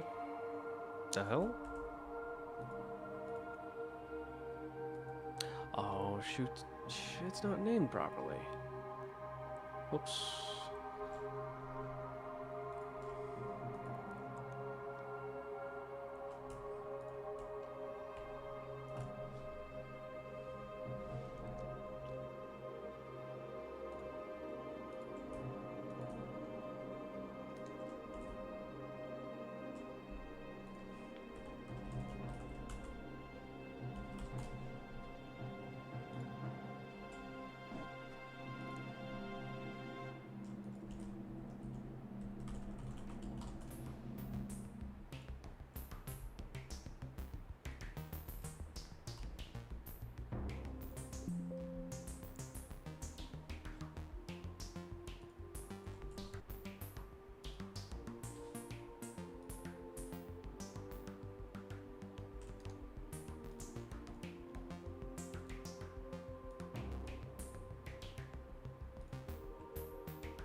Oof.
Man, this one block here just does not want to be fixed for some reason. It's like I've gotten the entire rifle pretty much to be fine for the most part. That's a little weird. But that one block just really doesn't want to get better normal maps.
God, that's so frustrating.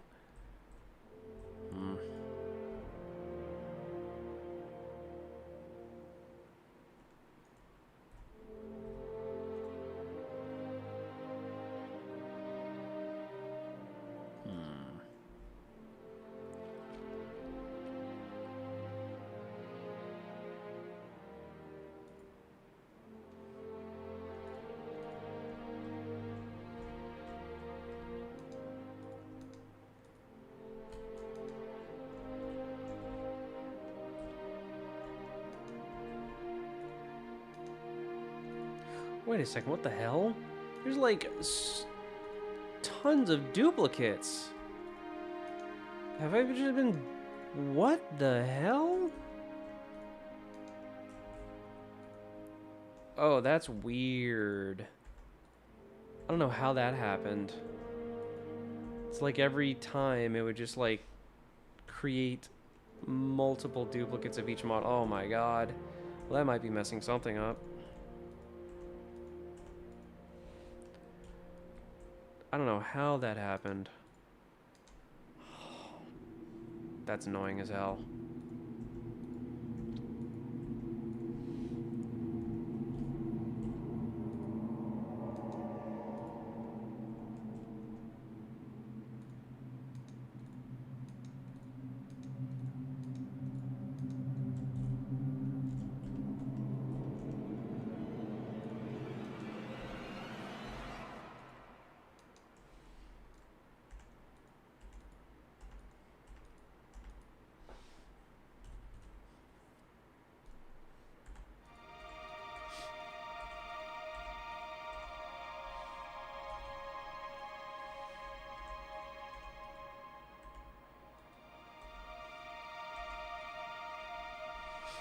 I don't know how that even happened.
Oh my god.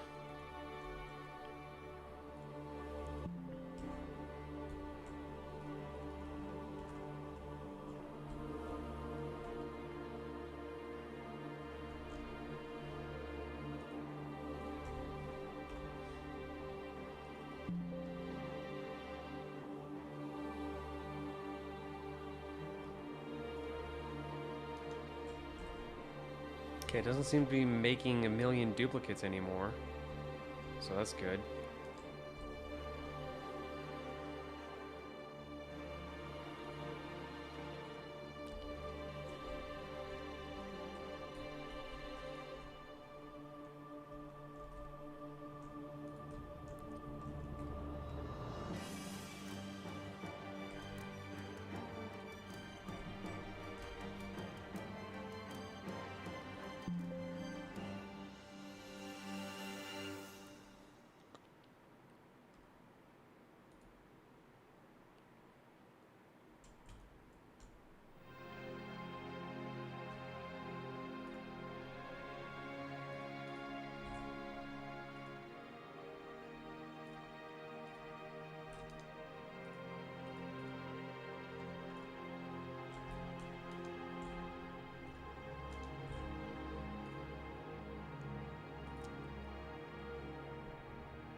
Oh my god, finally.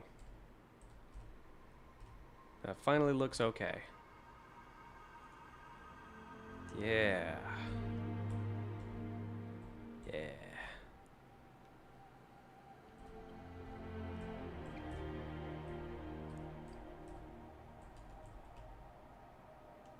Did his chat freeze? I am so sorry. No, I've just been locked the hell in trying to solve my normal map issue. I'm so sorry, guys. Oh. Okay, I'm gonna use the restroom real quick.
I just woke up and saw you're still going. What a trooper. You woke up. Did you take a nap?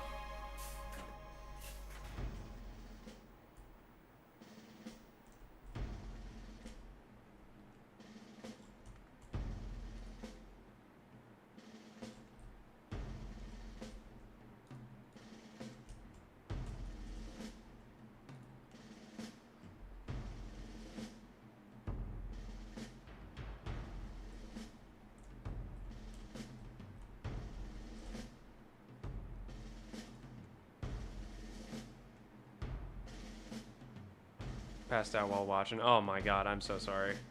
I know it's not always the most riveting content on Earth to watch me mess with normal maps. But I thank you for your patience and understanding. Oh god. I really hate how normal maps work in Halo Reach. Just what the hell, man? Every time you think you got it figured out, you know? Wait, what?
Oh, yes. Finally. Some good normal maps.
Here we go.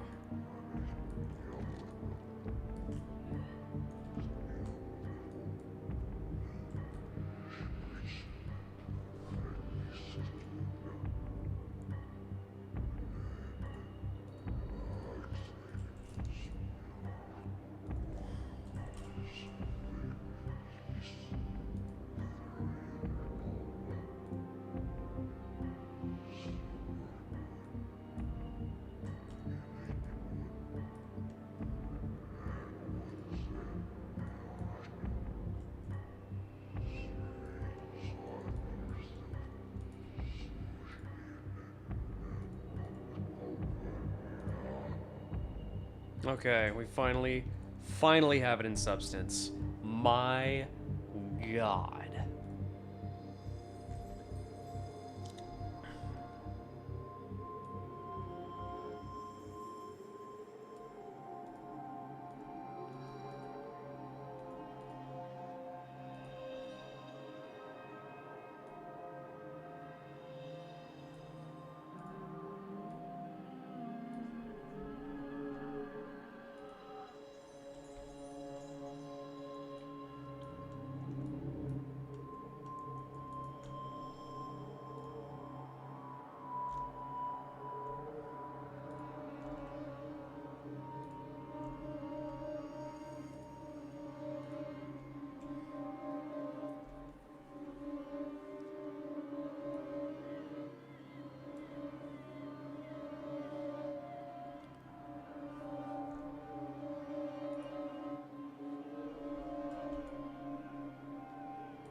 ground, sir.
Okay, if you're listening, if you're still here, all 40 of you, we're finally ready.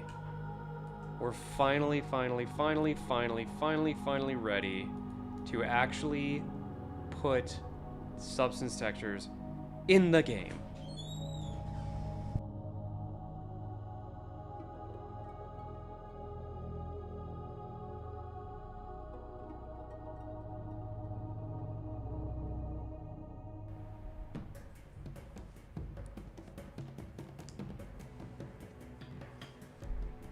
Okay.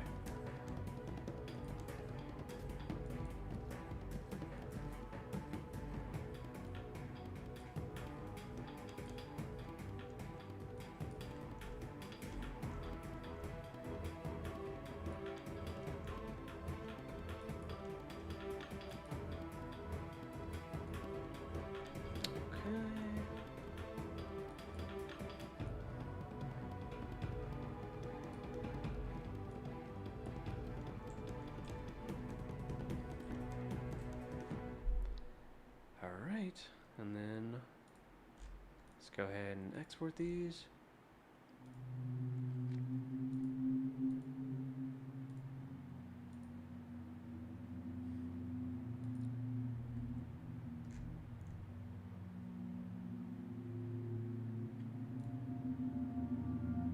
And see what they look like in game. So we gotta do a little bit of quick updating.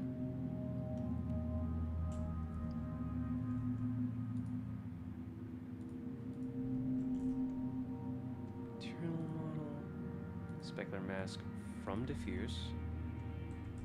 Okay.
Yeah, it's looking nice.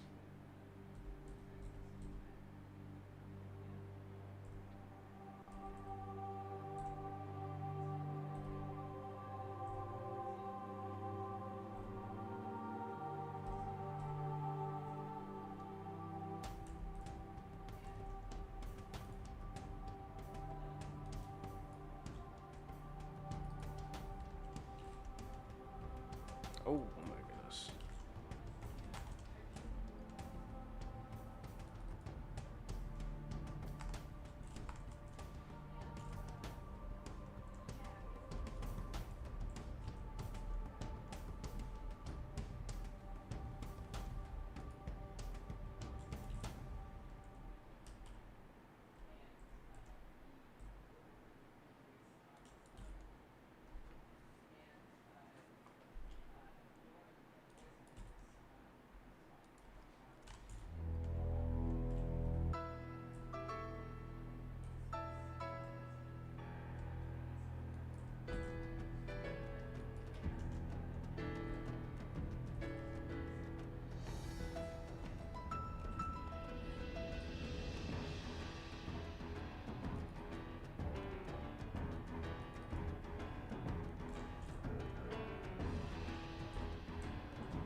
The inside of the barrel should look like a double helix. No, it shouldn't, because this is not a rifled barrel. This is a railgun, which is typically smoothbore.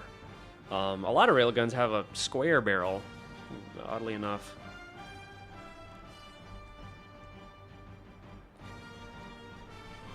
As far as I know, railguns don't use rifling in them.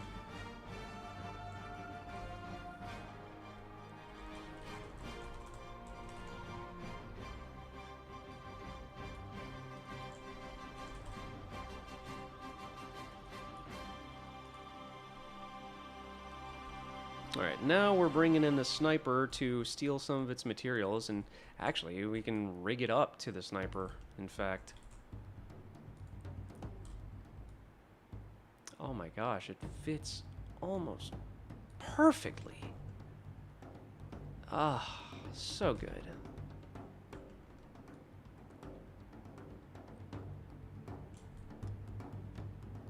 Yeah, that's some good shit.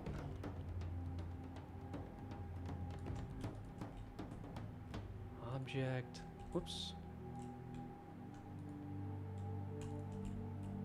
Keep transform. We're not going to export this, but we will steal the scope. Sniper scope.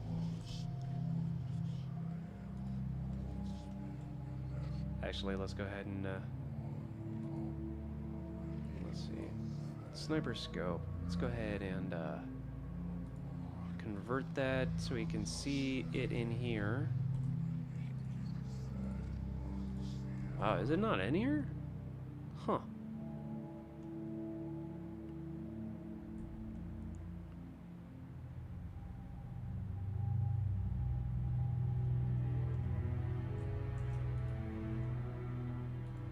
I really want to see if we can get the scope in here.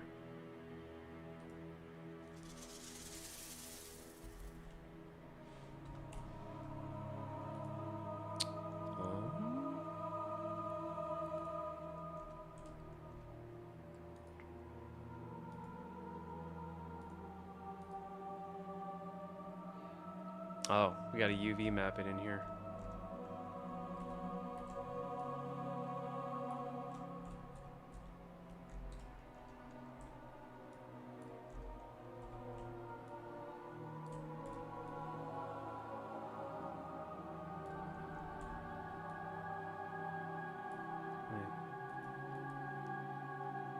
Sniper scope illume. I think that's what we actually want. Project from view. What if we do project from view of bounds? Actually. Convert. Okay. Something's happening here.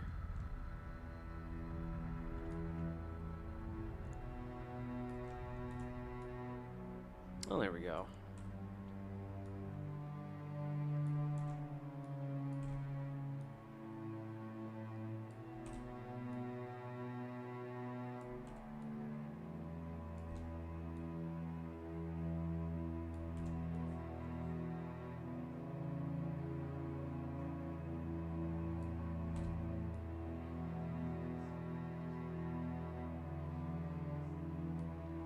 That works.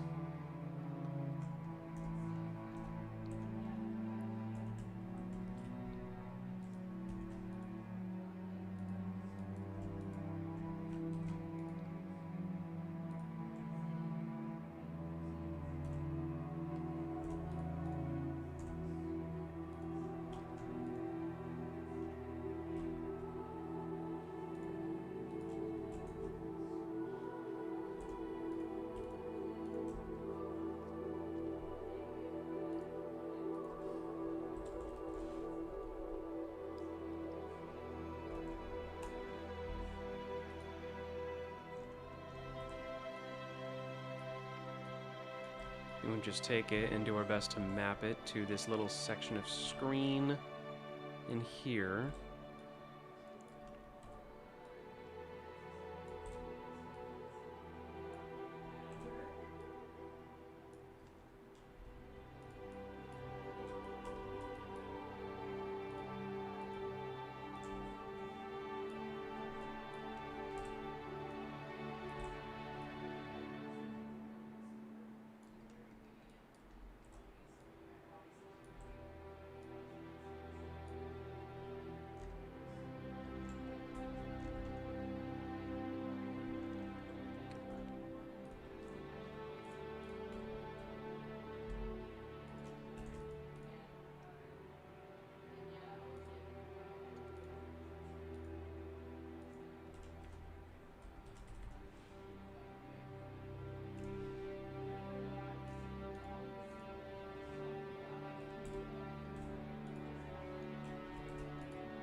sure. Why not? I suppose that works. Okay. Alright, so this is now attached.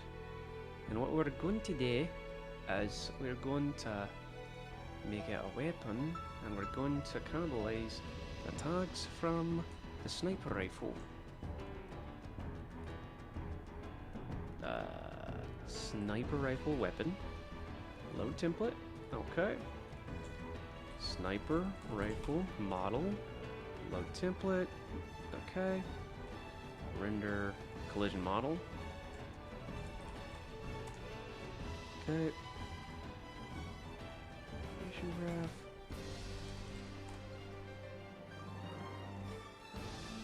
Physics.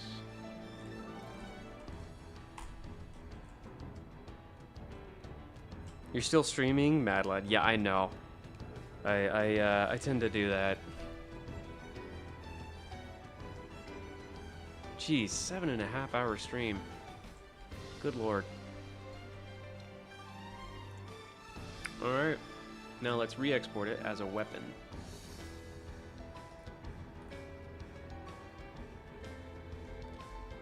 Open weapon tag. And now, it is an actual, usable weapon. Items, weapons. Well, for now, this is a scenery, which we don't want. We want the weapon tag. Well, let's see if it works. Okay, it's not falling to the ground, which means something might have happened with the physics model.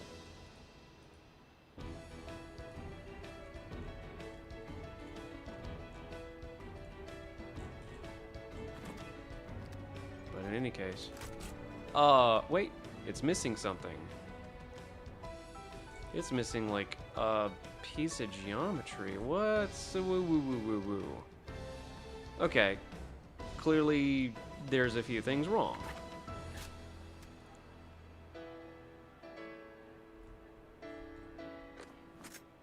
Let's also bring the sniper rifle for comparison.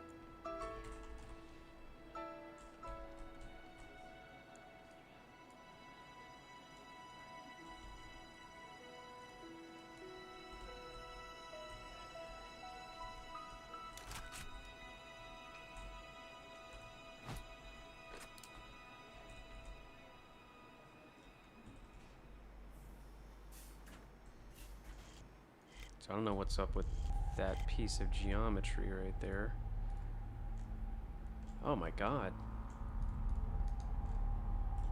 Well, apparently, we're missing some stuff.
Oh,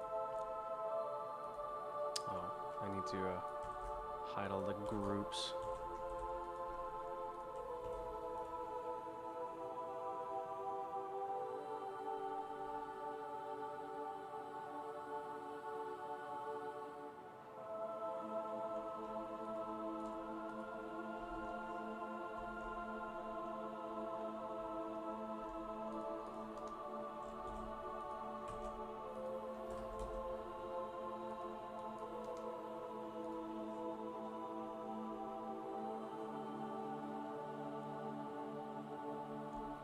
It's trying to send me the high poly as well. That's not right.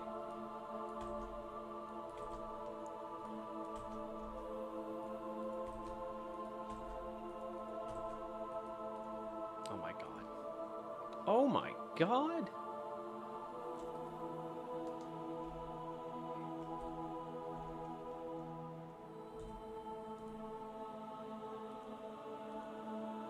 That ain't right.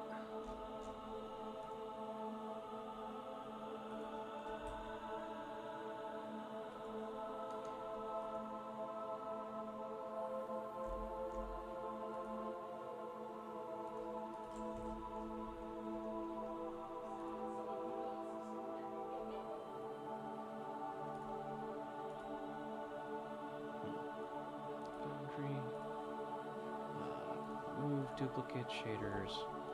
Okay.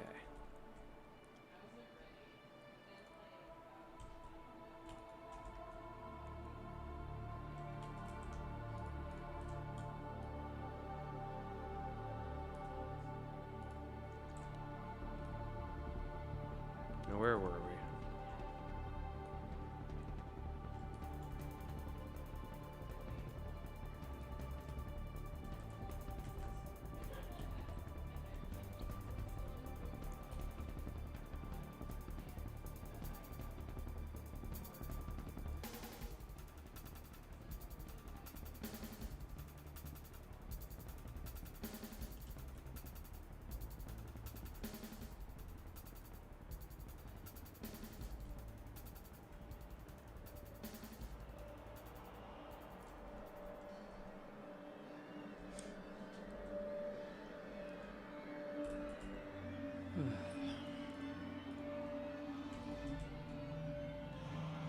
Object.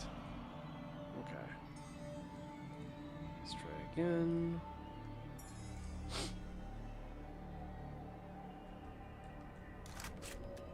Wait, what the hell? Wait, it did it again. Whoa, whoa, whoa, whoa, whoa, whoa, whoa, whoa. Hang on. Hang on. Why is it not giving me that piece?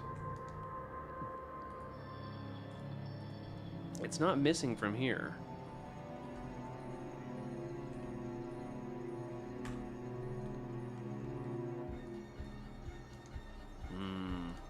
Oh no.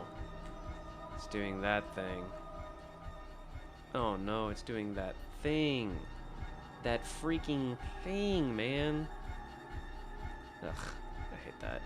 I hate it when it does that thing, you know? You know what I mean? Ugh. It's doing the multiple duplicates of the same freaking object again. Okay, so. Stanchion. Working, bake, mesh. Paint. Yeah. Okay.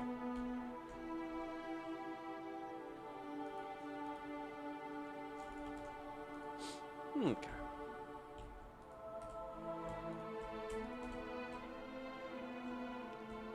Alright. Transforms.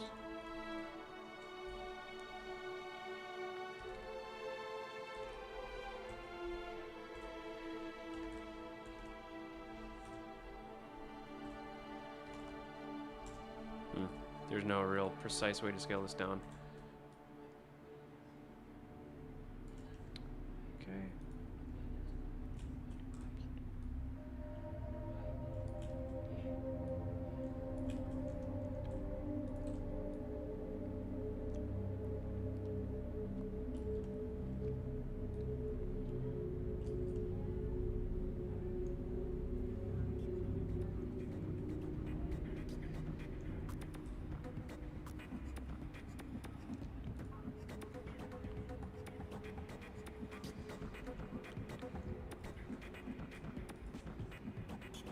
Okay, object. Okay. Now let's try.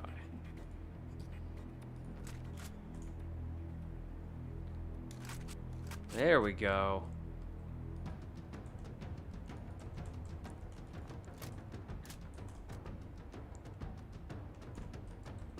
Except it doesn't have the firing effect for some reason. It doesn't have a lot of the effects. Half an hour stuck in a single encounter. Wait, he's gonna be John CG's stream Discord? Go to bed. Why are you still streaming? Because I freaking feel like it.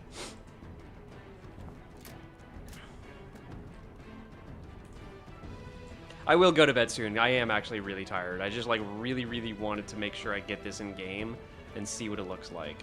So, 2 seconds. No, you are completely right. Let's just rig this up real quick. What are all these damn groups? What the hell? Okay, sniper. Okay, so we got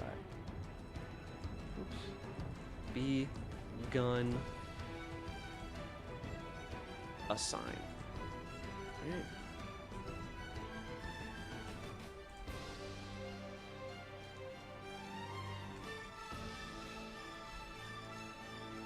Oh no. Oh no.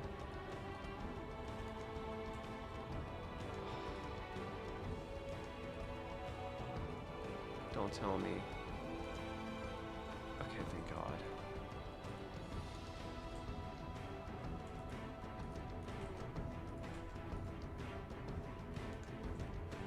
Okay.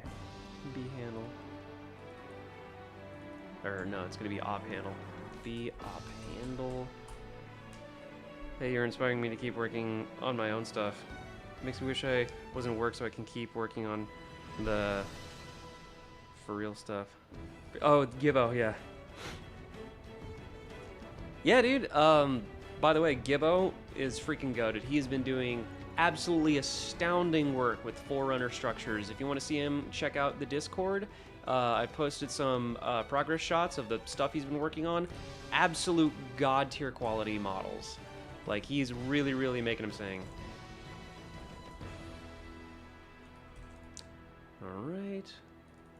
This is B magazine. And then we'll give all of these the armature modifier. Armature modifier, armature. Wait, no. It's going to be sniper rifle. There shouldn't be an armature in here.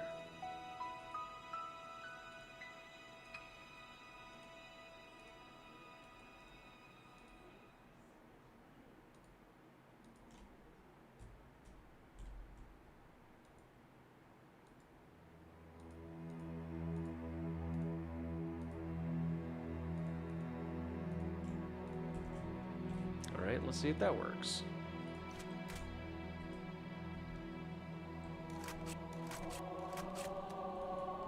Doesn't seem like it did.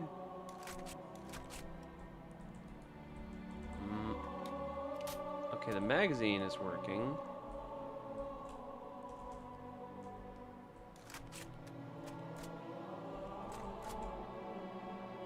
But I don't know about that op handle. Sniper rifle. Op handle. Sign. Magazine. Sniper. Sniper. Sniper. Yeah?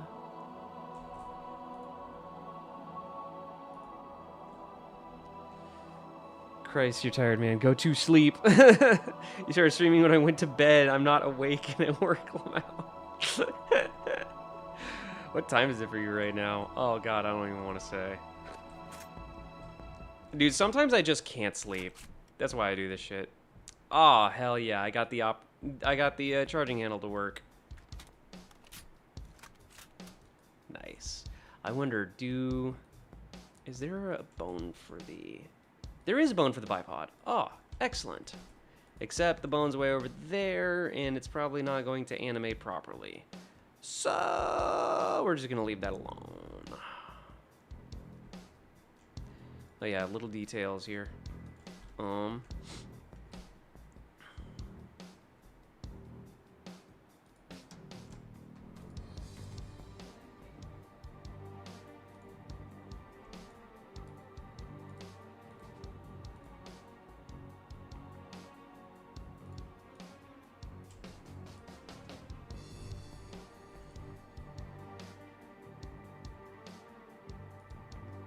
Yeah, the people who are still watching or have tuned in, like they're kind of nuts for sticking with it. Like I doubt anybody's like watched all the way through so far.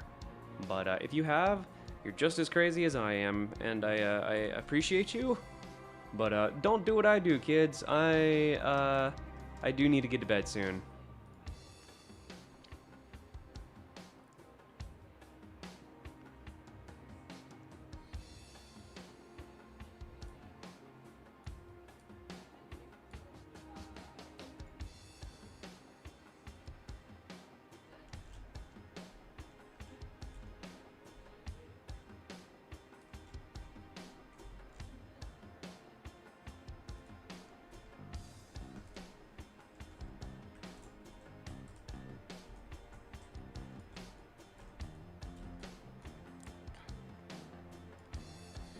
To Blendor.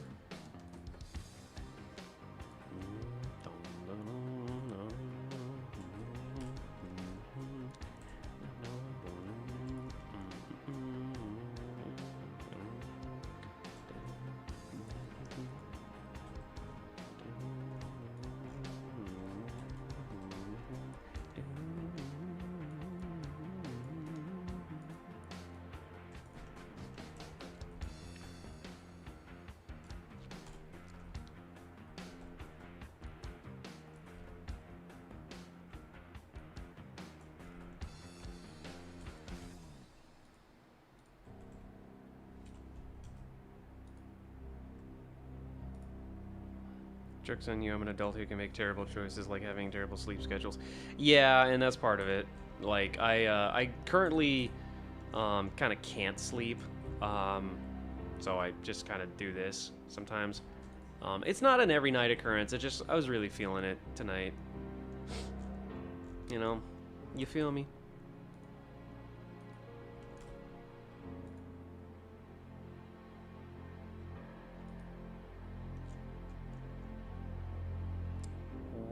Won't you have work in the morning? Not at the moment. Not at the moment. Right now, I am in between jobs, and I'm using some of that time to catch up on projects and do other projects.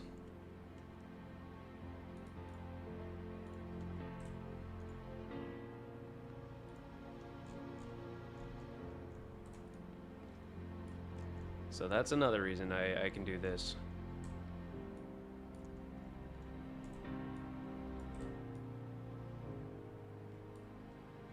Who's your favorite Halo Wars leader? Oh man. I kind of like Anders. If I remember correctly, Anders has the actual Sparrowhawks, which, you know, I love me some Sparrowhawks.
It's the little things, you know.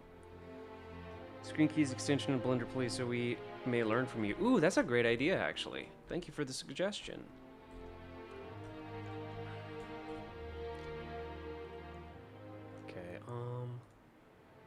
Where's the...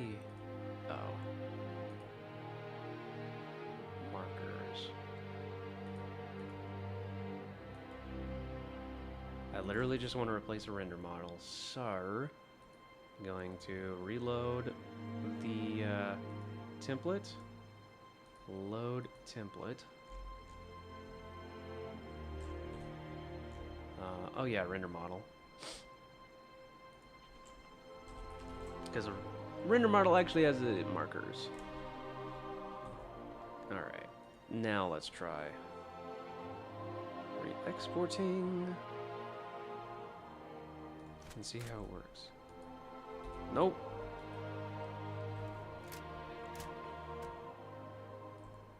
He skipped my question, sad. Wait, sorry. What'd you say?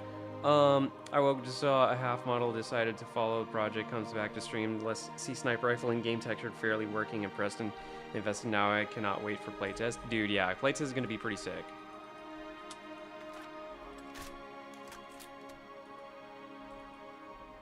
I just wish I could figure out why the markers are not working.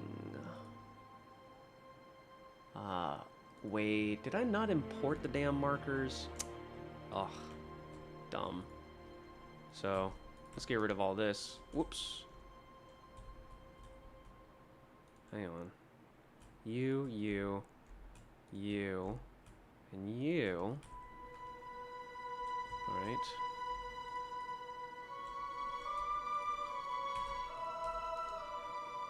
Dumb. Sniper, rifle, weapon, and I'm going to bring it in. Import markers, physics, and all that. Why not? Okay. Now we have all of that stuff.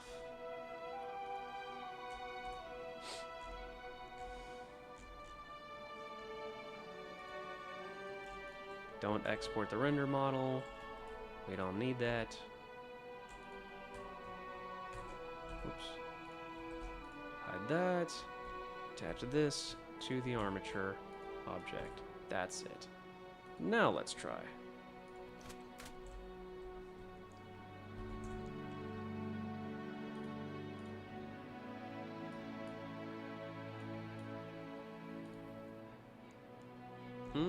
Did it not like something? Export completed, you said. Marker and hierarchy and binding for some model skeleton file. Huh?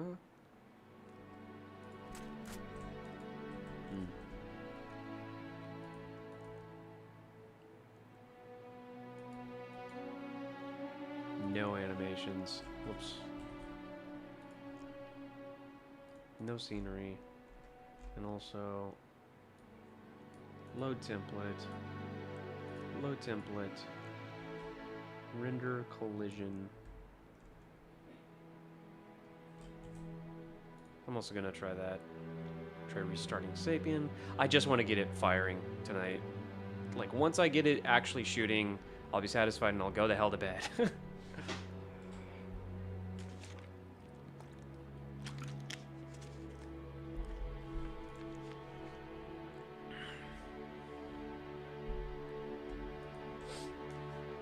Okay. There we go. Okay, we lost all the skinning for some reason. Oh, it's because we didn't... There we go. We gotta attach the armature modifier.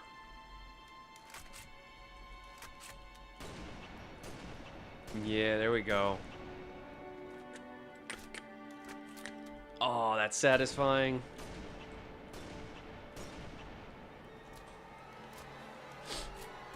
Now, just one last little spicy thing. So, projectile, Cobra projectile.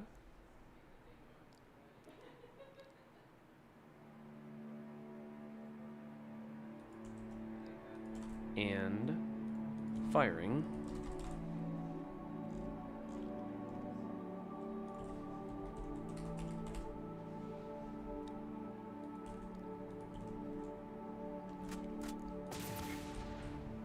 Yeah, buddy. Now that is a stanchion.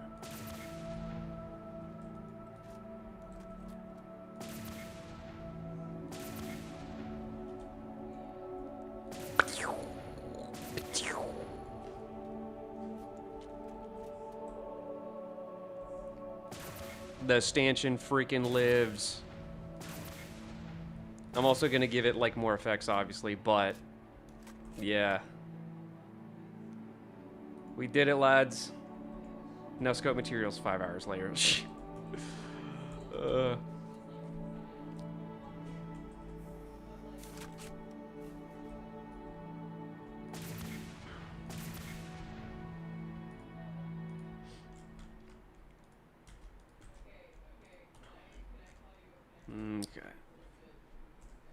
Can I, real quick, add the,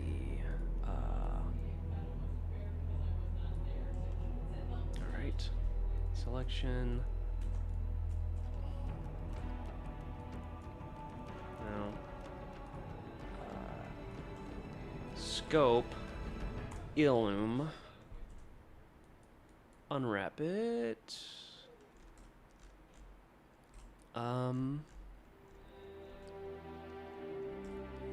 wait, is it scope illum? Oh yeah, it is.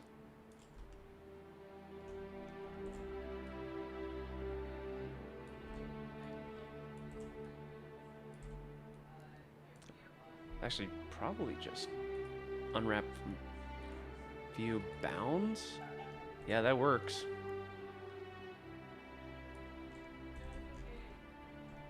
Yeah.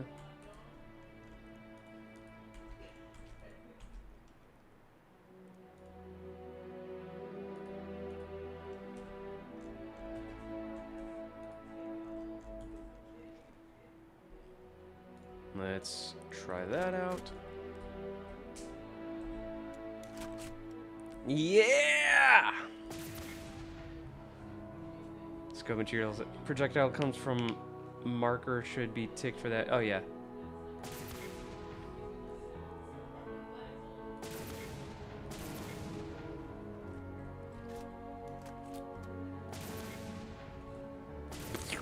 Okay, I gotta make sure it can headshot. That's kind of important. And also, the fact that the Cobra can't one-shot a single Spartan is a problem, which I will fix.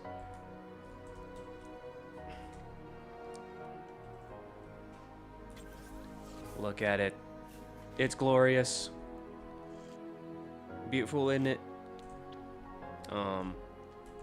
Where's the physics model?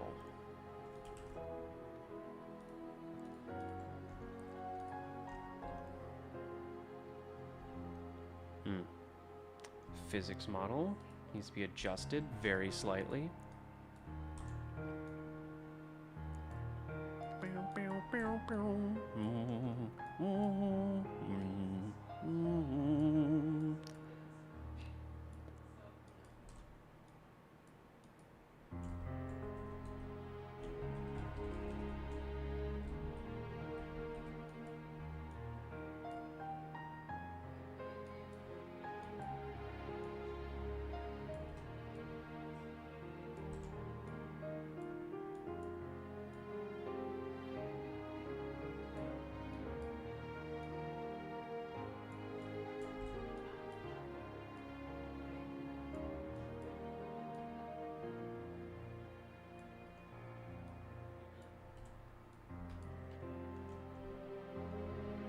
I'm starting to get worried, as you saw.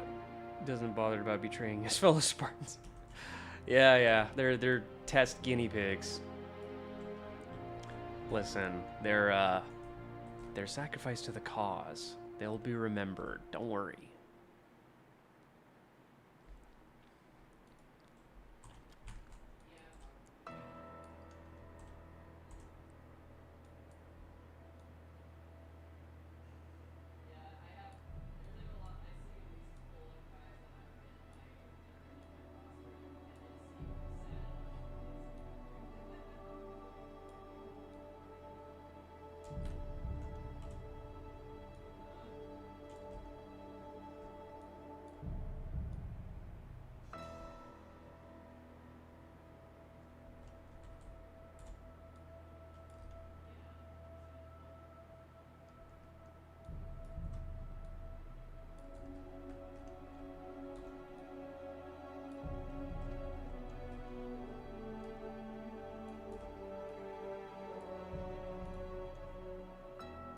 Just noticed it's kind of weird that the scope is bigger too.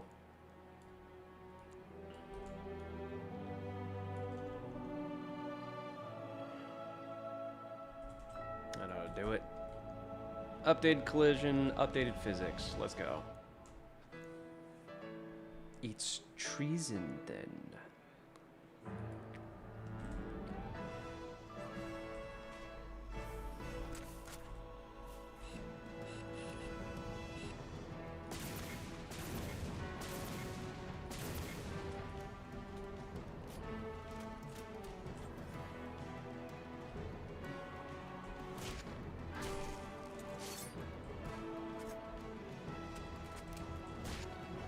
God, look how big it is on your back, dude. Holy crap.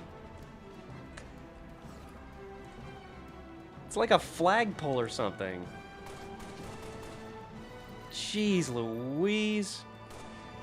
Also, that paint might be just a little too bright. I think I'm gonna tweak that a little. So, select yellows. Just bring them down a little. And then this whole thing could honestly use some contrast.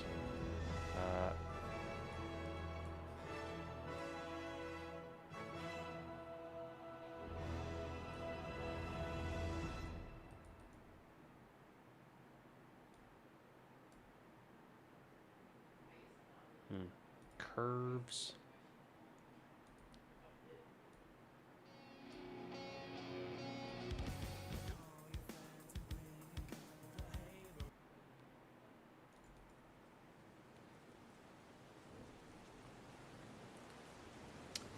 Levels.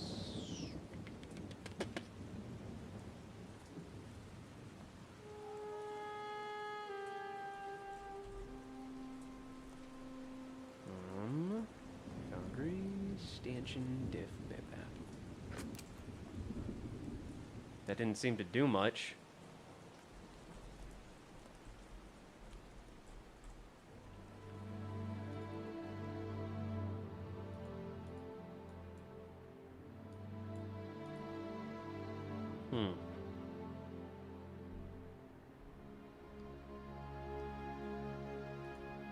Brightness, contrast, color balance, huge saturation. Master says blue magentas.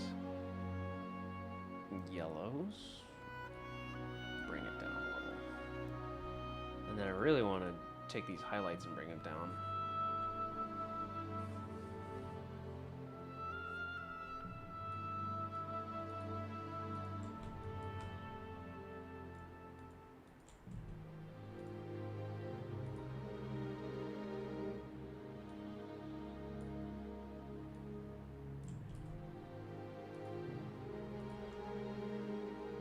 Oh, it's a little too dark on the yellow now.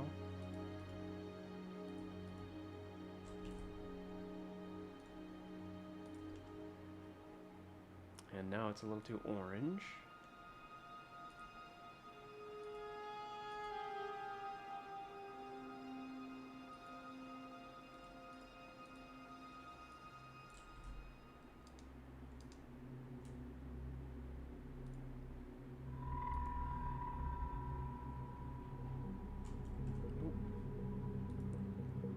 Hue saturation.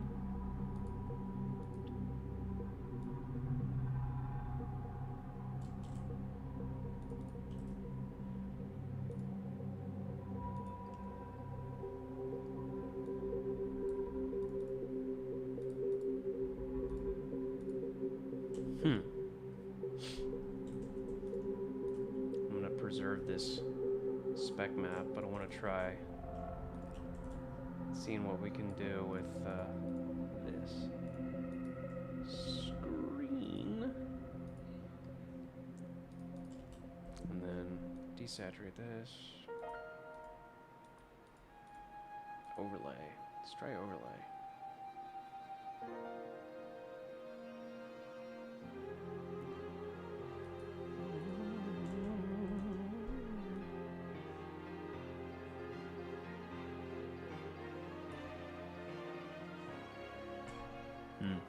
You know what? I'm gonna add a curvature to this. So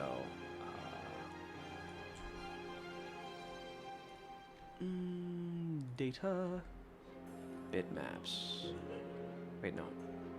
Stanchion, working, bake, textures, and then AO and curve. There we go. AO, and then curvature map.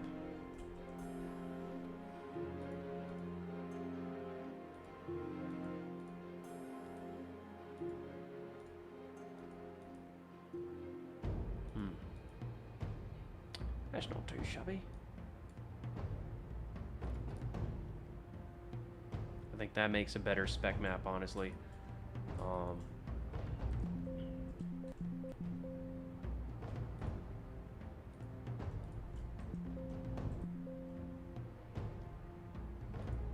Let's see the results. Yeah, a little added touch. And then I'm gonna, later on, I'm gonna add like a rubber material for like the cheek rest and everything on the handguard, but like for now, yeah, looks pretty darn good.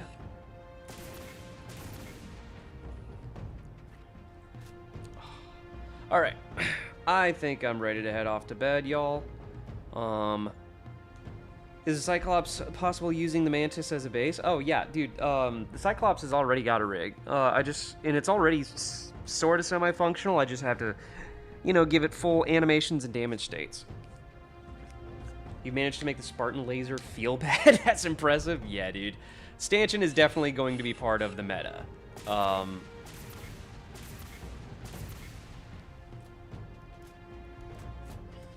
Actually, you know what? Screw the primary fire.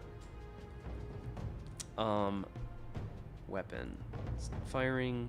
Let's give it the secondary firing effect. And projectile.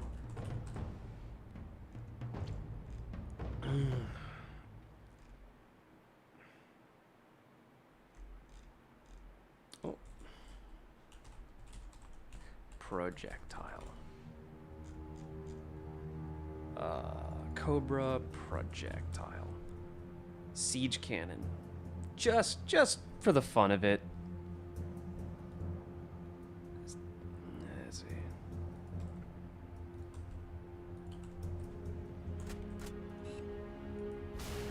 Yeah. Wait, where's the sound? Am I missing my sound?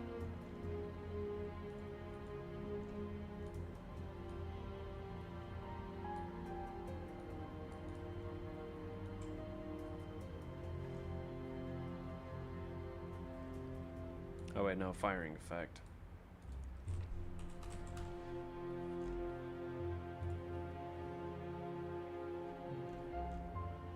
Cobra cannon sound.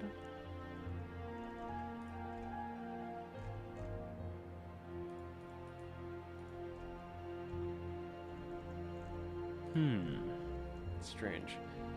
Cause like I thought.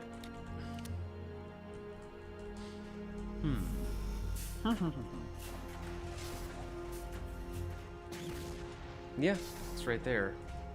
So what the heck?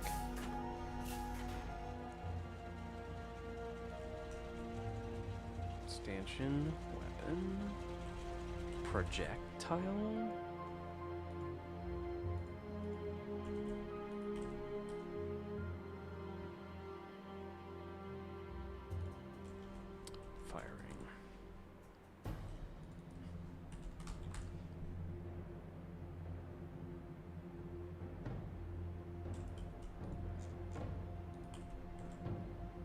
Ah, that must be it.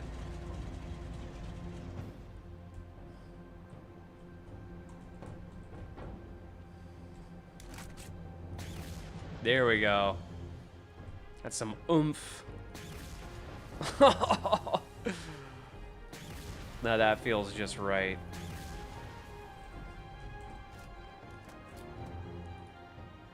Will the Rhino tank exist? Yes. Okay, let's see what happens if I. Okay. Yeah.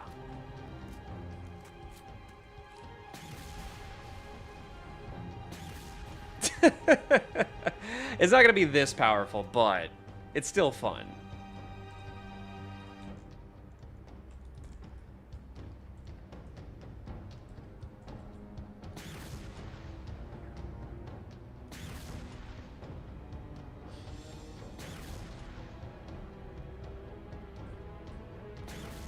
Jesus, yeah, no, it's not gonna be nearly this fucking powerful. But, you know, it's fun.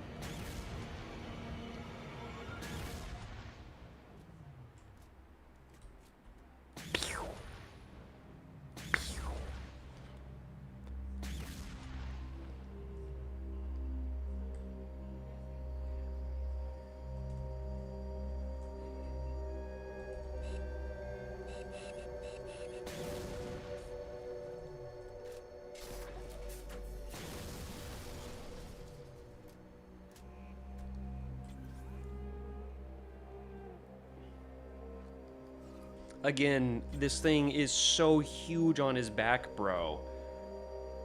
Golly. That's part of having that much arm movement after firing scares me. No kidding. Alright guys, well it's been fun. It is very late and I am pretty sleepy, so I will see you all later. I want to thank everybody for sticking with me. I doubt anybody stuck with me through the whole stream. I've been streaming for 8 hours! An entire work shift. Yeah, pretty insane. But we now have a stanchion, and all it needs is a little bit of finesse. A little TLC and polish here and there. But yes, thank you everybody for joining. And thoughts on making it a charge weapon? Yes, I'm gonna make it pretty much the same function as Rejected Shotgun Stanchion, which is basically a Gauss cannon. So yeah, definitely gonna do that. All right, well, in any case, I will see y'all later. Have a nice rest of your night. Good night. Bye-bye.